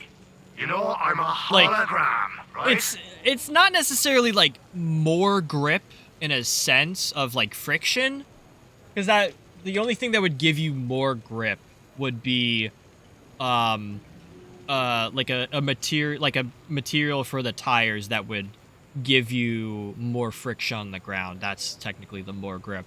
But by applying more of a force with your gravity, you know, meaning like having a heavier truckload, that does put more force on the ground, so you do actually, in a way, have more grip. Yeah, I'll A take that. shiny new prize awaits you, Wellspring. All it Holy fuck, I'm not walking that entire way. takes is the head of a shiny But, like, the fact that they shiny- coded all of those interactions in is really impressive. If you use a trailer that's not like a semi-trailer, the center of gravity moves further back on the truck, so your pulling power is less. Dude, I have so much respect for this game now. Like, to actually get, like, the proper physics down is really crazy. Like, that's, like, mad respect.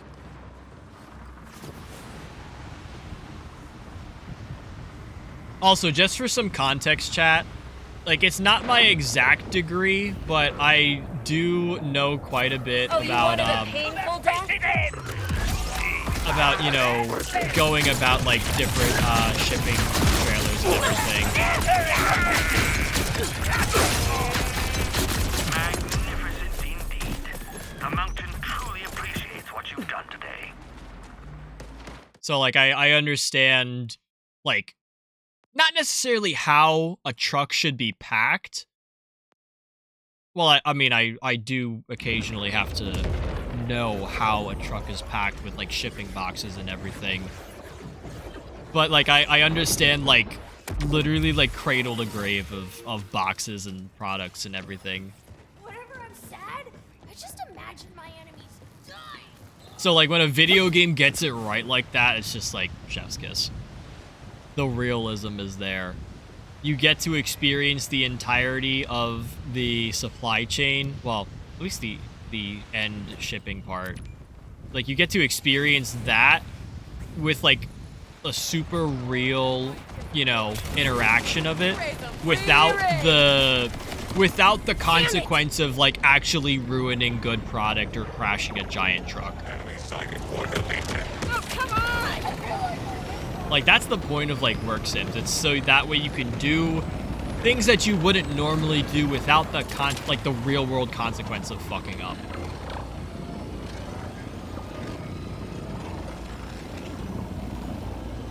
Like, having learned this, I've actually been thinking which cargo is heavier, so I put it at the front of my trailer. Yeah.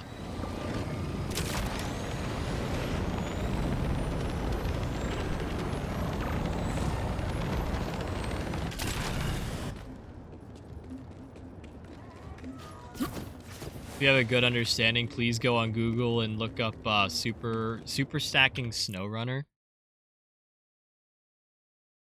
Let me see. Let me see if my computer will let me. Well, Borderlands, because it takes up most of my resources, and then OBS as well.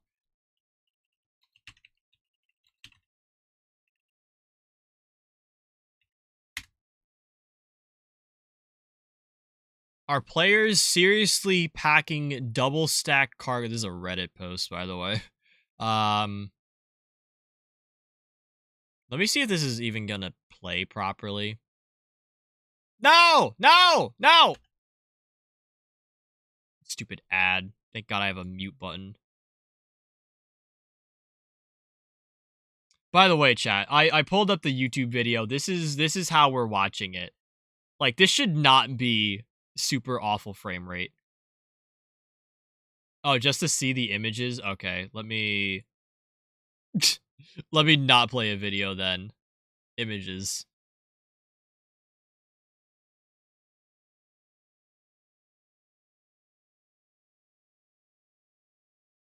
So is it just like... It's really just abusing the physics concept to your advantage, right? Let me look at overloading.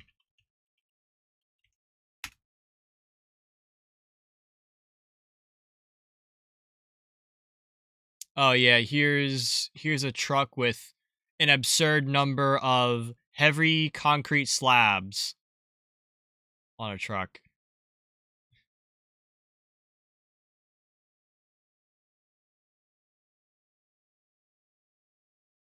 This does look like it's a really well done game. Like, I might actually have to watch some of this. Hang on. I gotta pull up this one image. Look at this shit. Hang on, can I open image in new tab? And then... Is that a truck? Carrying a truck? Carrying a truck? Carrying a truck? Carrying a truck? Carrying a smaller truck? Like a micro truck?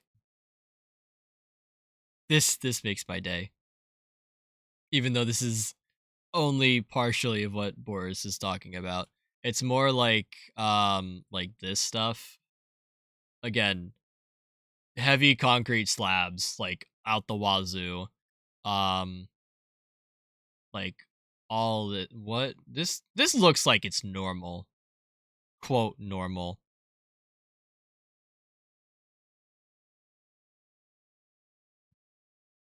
What is going on here?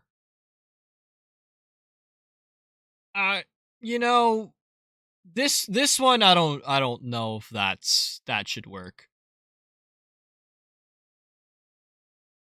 This is a crazy game.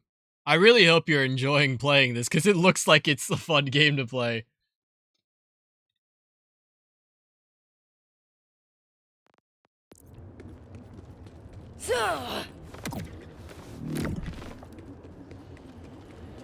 How long it takes to beat? Can you just tell me?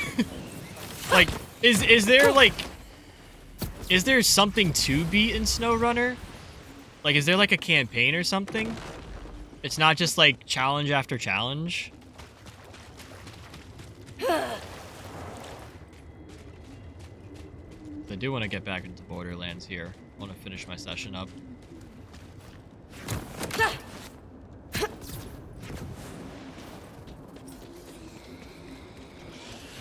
Like, I was thinking SnowRunner is like this, like, oh yeah, we have, you know, a variety of different contracts, and like if there's like a story mode, you kind of progress up the chain of different contracts, you know, getting more and more difficult as your experience level goes up, and this is supposed to train you to, you know, potentially take on bigger and bigger truckloads and everything. Really had to choose my words properly there, and I feel like I still didn't choose the right ones.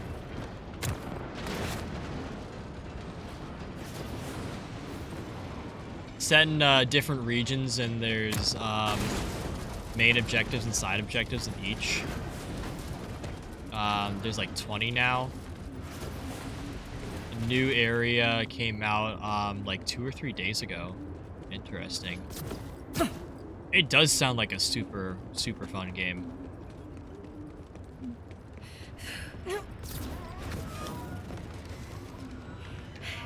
Like, I'm like almost wanting to try it out, but I'm also really hesitant because I don't...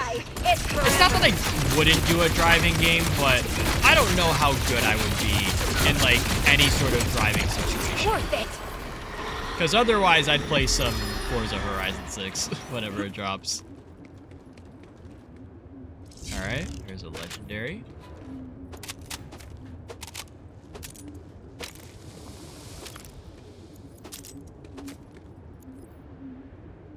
They didn't give a fuck about the main game. They just released the hardest maps back to back for like 5 DLCs in a row.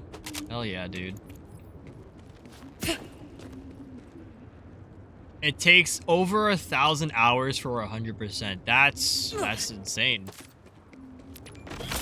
Although it's a lot, but like I'm assuming this is a paid game. There's no way this is like a free game. Like for however much you're paying for SnowRunner, this definitely feels like you're going to get your money's worth, which is ideally the purpose of it. Like if your objective in this game, like quote your objective, is to do everything like 100% it, and that takes over 1,000 hours, then bro, like you could pay even $70 for that, and you'll still like be satisfying that like price for it. Like I'm hoping it doesn't cost $70, but if it did, and you get over 1,000 hours of content out of it, I think it would be worth. Season 17, people said 1,000 hours as of season 11. Base game is easily 300 hours, costs 50 Canadian. I got you. Not too bad.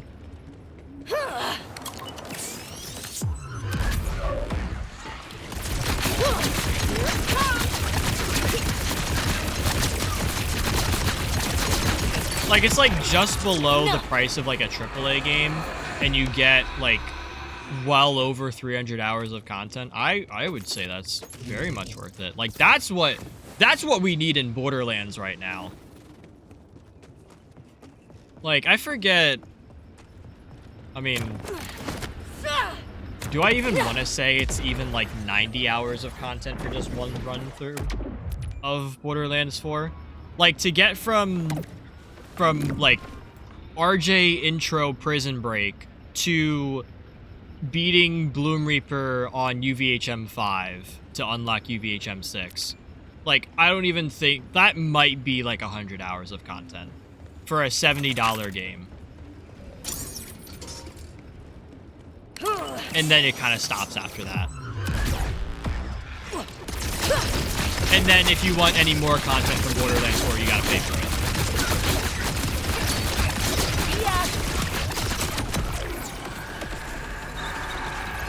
And there's another legend. Oh, there's 2 legendaries. What the fuck? It's neither of the ones we want. We have the boom slang already. And then we do not need a Destructo disc. We do not need our boogie bomb.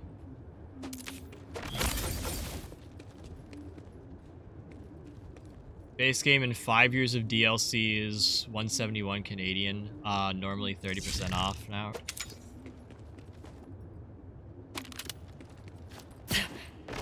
Does it go on sale often? Like, is it like Borderlands where it goes on sale like every few years or so? Well, not few years. Like every year Borderlands gets like the sale or whatnot, and like you can get Borderlands 2 for like $5, or you can get the Handsome Collection for $5 that gives you Borderlands 2 and Borderlands the pre-sequel and all the DLC. With the exception of, I think, Fight for Sanctuary DLC for some fuck-ass reason.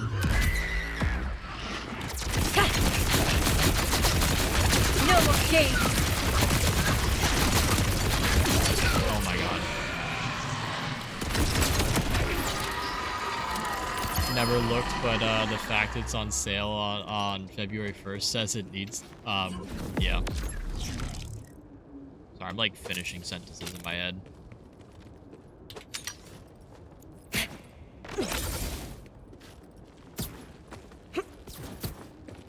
But yeah, I think all of this like stands to the point of like where Borderlands 4 is right now.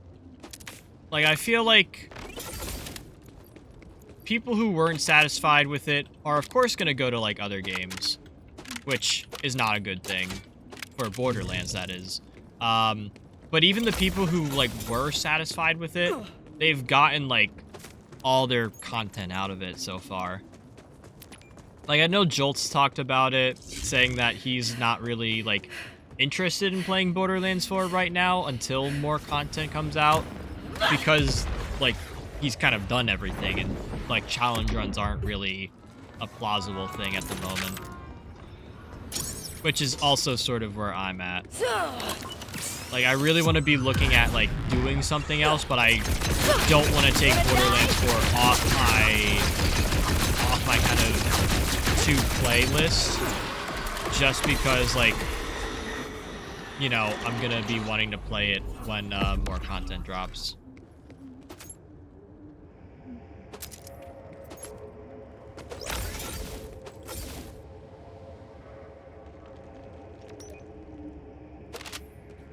K6 playing some random roguelike the other day. Yeah, that's kind of... I do think... I think I might have said this before. Like, I mean no offense to any of the other content creators out there that, like, primarily do Borderlands stuff.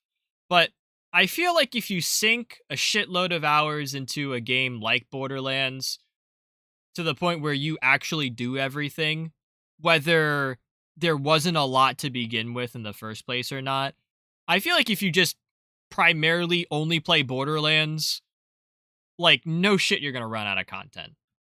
And I feel like it's kind of healthy in a way for you to maybe experience this like, lack of content in Borderlands 4, so that way you can go experience something else and kind of give yourself a break from the franchise, and, you know, potentially not getting burnout or not losing your enjoyment for the game. Granted, you know, Gearbox should be doing more to retain its player base by either adding more content, mixing up the meta, etc., all of the other Borderlands 4 complaints. But, like, if you're going to sink a ton of hours into the game, I don't know why you expect the game to stay interesting without any, like, you know, updates. That's probably a hot take, and like I said, I don't mean, like, any offense to any of the bigger, like, Borderlands creators out there. But I do feel like if you're sinking 700 hours into the game within the first, like, 2 or 3 months, that, yeah, I would imagine you would run out of content. Unfortunate. And then, you know, and then it goes to the Gearbox's fault for not having anything more than that 700 hours of content in the game for it to be, like, actually meaningful in a way. I have... No, I'm thinking Warhammer, which is... I think I have looked at Warframe in a little bit. I can't remember exactly. It's been a minute since I've actually, like... Well, I did just look through my wish list because I bought a ton of games. But I think I have looked a little bit at Warframe. 100% free. It's very... easily 1,000 hours. Like, most veteran players I know have anywhere between 1,000 to 5,000 hours. That's crazy. I will probably have to look into it a little bit more. I don't know why I'm picking up purples. I did not. Did I even get a legendary drop to... Whatever. But yeah, right now for... At least for stream, and I guess my personal, like, you know, video game experience, we'll be starting up TCG Card Shop Simulator next week. We are currently also in the middle of Date Everything, which... Wild game, by the way. So we have those two coming up. I did also buy Rat Shaker, which I think might be a shorter game, but we will see. I also bought Mouthwashing, which I'm very excited to get into that. We also bought Moros Protocol, which is like a space-themed, like, Doom Slayer kind of game. I'm very excited to play that. And I have a variety of other games I'm looking forward to. But I can definitely, like, take a look at Warframe. I'll see what it has to offer for me. Mouthwashing is nuts. I'm very aware of that. Like, I don't want to say that, like, I've viewed a lot of content for mouthwashing, but I've seen enough to where I'm still, like, I'm still going in basically blind. I don't really know how much happens in the game, but I know it's nuts. And I'm very excited to jump into it, even if it means I'm going to be emotionally scarred. I mean, it's not like Doki Doki Literature Club didn't already do that for me.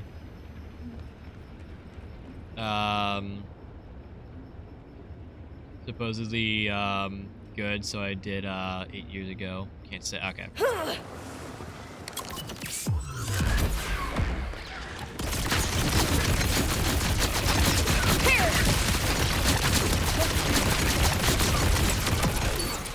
Sorry, not sorry.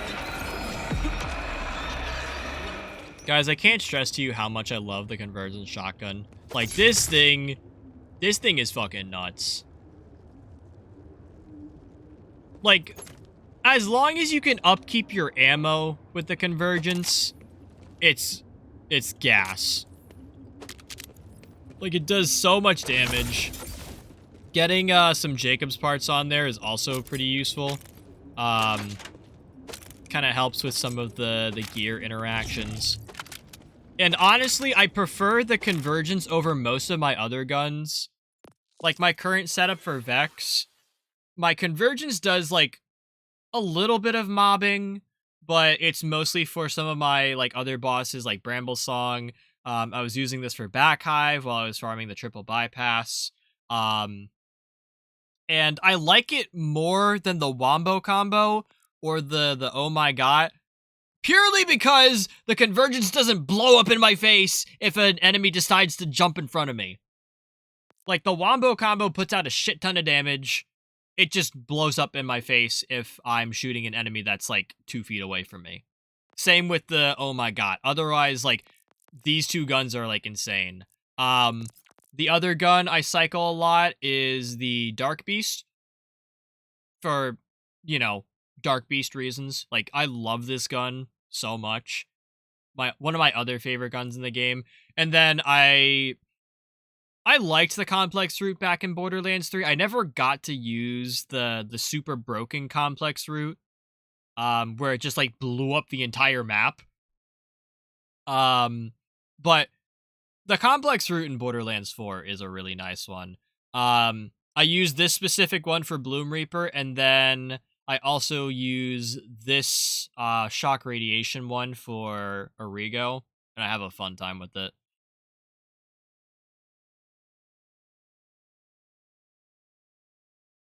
They're, like, some of the best devs I've ever seen, like, period. The mouthwashing devs, I'm assuming. I would stand by that. Oh, Warframe guys. Yeah, I can also see that.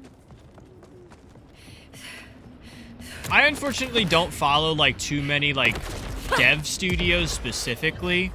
In terms of, like, what they... Like, sometimes I'll look at, like, the patch notes and everything. Sometimes I get, like, you know, some of the devs talking about, like, hey, we're pushing this update, or, hey, you can expect to see this content soon. But other than that, there's not really a lot of, like, dev studios that I follow specifically. I think the only one I really, like, pay attention to is AgroCrab, because I was super interested in another crab's treasure. And it's a convergence. I'm gonna need out for this. Like, I was really interested in Another Crab's Treasure, just it being a Souls-like that was just crab-themed. It was really, really cool. So I followed the dev studio on Twitter, and then they released Another Crab's Treasure. Got to witness all of that. Maybe one day I'll play it. Maybe. I'll get there. but then Aggro Crab teamed up with Landfall and made Peak. And bro, the Peak discourse with Landfall and Aggro Crab is great. Also, Aggro Crab's Twitter is pretty cool. Like they do good work because they're also like people. So also Chris, welcome on in. Hope you're doing good. By the way, Chris's playthrough of of Another Crab's Treasure was the playthrough I watched, which is part of the reason why I don't necessarily feel comfortable like streaming what's it called? Another Crab's Treasure, because I've seen what the game is. So I feel like I'm getting spoiled. Also, we have ads starting like now, so sorry if you guys get stuck in ad jail. The nuke the whole map complex route thing still works. It's just a Zane interaction. Ah, I see. I'll have to maybe look into that. Super in tune with the game itself because they all actually play the game at a high level. I definitely like, yeah, that's gotta be how you like. I feel like the how do I explain this? Like the best devs and really just the best like business people out there are the ones that are also in the meat of it. So if you're talking about games, the best devs are the ones that like actually play their own game and like understand the interactions and what goes on and how the how the player base actually like responds to everything. Because I think about this with like sneakers, and thankfully you guys are an ad, so you don't have to hear the sneaker conversations. Or maybe you just got out of ads and you're now listening to me talk about shoes. Like when I look at like the shoes and the collaborations that they do, or if like I see Nike put out a new model, you can tell which shoes are made with the like with like the performance people in mind, like actually like actual basketball players or actual runners. You can tell when a shoe is made specifically for that, or if it's made for fashion specifically, where it doesn't matter like how it fits, what it looks like, it just has to look different. Or like if you have a collaborator on a shoe, they understand like what would people be wanting to buy out of a collaboration. Or like if you think about like food places, like good food places have food that people want to eat because those people who own the place and like actually make the food are also the ones who would eat the food in a way. Well, yeah, duh, of course. Like everyone's got to eat. So like why would you put out some like hot shit garbage food if you got to serve it to other people, or like if you would potentially be eating it yourself? Like that's how you got to go into business and everything. Like yes, there's like the whole corporate side of things of like divvying up work and making it fit within a system, expanding it, kind of monetizing it, making it all corporate and everything. But the interaction that I feel like a lot of the big companies miss because they are big is how everything works, with the consumer base and the people who are actually like using the products or using the services or playing the games. And the better understanding you have of that customer interaction or that consumer interaction, the better your product is. Or like even when I was I keep in mind, chat, I was an orientation leader for college. I never really wanted to go up to like the higher leadership levels where I was like overseeing all the orientation leaders. Like I never wanted to do that because I always loved being on the front lines. But being on the front lines allows you to know what what more individual people are going through or what they're experiencing on a day-to-day basis, and then you can kind of work backwards from that and make sure that you have your leadership set up to teach about that, to instruct and train, and also ensure that anything, should any issues come up, that, like, everyone is prepared and ready for all of that.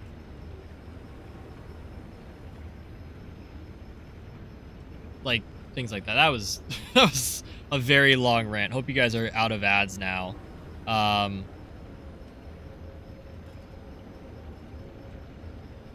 The ads were so sick. I hope they were. Endgame Warframe is staying in the mission long enough for enemies to hit level cap. The devs actually go into the people who play its stream and actually ask them how certain things. Yeah.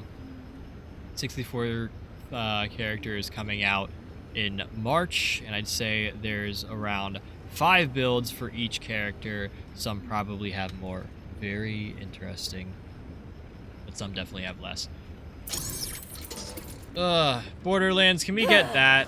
I don't necessarily need 500 characters. I think I need to kill you now. Sorry, babe. Or not 500. I don't need like 64 Vault Hunters in Borderlands. But like, bro, where's the build diversity in Borderlands 4? I think we've talked about this a variety of times on the stream, but I feel like the builds right now, it's mainly kill skill Vex. Sometimes it's sniper Vex. Sometimes it's clone Vex. No one's using trouble. Rafa, I don't know what the build is called specifically, but it's whatever the Rafa build is. Like, you know the Rafa build. It's everywhere.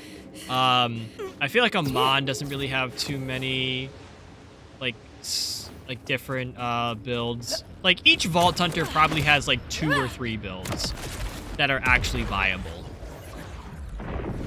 Like, at the most, maybe 3. And they only use like 1 or 2 skill trees. 64 is a lot. With different builds is also crazy. For the love of gore. Like, I don't know how in-depth the builds are in Warframe, but it's gotta be... There's gotta be, like, some level of complexity to it. For it to, you know, for, you know, each character to have, you know, a variety of builds.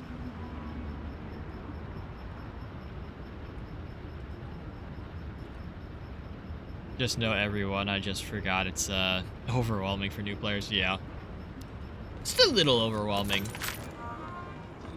It's not like there's potentially 300 possible builds you could make in the game.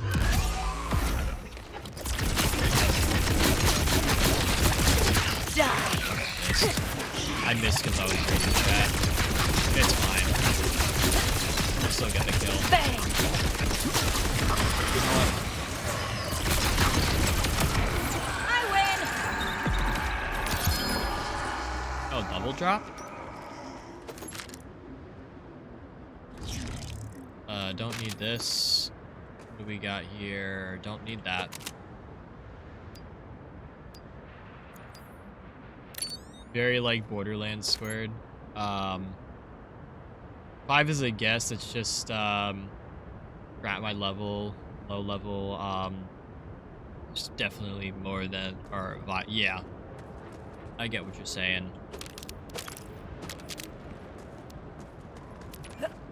Like, I think my point was that, like, if you think about, like, how Borderlands characters are built, like, you take Borderlands 2, for example. We had 6 Vault Hunters for that. Each Vault Hunter had 3 skill trees.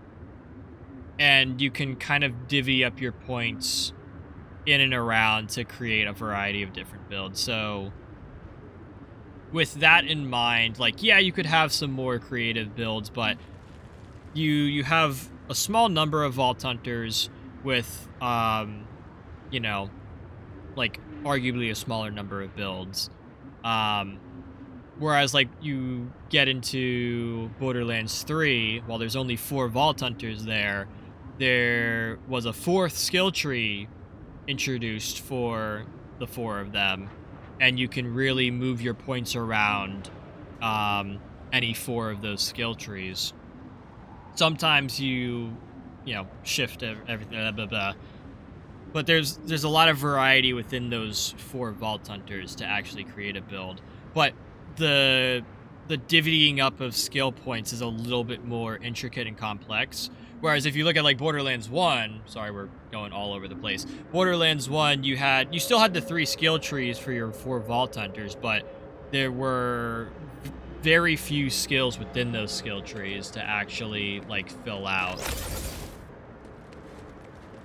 And I guess the kind of question that I was asking, is it more of like a simple kind of build style, like closer to Borderlands 1, where you only have like a few skills to pick from? Or is it more like Borderlands 3, where there's a number of different paths you can go down? But either way, having 64 characters with like 5 or so potential builds within that's you're looking at literally like 300 plus possible builds in the run. Or not the run, but just like in possibility. The system, you can take a set skill off one character and put it on any other character. Each character has 4 skills. Really, you're using the same like 30 mods, but then there's a thing called arcanes, which opens a variety, but then weapon synergies. I got you. I'm like kind of understanding. It's like it's coming together.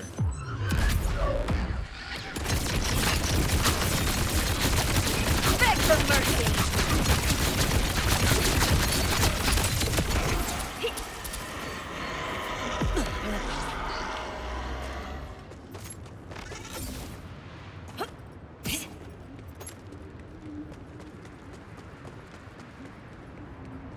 Very in-depth, but also simple enough you can grasp it in like 10 minutes. Yeah.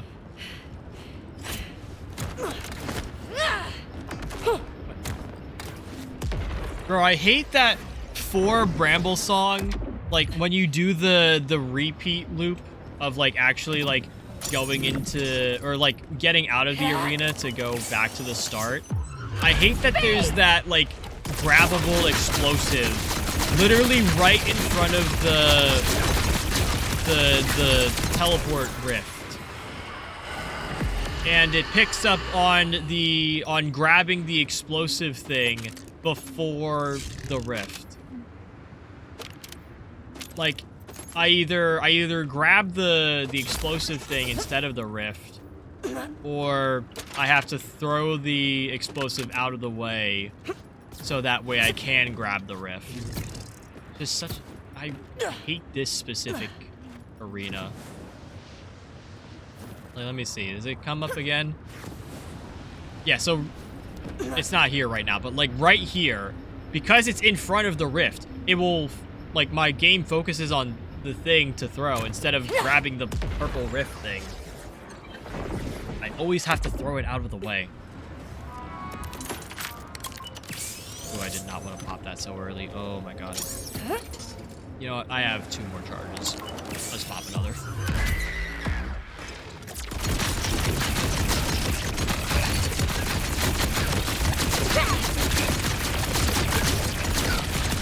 Okay, come back here.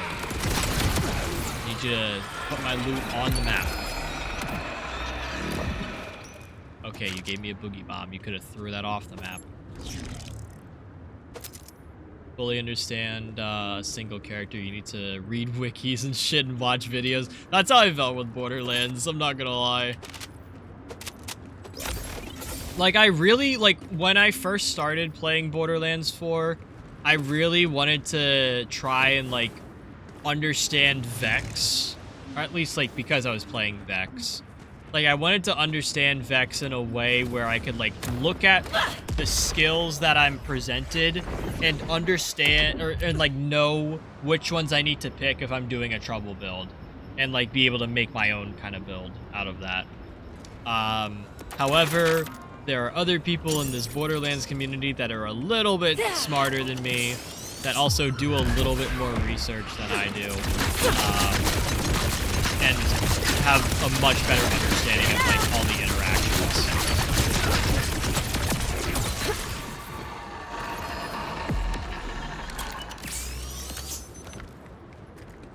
Like, I really want to get to a point one day where I can go into a, you know, a Borderlands game, look at, like, the skills and understand, oh yeah, that I want to pick that up, or oh, I don't actually need that, or this, you know, this skill isn't really gonna do as much as this other skill. I'm gonna put the points into skill B versus skill A.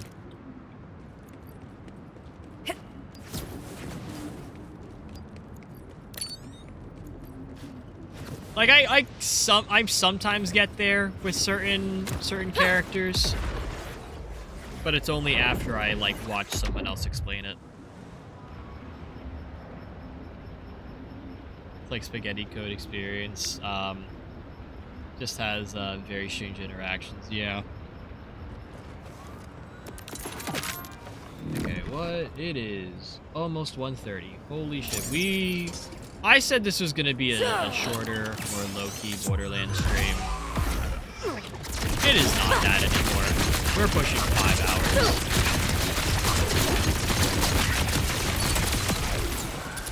Like, honestly, this is what I like my Borderlands streams to be. Just kind of, like, mindless, like, yap sessions. And not mindless to say that I don't get anything out of this. Like, I do really, like... I live for these conversations. I live for just, like, chatting with the community and everything about whatever. It doesn't even have to be about Borderlands. Like, this is why I do... I do the Borderlands streams because there's enough going on in Borderlands to keep, you know, some people, you know, attracted.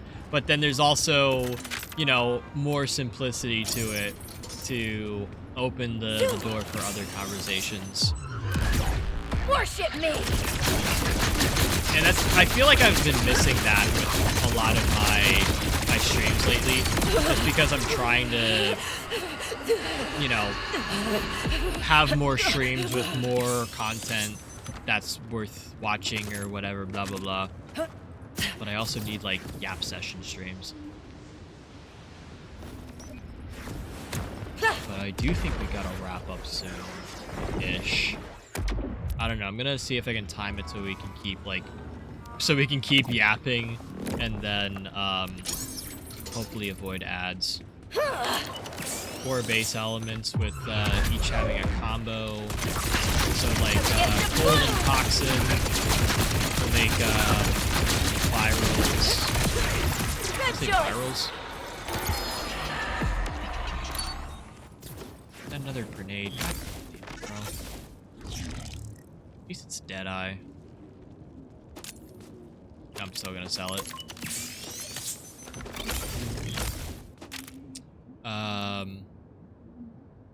Make viral as an example, and viral makes your damage do more health, or do more to health, which there's different kinds of health, like Borderlands in a way. Yeah.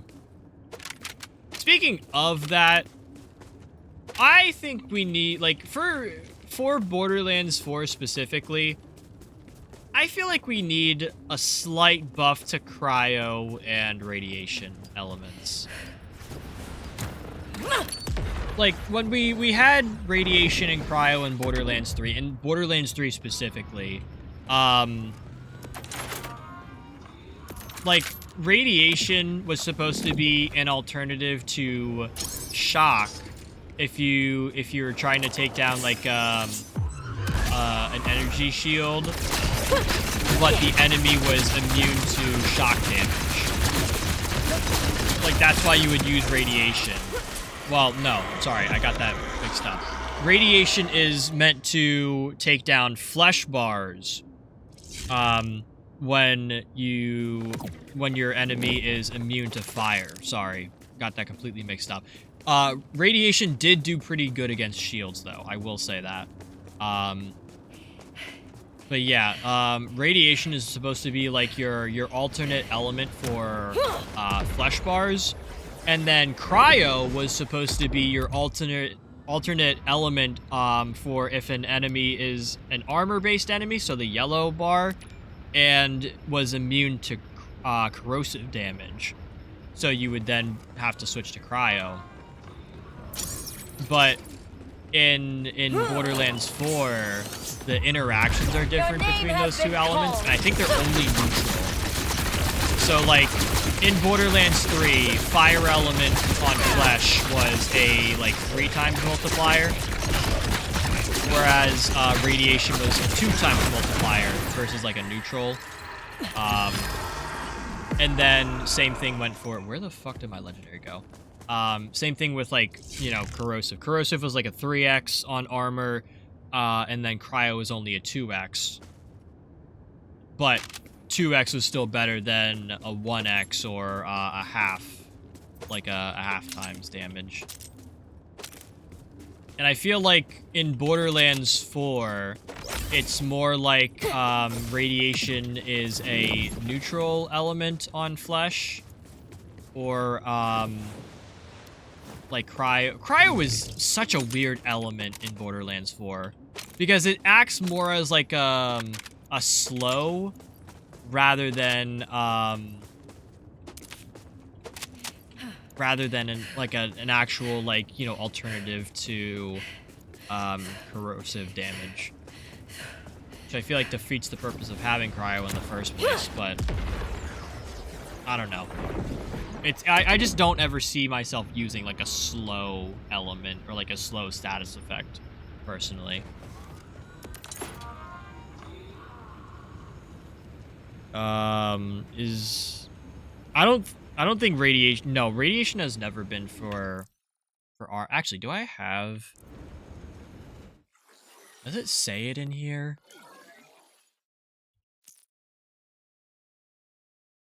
Yeah, so radiation has never really been.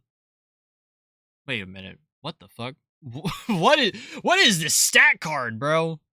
Anyways, radiation was never good against armor, unfortunately. I think for a number of builds in Borderlands 3, there was enough radiation damage being put out to actually cut through armor like it was, you know, something else. But yeah, radiation was supposed to be mainly for, or not mainly, but good for when you have to take down flesh enemies and you didn't have fire damage available to you, meaning like your enemy was immune to fire. And then I also remember it being like pretty decent against shields in Borderlands 3. If you look here at this card, radiation is like neutral with flesh, so it does just about like the same amount of damage as like kinetic. And then does really well for shield. So in this case, instead of using a shock weapon, you could use a radiation weapon. But if we go to fire, you have very good against flesh, not good against armor, not good against shield. If we go over to shock, we have weak against flesh, weak against armor, and then very strong against shield. Although oh my god, we were literally like chewing through Mimikron, like both, you know, shield bar and armor bar with the oh my god. That's how much damage it outputs. But yeah, these, and then where's my corrosive?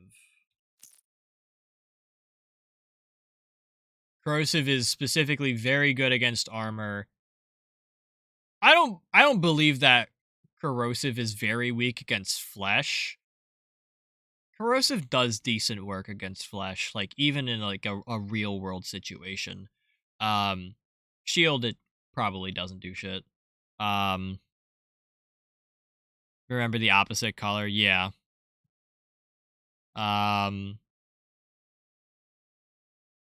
always run cryo or radiation in Borderlands 3 and Endgame. Um, yeah, there was enough there was enough damage in Borderlands 3 where the element didn't matter. Cough, cough, Hellwalker. Um,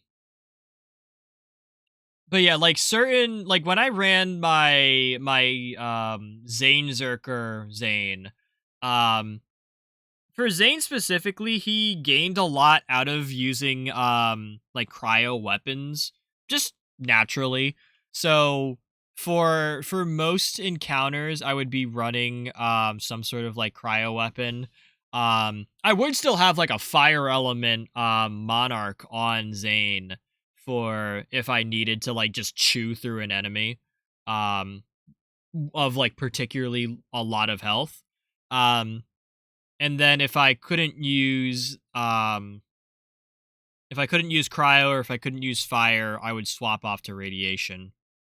And then my fourth weapon slot was whatever I gave to my clone.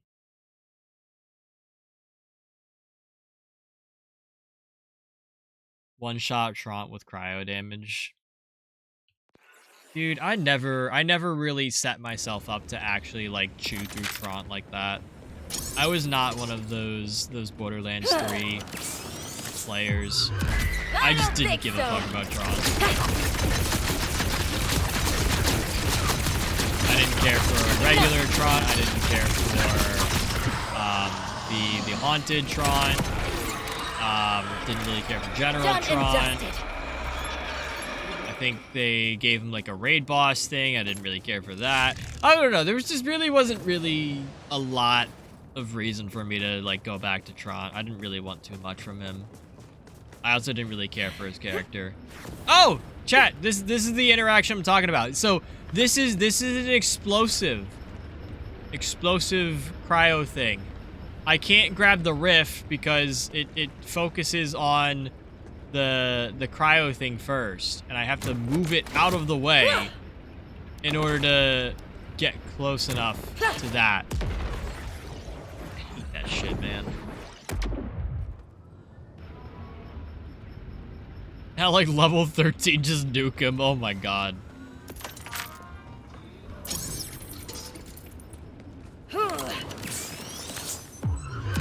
You're right. I am diabolical.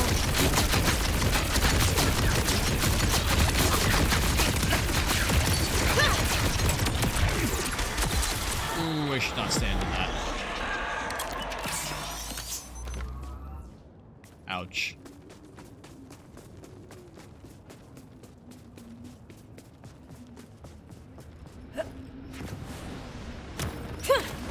Yeah, chat, like when I know a lot of people look to me as like a more like quote Borderlands expert.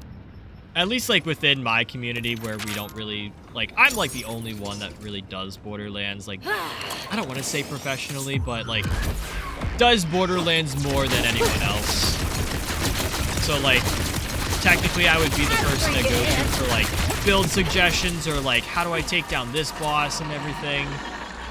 Perfect. Like I have enough knowledge to like answer some of those questions, but then I have people like Boris or like other people in the Borderlands community that are like leaps and bounds ahead of me that can one-shot Trant at level 13 because they understand most of what they need to understand in the game.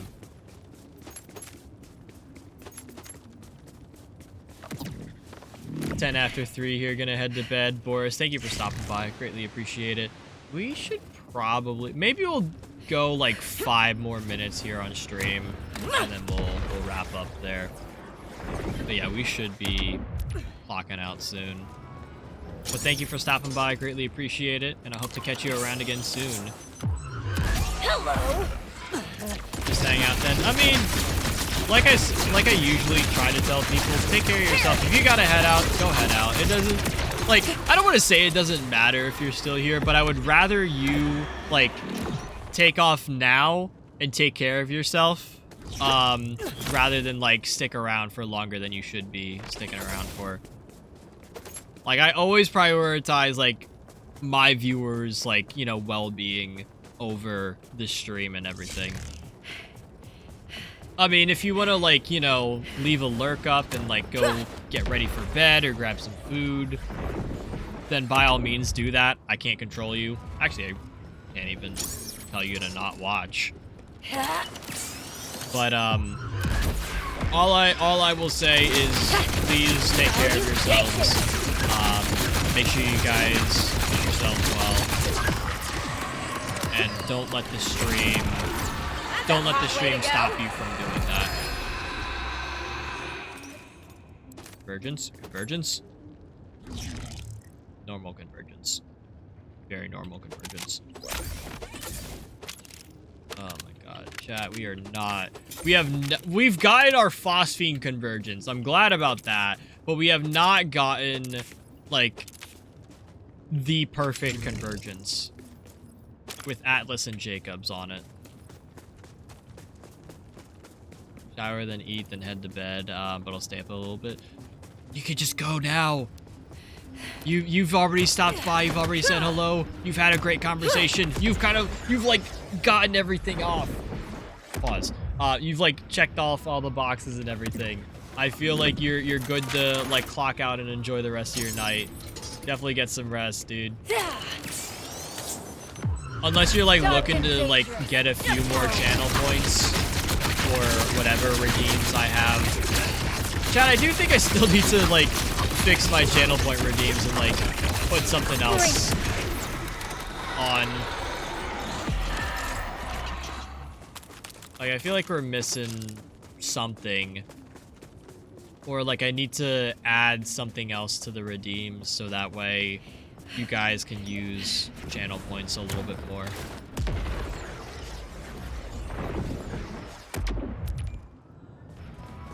Also only been playing Overwatch Stadium, which is like, yeah, the build simulator Overwatch. Wait, builds? Am I thinking of the right stadium?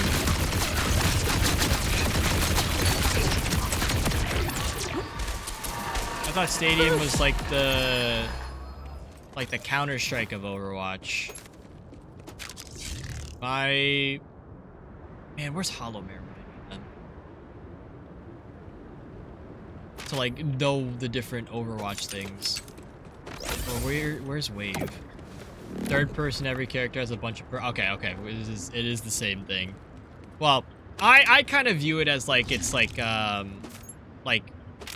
Counter-Strike or oh wait, was that a crit knife? No. It's like Counter-Strike or Overwatch or Counter-Strike or Valorant Overwatch, where like it's like round based and like you kind of like pick your kit beforehand and then you go in.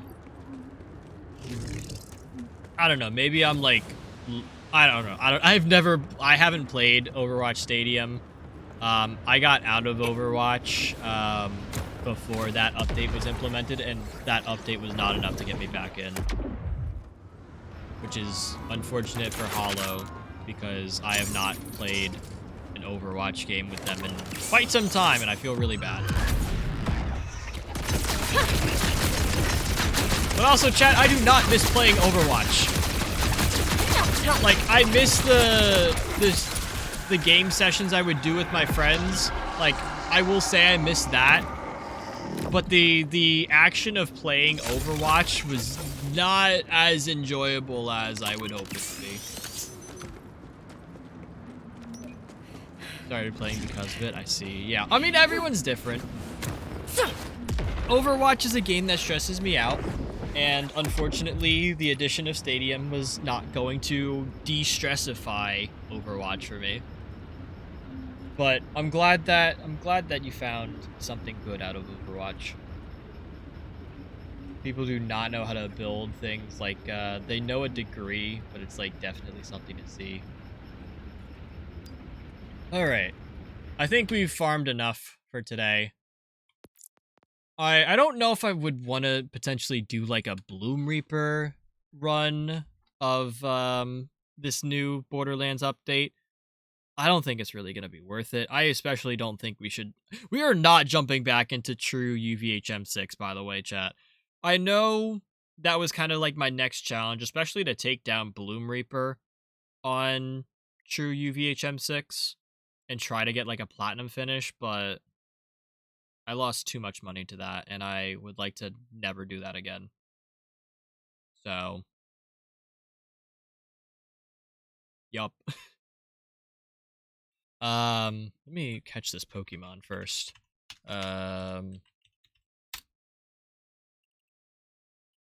Trouble. Have around 30 hours played. Been playing for like 2 days and ranked on Stadium, and I'm ranked plat. Damn, congratulations.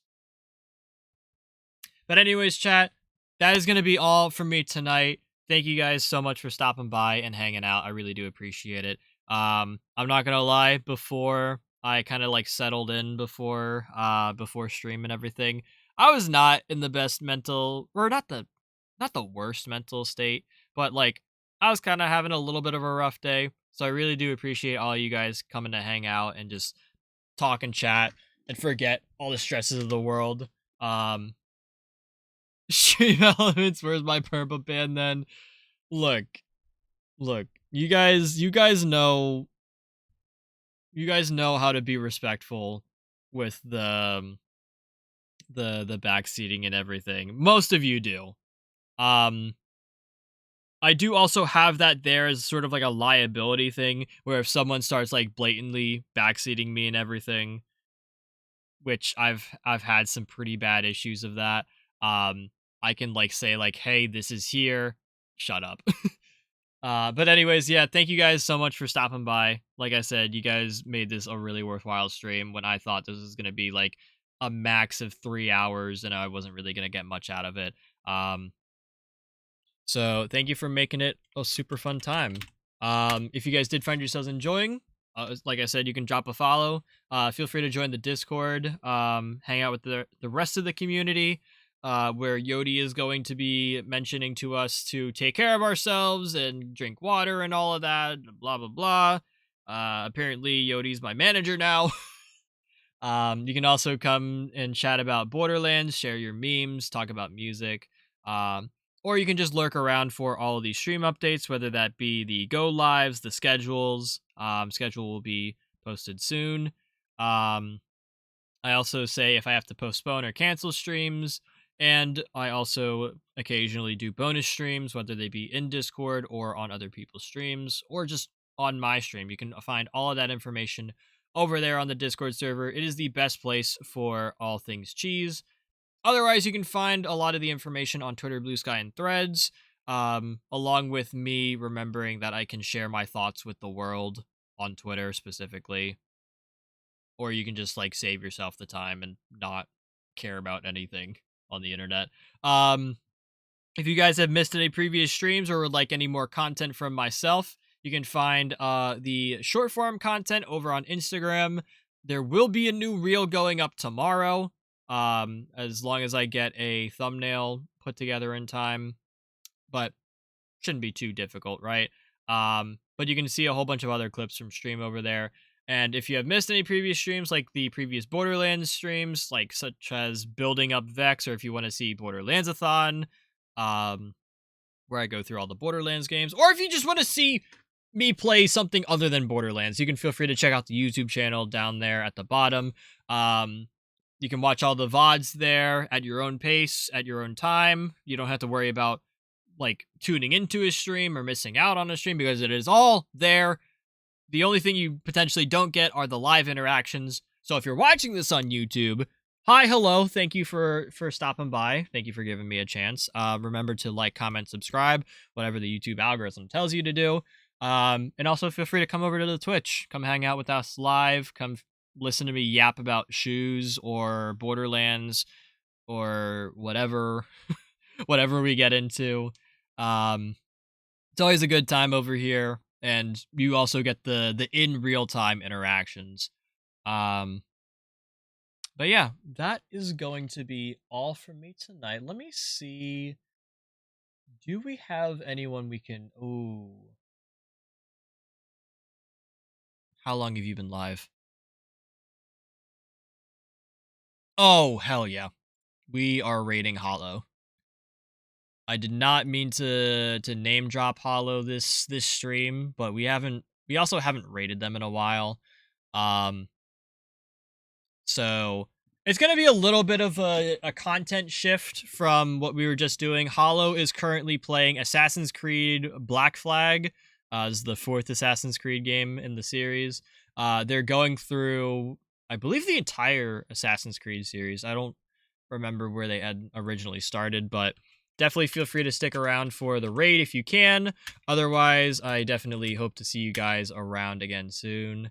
The last actually good one, to be honest. I mean, I don't really pay attention to Assassin's Creed, so I can't be the judge of that. But Hollow's definitely a fun chat. Also another late night streamer if you need it. They also do some Overwatch, so I don't know when the next Overwatch stream will be, but definitely feel free to grab one of the raid messages and feel free to hang out or stay tuned for the raid. Like I said, if you can. If you can't, feel free to just pop in there, say hi, and then head out for a lurk. We all understand the raid and fade and everything. Remember, take care of yourselves out there. Yeah, let me get this raid going. And yeah, that should be all from me tonight. I never know how to do these outros. Anyways, next stream, I'll have the schedule out tomorrow along with the new reel. Next stream will be Tuesday, probably 7 p.m. EST for more date everything. Super excited to continue going through that. And then hopefully we'll probably do some more Borderlands on Thursday. I'll have to see. And then Saturday, TCG Card Shop Simulator. Super excited for that. But until then, stay fresh, cheese bags. I will catch you all again real soon. Bye, bye, bye, bye.